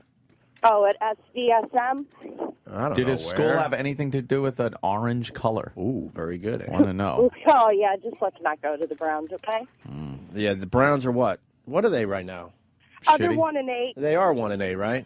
Wow, They are you're a sports chick, huh? See, but here's the difference. Big sports chick. Here's the difference. At least you know your fucking football team sucks this year. See, Hey, we you had know all this what? hope in New York for Sanchez and the Jets going, wow, we got a pretty good shot at making the playoffs. Next thing you know, we're suffering here. And now that the season's a bust. And you got the fucking coach. He's 340 pounds. He's blubbering and crying like an idiot to his players. Blubbering. There's a whole article in it where he's in the Hall of Fame of crying with Mike Schmidt and the rest of them now. Wow. Unfortunately, there's no tape of him crying, though. That is true. With two bad knees. Can we just like I that love again? that one. Hey, Jennifer, hold on the line. We got to play Never our. gets old. We got to play our Mike Schmidt. Mike Schmidt crying never gets old. Okay, Hold on a minute. no problem. You're doing radio with us. Enjoy. Just say Okay, that. I am. Travis, you got that? See, 18 now years ago, I left Dayton, Ohio, with two very bad knees and a dream to become a Major League Baseball player. I know. My favorite part. I thank God the dream came true. Okay, faggot, what's next? What a girly cry that is. True. Game true. It was just about baseball, man. When my dad died, I didn't cry like that. You know, I had a good cry, but I didn't sound like that. no, you go. Daddy! Daddy! Oh, my God. But we're about to get it back on radio, Daddy. You supported me for those 2 years, and now you die a week before we're supposed to be back on radio, Daddy. And then you feel ridiculous at what you sound like, so you just stop crying, hold it in. That fucking sucks, that death shit. I want my dad so bad, I'll admit it. I didn't cry right off the bat. When my dad died, it was one of those things like I couldn't because there were too many people around. You cried, and I though, couldn't huh? have Fucking I Anthony couldn't Cumia have- cried? Of course, it's my dad. Nice. Same thing. When did you cry? So, well, here's what it is. Hold on, Jennifer. We'll get to you. So we he- like no your problem. we like your laugh track though. It's really getting us pumped. He dies. Joe, I'm at the bar Yeah. because I'm with the ex-wife and she's working. This is when we first at met. the bar. Yeah. Yeah. She's working at the bar. So I'm sitting at the bar after work, down in a few beers. My brother comes in and he's like, oh, I got bad news, blah, blah, blah. That's how you found dead. out? Yeah. Joe came in and told me. Oh shit. Where? So at the bar. Broadway? Yeah, off Broadway in Greenlawn. So I'm sitting at the bar now going like, oh, wow, that fucking sucks. So I'm drinking beer and stuff, and my brother has a beer, we're just kind of like, wow, I'm fucking shell-shocked and shit like that. So then I wait till the ex gets off of work because I got to drive her home, and I don't want to be in front of her nightmare. because I didn't want any fucking comforting from her. So we go home and go to sleep. Right. Now we go to sleep, and then I had to get up and go to work the next day. So I get up and go to work, and I couldn't like cry anywhere there and stuff. I had to wait till I came home the next day, got home, went upstairs, and like shut the door to my bedroom. It was like, booty hooty hooty hoo. And then Wait, was the wife home? What? Was she home? No, the house is empty. Oh, okay, I missed that part. I'm sorry. Yeah, I just I'm didn't sure want she anybody wasn't comforting. walking it. No, comforting my ass. Yeah, exactly. So it was like. Did you have a good cry though? And that, not a good one because Dude. like it for a little while, like it was pretty intense for 10 seconds, and then I was just like. I couldn't help thinking how silly I sound. Yeah. So I'm just like, all right, I got to stop this. I think I got it all out. It was like 10 seconds. That's it. It was pretty intense. And then I just heard myself going like, and I was like, stop that. You sound silly. Dude, man, believe it or not, man is is made to cry. But as a man, you're not supposed to cry. I mean, in recent years, I guess it's a little more accepted, Yeah. a little more, but I don't know. Dane Cook does a pretty good bit on like having a good cry, and he is 100% right. When you get a good cry going, man, it feels fucking great. It might, you know why? Because I think it exhausts you afterwards, and you just could take a nap. Yeah. I remember the one time though, I saw my father cry, and that was just That is the awful. worst. You don't want to see that. He drove up in his Le Mans. Actually, he wasn't even in it because it had burnt up. Mm-hmm. So the hood, he opened the hood on the highway and tried to get the fire out and burnt his hands. So he came back to the house, and my mother's like, all right, Joey, come here, and his hands are under the water. And now, I don't realize, but at the time, he's younger than I am now, like Jesus. way fucking younger. Sure. Then I'm a little kid, and I just hear like, so I go downstairs to see what's the matter, and there I'm watching my fucking dad, who is, supposed to be at that age, the do-all, be-all, end-all of men, and he's crying, and I went, Daddy, are you okay? And he turned around and goes, get the fuck out of here. He yelled, get the fuck out of here, because he didn't want me seeing him cry. Yeah, because that's not cool. So, of course, I was like, yeah! I start crying. I run upstairs. I have a tummy ache. I'm a fucking baby. That's great. Get the fuck out of here. Thanks, Dad. A little sympathy I'm trying to give you. And you told me get the fuck out. My dad, I remember crying twice. There's a good one and there's a bad one. Oh, no. The good one was the Passion of the Christ. Near the end of his life, by the way. Oh. He wanted to see this movie. He was like, my dad was very spiritual. He believed in some good shit. You got to get high to really get into some of the stuff my dad believed in.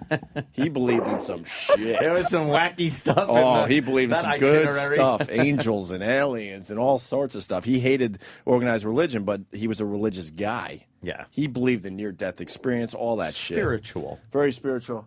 So he wanted to see The Passion of the Christ, and I sat down there in Huntington, that theater in Huntington, and he fucking bawled. Holy shit, in the theater? Oh, the Were whole you just theater. looking around going like, holy No, the whole fuck. theater was bawling because it was like a afternoon showing, so it was a lot of older people in there. And the whole, like, the Virgin Mary having to watch Jesus getting beat. You and- should have just yelled out, Jesus Christ! I wanted to stand up so bad and go, we get it. Yeah. He got beat bad. Yeah. Not quite as esoteric No. as the would have you believe in other movies. And then the other one was he was in a hospital bed. You might want to turn off the radio. Oh, He was in a hospital no. bed. And he, oh my God, he was in there for his like 20th heart operation. I lost track. And the night before the big heart operations with my dad were always intense because you didn't know if he was going to make it through. And all of a sudden he just started. I'm the last guy there. It's like it's kind of dark. How did you get last ups? I was because he had to come to the city to one of the VA hospitals, I think. So it was tough for people to visit, but I was living in the city, so I went down there, and it was just me and him, and it's just a cold winter night, and everyone else is gone, and pretty much the staff is gone. There's only one night nurse, and all of a sudden he's just crying in his bed as he's hooked up to all this stuff. Oh, I go, "What's no. wrong?" He goes, I go, what's wrong, Dad? He goes, I just love you guys so much. Whoa, fuck. And how do you handle that, though? You go, goodbye. That's sort of what I was and saying. just run I'm like, away. Dad, it's going to be okay. It's going to be okay. Run away from the situation. Yeah, I try to get out. I'm not even going to front. I try to I get out know. as That's terrible. quick as possible because he was a tough guy. He was one of these guys like, if I die tomorrow, and one of those guys, I'm ready if I die tomorrow. But then when the real mortality was sinking in, where it was a possibility you could die, fuck, you realize, no, you're not ready for that shit. You're not ready for that shit. Oh, I think I had one more episode, but it wasn't that bad of you crying? Of seeing my dad. Oh, by the way, get emotional. The phones were lit. Twilight Yeah. sucks. Okay, Yeah, we can we move get on it. from that fucking subject. With this, my parents, of course, having a giant argument. I guess I was 7 years old, and again crying and all that happy horse shit. And it was a big one. I mean, they're yelling, screaming, and all us kids are just like crying. It was just a big crying, fucking yelling house. God, the apartment above us must have hated us. and like my mother came out of the bedroom because they were arguing in the bedroom. And then we're all crying, and she grabs the three of us, Yeah. and she's like, oh, everyone's crying and stuff. So I pushed away and ran into the room where my father was because I just thought, that's awful. Like, he's in there all upset and alone. And the three kids and my mom are out here, Right. So I run into the room to, be with dear old dad. And he was all like misty-eyed. Oh, shit. And then he goes, I just got to tell you, you're my favorite. I was their Oh, favorite. You're my no. favorite. We were both favorites. I was the favorite. Know what that meant? Paying the mortgage for 10 years. Thanks. Ah, So glad I was your favorite. Favoritist. Holy shit. How about I'm second favorite? And then I get felt the money from one of the other brothers. Then I felt guilty that I was the favorite. So I felt all guilty. And see, that didn't work out. Parents got to just shut their fucking mouths. Shut your mouths with the kids. Yeah, don't pick favorites. Just be like, get me a beer. Yeah, don't Things pick like favorites. that. Puts a lot of pressure on the little fella. Help me fix the car. That Right. was like a big thing. Like, my dad was like, hey, Anthony, help me fix the car. No, and I couldn't do shit. I couldn't do jack shit. So I was standing up on the bumper and kind of holding on to the grill looking in. And he's like, oh, yeah, I think it's something with the carburetor and stuff. I go, what's that screw and stuff? He goes, oh, yeah, let me try that screw. He knew. And it was like, oh, that's cool. I helped Dad fix the car. That's like a fucking Norman Rockwell painting. It was fantastic. So you had a normal childhood. I didn't need love. You're my favorite. What? Now I feel bad. Matt in Connecticut has something. Matt, go ahead. Hey guys, Hey. I don't know what it is, but this girl is just a total cunt. Who laughs at dad dying stories? What the fuck is wrong? Goddamn dad dying stories. Yeah, I was trying to go for a little shock there. There's Jennifer just laughing and laughing. Right. Comes with the name. I'm sorry. It's all right, Jennifer. You got a good sense of humor. I guess. All right, we'll see you next time, Jennifer. Thank you. Hey, wait a minute. I have one question. Yeah. What? Listen, my brother's in Botswana in the Peace Corps. Yeah. He's coming back in May. Can we come see your show? No. Not allowed. Goodbye. Peace Corps, you goddamn hippie, Tommy. What do you got here? Well, I guess when I was or conveying the story of me running into the room to be with Dad while the other, my brother and sister with my mom, my sister texts, aw. Oh, really? And then I guess after the you're my favorite part, she goes, okay, I take that aw back. Oops. Let's say hi to Chris in Houston. Chris? Houston. Hey, fellas. Hey. Come on. Hey, when I was about 14, I went and saw Forrest Gump with my dad, and he started crying so hard whenever Ginny died that this young couple on a date next to us had to get up and move over. They were embarrassed. Really? Yeah, Oh, I made it's eye contact with the guy who was on the date, and it was just, I still remember the look on his face. It was just humiliating. I don't know what chord it touched to my dad, but he was just bawling like a fucking baby. That's great. Wow. Maybe he had AIDS. Dude, I'll fucking tell you something right now. Sorry. I was crying 2 days ago. What? I was fucking watching Private Ryan.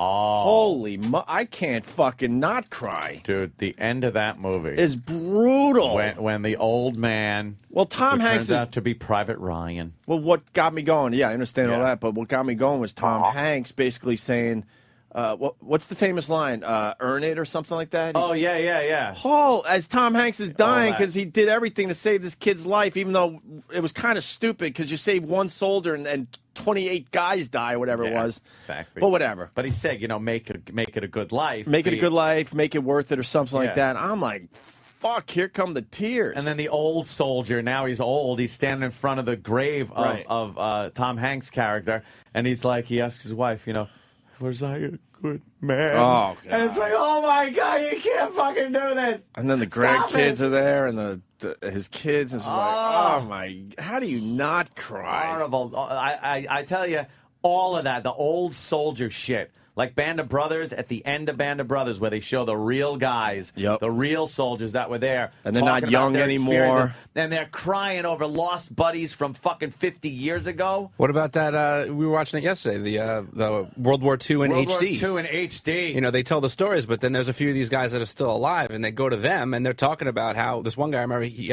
was older than anything, and he was talking about how he got his guys into this situation. Oh. Yeah. And he knew that he had to get them out, and it wasn't his job to fight; it was his job to get them out of this situation. Get them out because they were pinned down. Machine gunners were all over the place, and he goes, "We're gonna have to sit here until it gets dark out and leave." Mm-hmm. So they just hunkered down, and one young kid gets up and starts getting up, and he goes, "Get down, get down!" The guy pokes his head up, boom, killed him, and he goes, "I wish there's somehow I could have tackled that kid, like that. That kid is haunting that fucking guy." Sure. I mean, Private Ryan was some real stuff, but I mean, this is real because it is real. The real shit. stories. Dude, by the way, that goddamn World War II in HD, I've been watching that, is amazing. It's all like color. The difference between your attachment to a situation in black and white film or color film is totally different. You watch World War II in black and white, you're so separated from it that you really don't feel like it's real, or it was so long ago that they weren't real people. Right, of they're course. like, you get this weird feeling. When you see it in color and see those soldiers' faces sitting there just shell-shocked, like waiting, or Guadalcanal, and they're just, they've been through the mill, and they got that look on their face, and it's in color, you all of a sudden, you're going, holy shit, It that just seems guy's a lot like, realer, right? that's just a guy. And Can I ask the dumb question? Yeah. Did they colorize it? No, it was color film. Really? They found a bunch of color film that's never before seen on TV, or a lot of it hasn't been seen before on TV. And there were color films back then. Huh. Remember when they were trying to like colorize all the black and white it's films? like That shit. That went away, right? Yeah, they have, and there was one guy that they're talking about, and he wrote a letter back home, and it's like, yeah, things are getting quiet. He goes, I think the war will be over soon, and blah blah blah. He's talking about that. He goes, well, I gotta catch some sleep. I'll write again soon.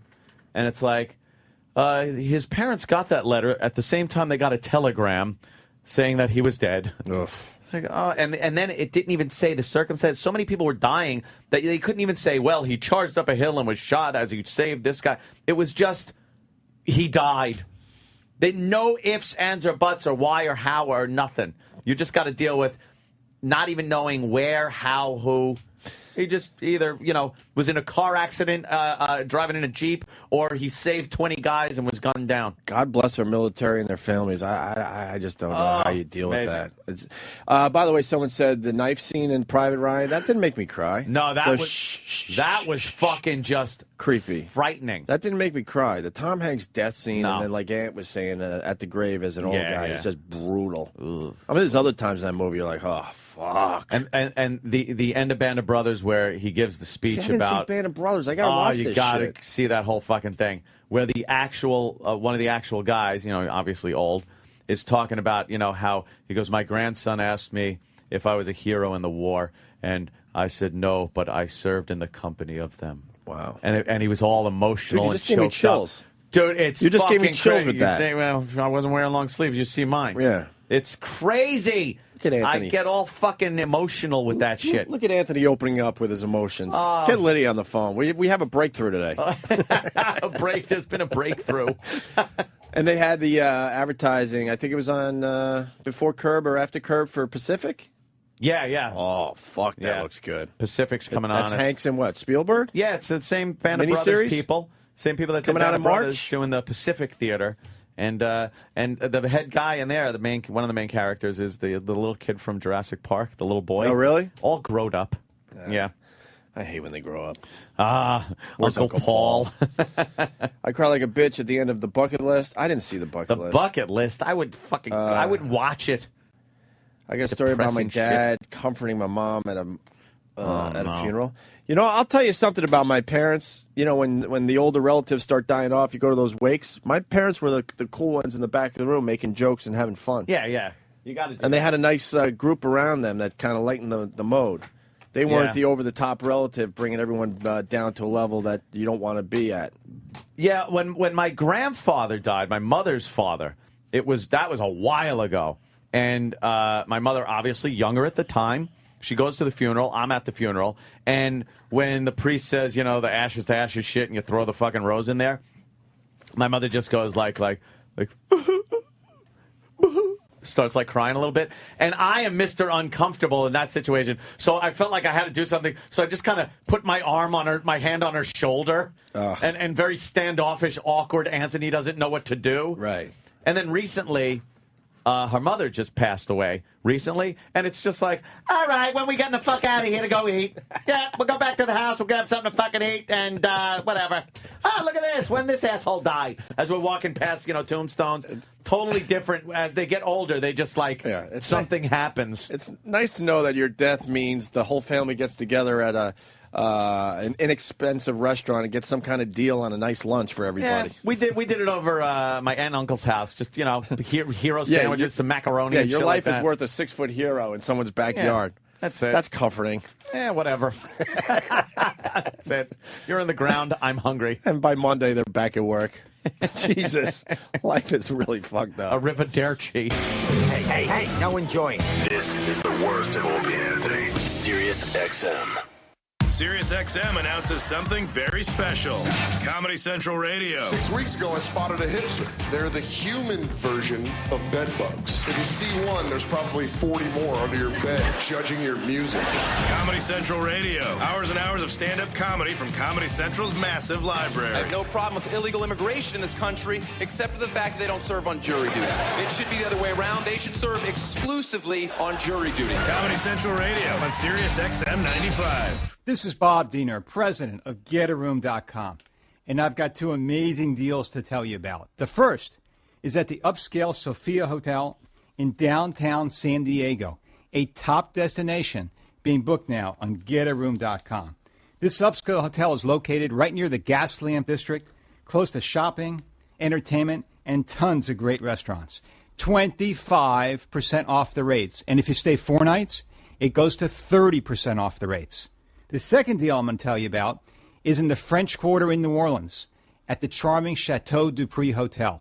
20% off their rates from $79 a night. To book these deals and tons of other deals all over the country, Chicago, New York, Boston, San Francisco, anywhere you want to go, even Europe, London, Paris, Barcelona, go to GetARoom.com. We'll save you a ton of money. Stop paying full price. Go to GetARoom.com. It's a fact. You can make thousands of dollars flipping houses. Discover the secret house flipping formula from Dave and Pete, the stars of A&E's #1 hit show, Flipping Boston, for free. Hi, it's Pete and Dave. We're giving you our flipping formula for free. It's what we use to find the right house, flip it fast, and get paid. It's time to stop just talking about flipping houses and start doing it. Now is one of the best times in history. USA Today reported that you can make thousands of dollars in profit flipping houses. In New York City, the average profit was over $118,000. Omaha, it's over $71,000. Lake Havasu, Arizona, the profit per flip was $87,000. And we're going to show you how we do it for free. Stop dreaming. The houses are there. The opportunity will never be better. And for a limited time, the flipping formula is free. Call now, 800-282-3097 for your free Flipping Formula Strategy Guide DVDs. Just pay processing. That's 800-282-3097. 800-282-3097.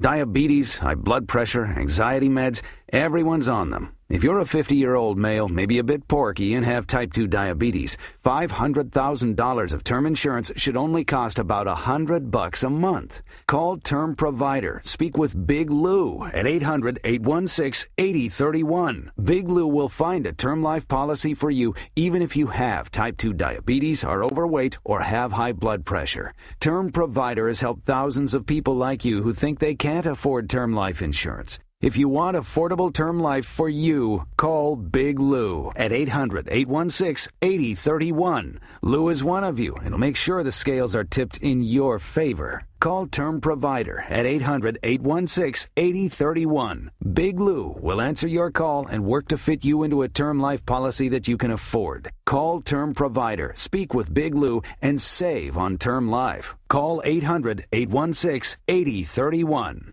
No small business has time for payroll hassles. That's why there's SurePayroll.com. Fast, easy, and affordable whether you pay one employee, 10, or more. Log on, enter hours, and approve. SurePayroll pays your employees and automatically files and pays your payroll taxes. Run payroll from wherever, whenever, even from your smartphone. And if you need help, call customer service right here in the USA. Trust SurePayroll.com. Call 877-954-7873 or visit SurePayroll.com today. That's SURE payroll.com.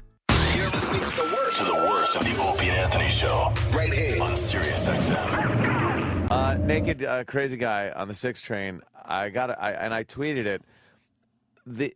The screams of both horror and laughter and stuff sounded like when the towers came down. Like all the people in the street when they went, ah! Yeah. That happened when the guy just pulled his boxers down and got naked. That's how fucked up as a country we are.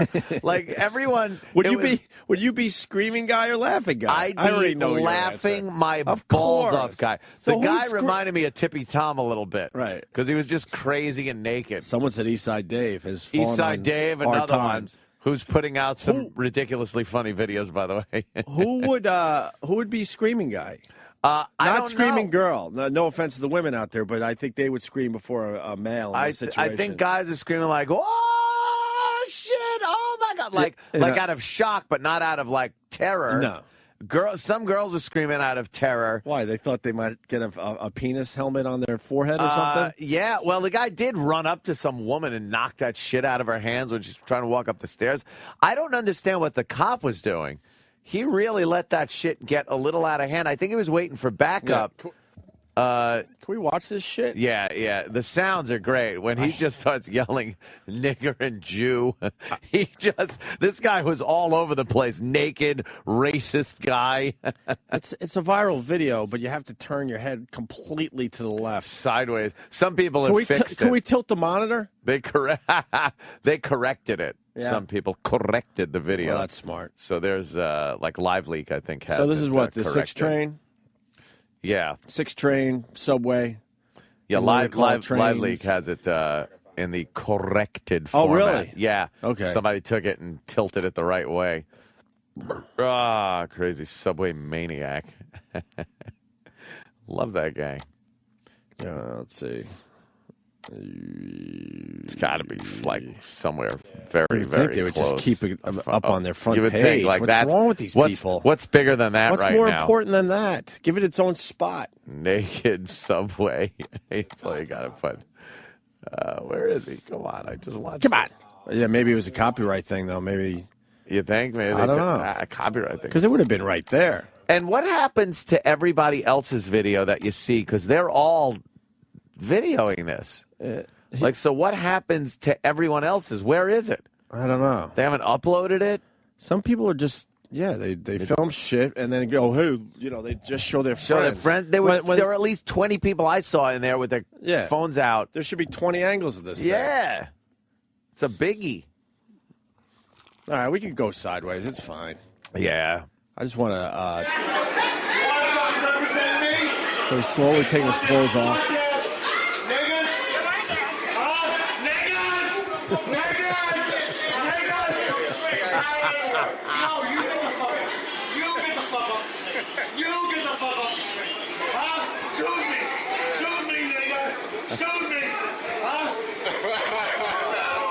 Guy's laughing.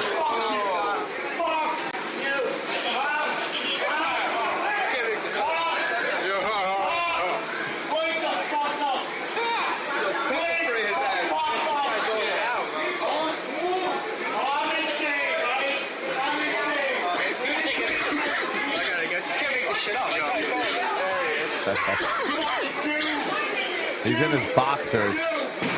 Now he's yelling at the Jews. You can tell when he takes the boxers off. just from the sound of the crowd. That's the towers coming down. You're right. It's screaming. Now he's completely naked. Yeah. Where's the cop? Cop's like right there. Now he's just running around the platform. There's this big hairy fucking bush. Yeah, with a tiny schmeckle. Running up the stairs. Grabbed something out of a lady's hand and slammed it down on the ground. Yeah. I was just sort of attacking people. And now he's very close to the edge of the platform. And now the cop is trying to apprehend him. And some of the bystanders are helping.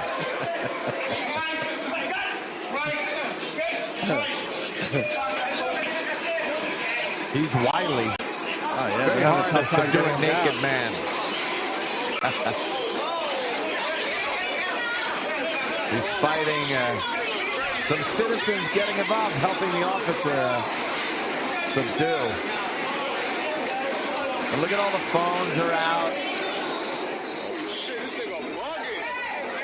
Everyone just taking pictures with their This guy's phones. bugging.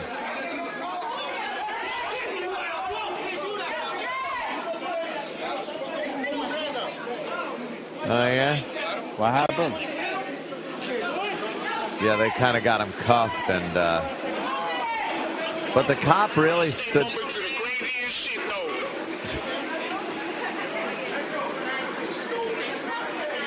I've noticed black guys and Hispanic guys, whenever they video something from their phone, at some point they have to turn the phone to their face and say something like, "This shit be crazy," and then go back to the action.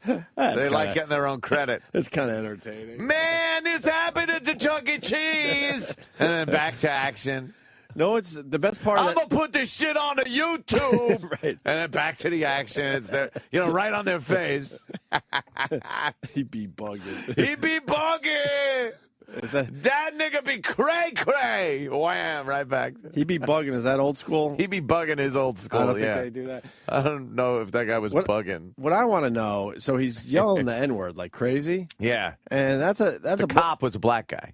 But the rest of the train, that's like a black train in that area. They don't care because that guy was crazy enough. He was so crazy that Right. it's laughable at that point, right? It negates the N-word From a white guy. From a white guy when you're that crazy. Wow. Because then they're just laughing at it like one of their buddies said it. Right. See? So if you act crazy, you could say it. You could say it. But you got to act that crazy. That's the line of crazy you got to be when you could just blurt that out on the 6 train. And there's no consequences. No repercussions Of for, course, for he that. got arrested for being naked. For being naked. With his schmeckle out. Yeah. His little schmeckle. Yeah, but if he was just a businessman, right, and the door opened and there's a black cop standing there, and he just started yelling that out the door at the cop, people in the train would be going, hey, motherfucker, Yeah. what are you saying? What'd you and say? there could be a What'd you problem. say? But when he's taking his underwear off and showing his big hairy cock, he could yell whatever he wants. Got to trim that shit down a little. Racial epithets mean nothing with your dick hanging out on a subway. Is the bird nest still in? The bird nest. Is that still in? With the 2 eggs and the mama bird or the baby. Oh, that's a baby bird. Waiting to be fed. Yeah, hard to get a rod while you're yelling nigger and Jew Right. At the while you're naked on a train. I think at the very least you got to trim your fucking bird's nest. Yeah. I don't know if he left his house in the morning thinking that was going to be his day, though. True. So, to shave. It's like, I'm just going to lose my shit. I'm going batshit on the 6 train. Let me trim down just in case I take my boxes off and run naked yelling racial epithets at police officers. What I'm learning, because I do some street videos, whatever. Nothing like this, obviously. But people from the rest of the country are shocked, that this shit happens in New York City. Yeah, New York. They really are shocked. I just assume that this kind of crap happens in every city, certainly in every town. You got this weird shit going on. But I'm learning more and more that, no, man, this is just a very unique place. You know what it is? And everybody that was watching this, after that guy was cuffed, all got on their trains, went to work, did whatever they had to do. Anywhere else in the country, maybe L.A. or something like that, but anywhere else like the Midwest and stuff, right. Those people would have had to have gone home, right, shaken, right, and been like, oh my God, I can't go to work I today. can't believe what I saw today. Yeah. Here, would you? Yeah, like freak out. But we just back to work. I'm only learning that recently. I really Yeah, am. it's crazy. I thought that this is just, you know what? It's our melting pot. Yeah. I mean, that video I made with the black guy with the chain, really thick chain, and he's yelling the N-word, and Osama bin Laden. Some have been laden. If you look at that video, fuck the action. Look at the people. That's what I study. And they're going by this insane scene that's going on, and they're just on their phones. Another guy, I think, is ordering a pretzel. Doesn't matter. Guy's walking out of Starbucks with coffee, and this shit is going on right in front of him, and no one's stopping to watch. It's just it's like, oh, another crazy person in the daily streets of New York. occurrence. There's so many people. It's such an urban environment. It's, a lot of people working, a lot of homeless people all mixed together. Mm-hmm. We don't have it separated where there's this nice area, and then you got to go way the fuck away to get to a bad area and stuff. Right. It's all like intermingled. So we kind of learned to just live with each other and look and go, oh, well, that's happening. Yeah. Great. There's a guy with his pants off and his hairy dick, and he's yelling nigger out the fucking subway door. All right. I'm just going to go grab a pretzel I should have watched that video closer. Were there people on the subway just not even paying attention? Oh, yeah. Just looking at their phones and stuff? Yeah, just people and that woman walking up the stairs was just trying to get somewhere. And Right. The guy ran up. She didn't even give a shit. Right. Guy's naked. She wasn't running away. No. She was just walking, and the guy slapped like some kind of merchandise out of her hand. That is so fucking weird, man. It's an odd situation. I like to actually speak to Kenny, who just walked in, about this. Kenny, did you see the video? No, sir. I'm behind in the times. Oh, Kenny. This is a viral video Kenny. that is everywhere This today. is something. Crazy naked At least guy show in the sixth beginning grade. again, so Kenny could get a little thing, because you used to be a law enforcement officer. I just want your take on how the cop handled this. I think he was a little overcautious, because some civilians seem to have been in some danger from this guy. He was able to get close enough.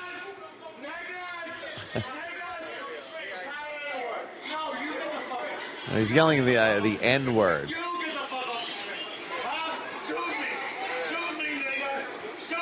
That's the officer was an African American gentleman. See, now the officer's standing outside the train. He's in the train. Now the pants are around his ankles. Wouldn't you think that's a good time to take him down? But the cop lets him take his pants off completely. Now his legs are all freed up. Now he's yelling Jews, Jews. And punching the subway. Fucking Jews. And then and then off come his boxers. The crowd just going in hysterics now. And he leaves the train. Now the officer's right outside the door of the train. He lets him walk out and start getting into the crowd now. And if you watch, a woman's walking up the stairs and is accosted by this gentleman. And the officer's still standing there. What is he doing? That he should have grabbed him as soon as he left the subway, right? Now, and then he's subdued by the officer on the side of the platform with the help of many citizens. And that's pretty much it. Now, Kenny, your professional assessment of that situation, what happened there? The cop's in a no-win situation. Really? Yeah, because you're damned if you do, you're damned if you don't. You make that up? And there's too many witnesses around to do what you really need to do. Now, what did he need to do to that guy? Well, when you first see the clip, he's calling for backup. Right, obviously. All right? And the guy's, what they call an EDP, emotionally disturbed person. Apparently so. Right? Yes. Plus, he's probably a dirty, filthy, stinking homeless guy. Right, and he's naked. Yeah. So the guy doesn't want to wrestle around with him alone. Yeah. So he's waiting because, if this was like the movies, like you just walk up to him, you hit him with your Coca-Cola, one shot over the head, and that's it. Right. But like when he went after that lady on the stairs, yeah, that he might maybe like who am I to say to second guess somebody? Exactly, but know? I'm thinking, especially when he went after the lady on the stairs, there were points beforehand when his pants were around his ankles and he went to take that last one off. I think the officer probably could have charged in, crossbody blocked him, and just knocked him right on the floor then with his pants around his ankles. He let that opportunity get away. Now the guy's completely naked roaming around the platform. Then when he's going up the stairs to accost that woman, you got the stairs as your assistant. He could have hit him from behind and face planted him on the stairs. Now, again, I'm not second-guessing either. This guy's in the situation. I'm just saying I saw a couple of opportunities where this guy didn't have to be wandering around the platform with his dick hanging out. There's more than one way to skin a cat. Is that what you're saying? I mean, you're absolutely right. When his pants were down there, you could have maybe tackled him good. But then now what? Now you got to roll around with this guy because, believe me, when people don't want to get locked up and people don't want to get handcuffed and the adrenaline's going, yeah, it ain't easy sometimes. And you don't want his dick rubbing on you. Yeah. So like, all's well that ended well. So you now, let's say an officer like you. Not you yourself. Well, not like me. I was professional. I'm saying like a Dirty Harry. A Dirty Harry kind of guy, let's say. Let's say he worked in Jersey or something. I'm just picking a state. What would have happened to this guy? Before cameras were all over the place. Before the cameras ruined police work. I know. Before the pesky cell phone. Yes, the pesky citizen and his cell phone. Right. What would have happened to this guy, Kenny? Well, I saw on TV once. Right. It was in a fast food joint. Yeah. And a couple of walking cops went in to take their meal break. Right? And there was a security guard in there, and he just told the cops how he threw a kid out for spitting in the salad bar. Oh, Christ. All right. So the cops sit down with their meal. All right. And here comes this kid back in because nobody's going to tell him what to do. And now he's showing off in front of a few females. Oh, boy. All right. So the certain cop gets up from his meal. Do we have a description of this perp? Yeah, you know. Jesus. All right. Yeah, you know. What the Kenny. What the hell, man? So the cop, he gets one bite out of his burger, and he goes over and they go like, look, they asked you to go. Why don't you just go?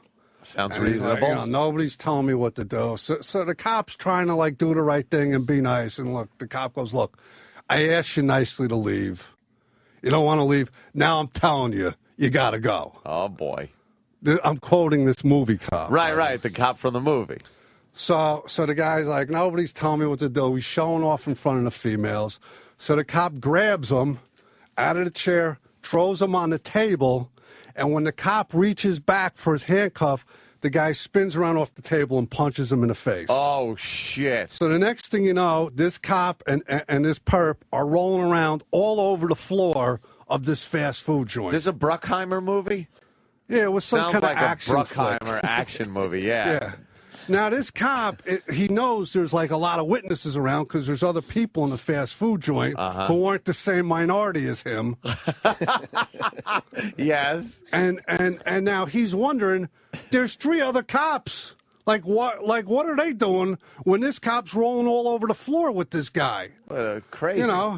So then, I guess the cop got tired of just wrestling around with that guy, and he pulled out his slapper and just hit the guy till the guy just didn't want to get hit no more and gave up. Right? And then he looks up, and the other cop, because the cop that was wrestling around, you lose your handcuffs, your flashlight, your radio, everything, you lose everything. Right. When you're rolling around. And the cop looks up, and the one cop is standing there with his handcuffs hanging on his finger, he was nice enough to hand the other cop the handcuffs he dropped. That doesn't sound like very good, partnering. Yeah. So the guy gets cuffed up. The cop calls from backup, and all his friends come from the other side of town to help him now and clear the joint out, right? And that mutt gets charged with aggravated assault, resisting arrest, and the whole thing. But the game they play is they countercharge the cop. Oh shit! Yeah. So now the cop gets countercharged with the aggravated assault, possession of weapon because he hit him with a slapper, and it's going to go to grand jury, and you got a PBA attorney, whose nickname is like 5 to 10 if you're lucky. This sounds great. I gotta see sounds like a great movie. Yeah. And this, can you get it on Netflix? Is it streaming? Yeah. And the kid, he was a high school senior, but he happened to be 19 years old. Jesus. You really know the details of this flick. Oh no, I saw it a few times. Oh yeah. Well, I would watch it a lot too. It sounds very So then, like, action packed. You got to end up like dropping the charges, and then it's like a wash. Oh, so it's a wash. So the kid walks away with nothing, and Well, a the few cop bruises, walks though. away with nothing. And they give that look to each other in the courtroom, like, you son of a bitch. Especially when you got to worry about, like, in some opinion, maybe a racist cop that said he would have testified against the other cop because he instigated the whole thing. How that could have happened, Jesus Christ. is beyond me. But there was a lot of racial tension back in the day. And that's when this movie took place. Oh, yeah. Another part of this movie, back in the day, fights in the locker rooms. Wow, really? Oh, it got Between so bad. officers? Yeah, it got so bad. Like, 2 radio cars would pull up in an intersection at a red light, and guys would get out and just start beating each other at the fucking red light. You got to see this. The good old days. Oh, this is good. This is movie back has in a the lot day. of twists and turns. Andy. Yeah, it really does. Cops used to keep their cocaine rolled up in their gun barrel. That was back before you had to study for a piss test. Who was the romantic lead in this movie? Yes, was there a love story, a love angle? Yeah, was there a love story? That's great. That was interwoven? It should be. Yeah, the love angle is, like in a ghetto precinct. Yeah. The Caucasian officers, just because they're in that environment, there's some jungle fever. Okay. Yeah. So they ended up like leaving their wives and screwing up their marriage. Wow. For little brown sugar. It sounds like almost like Fort Apache, the Bronx. I saw that movie years ago. Yeah. But hardcore. Wow, that's good. A good 2 thumbs up for this movie. Oh yeah. Every finger, the middle finger. That's a hell of a movie. Well, Kenny's movie reviews again. I love Kenny's movie reviews when he talks about It's been a while. These old cop movies that he's watched over the years. So this guy, he did all right for himself. Yeah. Like, he could have been a tad more aggressive. More aggressive. He could have grabbed him as soon as he got off the train. Because it seems like a few citizens might not have to have been subject to that. Right. You're listening to the worst of the Opie and Anthony Show on Sirius XM. There was a bidet in my suite at the Bellagio. Oh. And I had wiped my ass probably 11 times by this point. It was like where you're just dabbing paper against your fucking raw asshole. Like you have fucking salt and vinegar potato chip asshole. And if I finally gave in and used the bidet, I straddled it facing the wall. And I was. That's not the way you use it. Yes, it is. You were on it backwards. He was trick riding like an old West. He was Wild fucking West the show. bidet. No, I'll tell you why it's the right way. You're supposed to sit forward. There's Did the you handles. jump off and spin around and jump back on again? There's the and then handles. Fire with a mirror behind you. He was doing backward cowgirl. No, I was facing. I was facing the handles, sucking on them. There's the little knobs that are hot and cold water, and when you do that, it comes out a little bit. It burbles out. So you can see how warm it is. And then you sit over, you put your asshole over the spigot, and you turn the faucet, and it shoots up. You don't want to be funny. You want to be reaching behind you to fucking do it. It's not a motorboat. I'm not trying to catch Walter on Golden Pond. While I was cleaning out my asshole, Hepburn brought me sandwiches.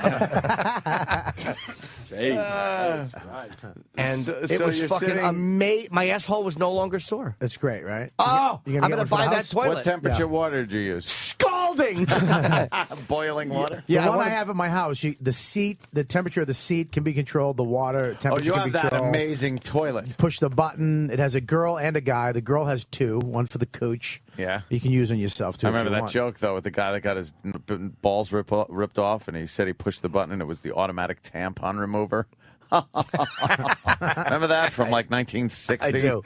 It was in one of those Blanche Knott books. Remember Blanche Knott had these dirty joke books? Yes. So I want to buy that toilet. But don't the baby wipes do the same thing? Not, dude. No.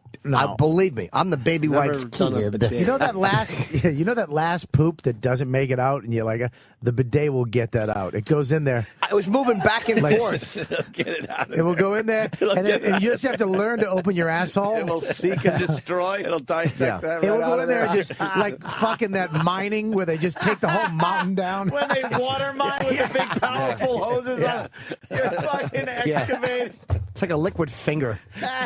That's hilarious, Bobby. So you can't use that last nugget that won't come out. It Yeah. brings it It out. brings it out, dude. It comes out in Is it like, pieces. is it like that big tunnel grinder you see on the History Channel? Yeah. It's like Trying to make a Ocean's new 11. waterway? Yeah. Is it erosion mining? And erosion mining. That's You're hilarious. erosion mining your asshole. What the fuck? And there's a fan that comes out at the end. It doesn't really Yeah. work. It's not powerful enough, but you can push the fan button. I and- love your show, Bob. And then he leaves. He goes, "Hey Bob, I love you, not you," and then leaves. A fan that goes. The fan comes out, but my asshole is just it's like just an overgrown fucking forest. So the fan does nothing. Oh, Yeah, you need like a Dyson I don't want a hand cleaner. fan blowing on my asshole. Yeah. No, you know, I'll that's- dab it with a towel. Well, you use a little toilet paper at the end, and I didn't trust it for like a month. I wasn't using toilet I paper. didn't trust it for a month. How do you I dry kept, it? I kept Towel. going in there and Hotel towels? yeah. Oh God. Yeah. Hope they wash. How those much in is a hot toilet water. seat? Doesn't Can we matter hold the how toilet much just you use wash that? those towels. That ain't If coming you saw out. what I do to hotel room, you would don't stay in hotel rooms. There's a booger under every desk at every hotel Why? room. Why do you do that? Just fucking, it's a custom now. Which It's is the weird. thing Whenever do. I get to a hotel, I lick right into the desk. Dude, how much? Do you buy the whole toilet or just the seat? I just bought the seat. Can you buy the whole toilet? You can buy the whole toilet. There's a toilet that they make that literally would take find out your if you're sick or not, your diabetes and all this shit, your piss and Dr. Toilet? Yeah, it's a crazy toilet, Fuck man. is They have this crazy thing? toilets out because me, I fucking researched the whole thing Does it before I check got your it. prostate too? Yeah, giant. They just leave plunger in, and then what you do is you saw off the fucking wood handle and you mail it into a doctor, and he pulls blood and skin off the handle of the plunger, and he tells you what's wrong with the you. first prostate. That's funny. It wrecks your innards. A lima bean skin. Oh, it's great. Your asshole feels like your mouth after you drink hot soup with scalding Starbucks tea. I hate the fucking toilet paper because Joey Kohler explained it. Using toilet paper is spreading peanut butter. That's all you're doing. That's all you're God doing. damn. There's no way. It's the only part of our body that we don't clean with soap and water. You stop. I hate when he keeps saying that because he read that once in the ad for it.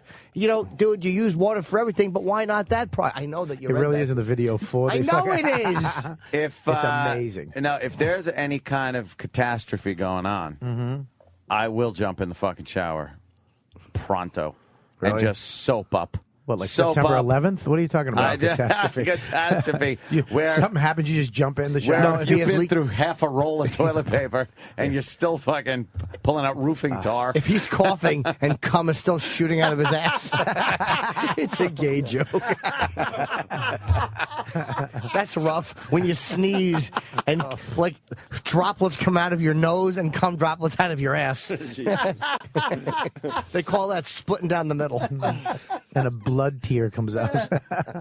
I hate when you wipe your ass and then you look later and on one of you have a little cuticle with shit on it. No. You know, The why most do you have to important- take it so? Exactly. the We all most got rods now. important thing Yeah, no, is it's We were having fun with this. Yeah, the Making cum. sure you're- Sneezing and you cum What's coming wrong out. I'm with sorry, you? you're right. making You're sure right. your hands You gotta know never where the come line in is, contact. even for satellite radio. I'll Your actually hands take a should- piece of paper and wrap it around No. my finger and shove it up my asshole. Yes, he my does. asshole's immaculate. Not anymore. But Not that's with the too bidet. dry. What?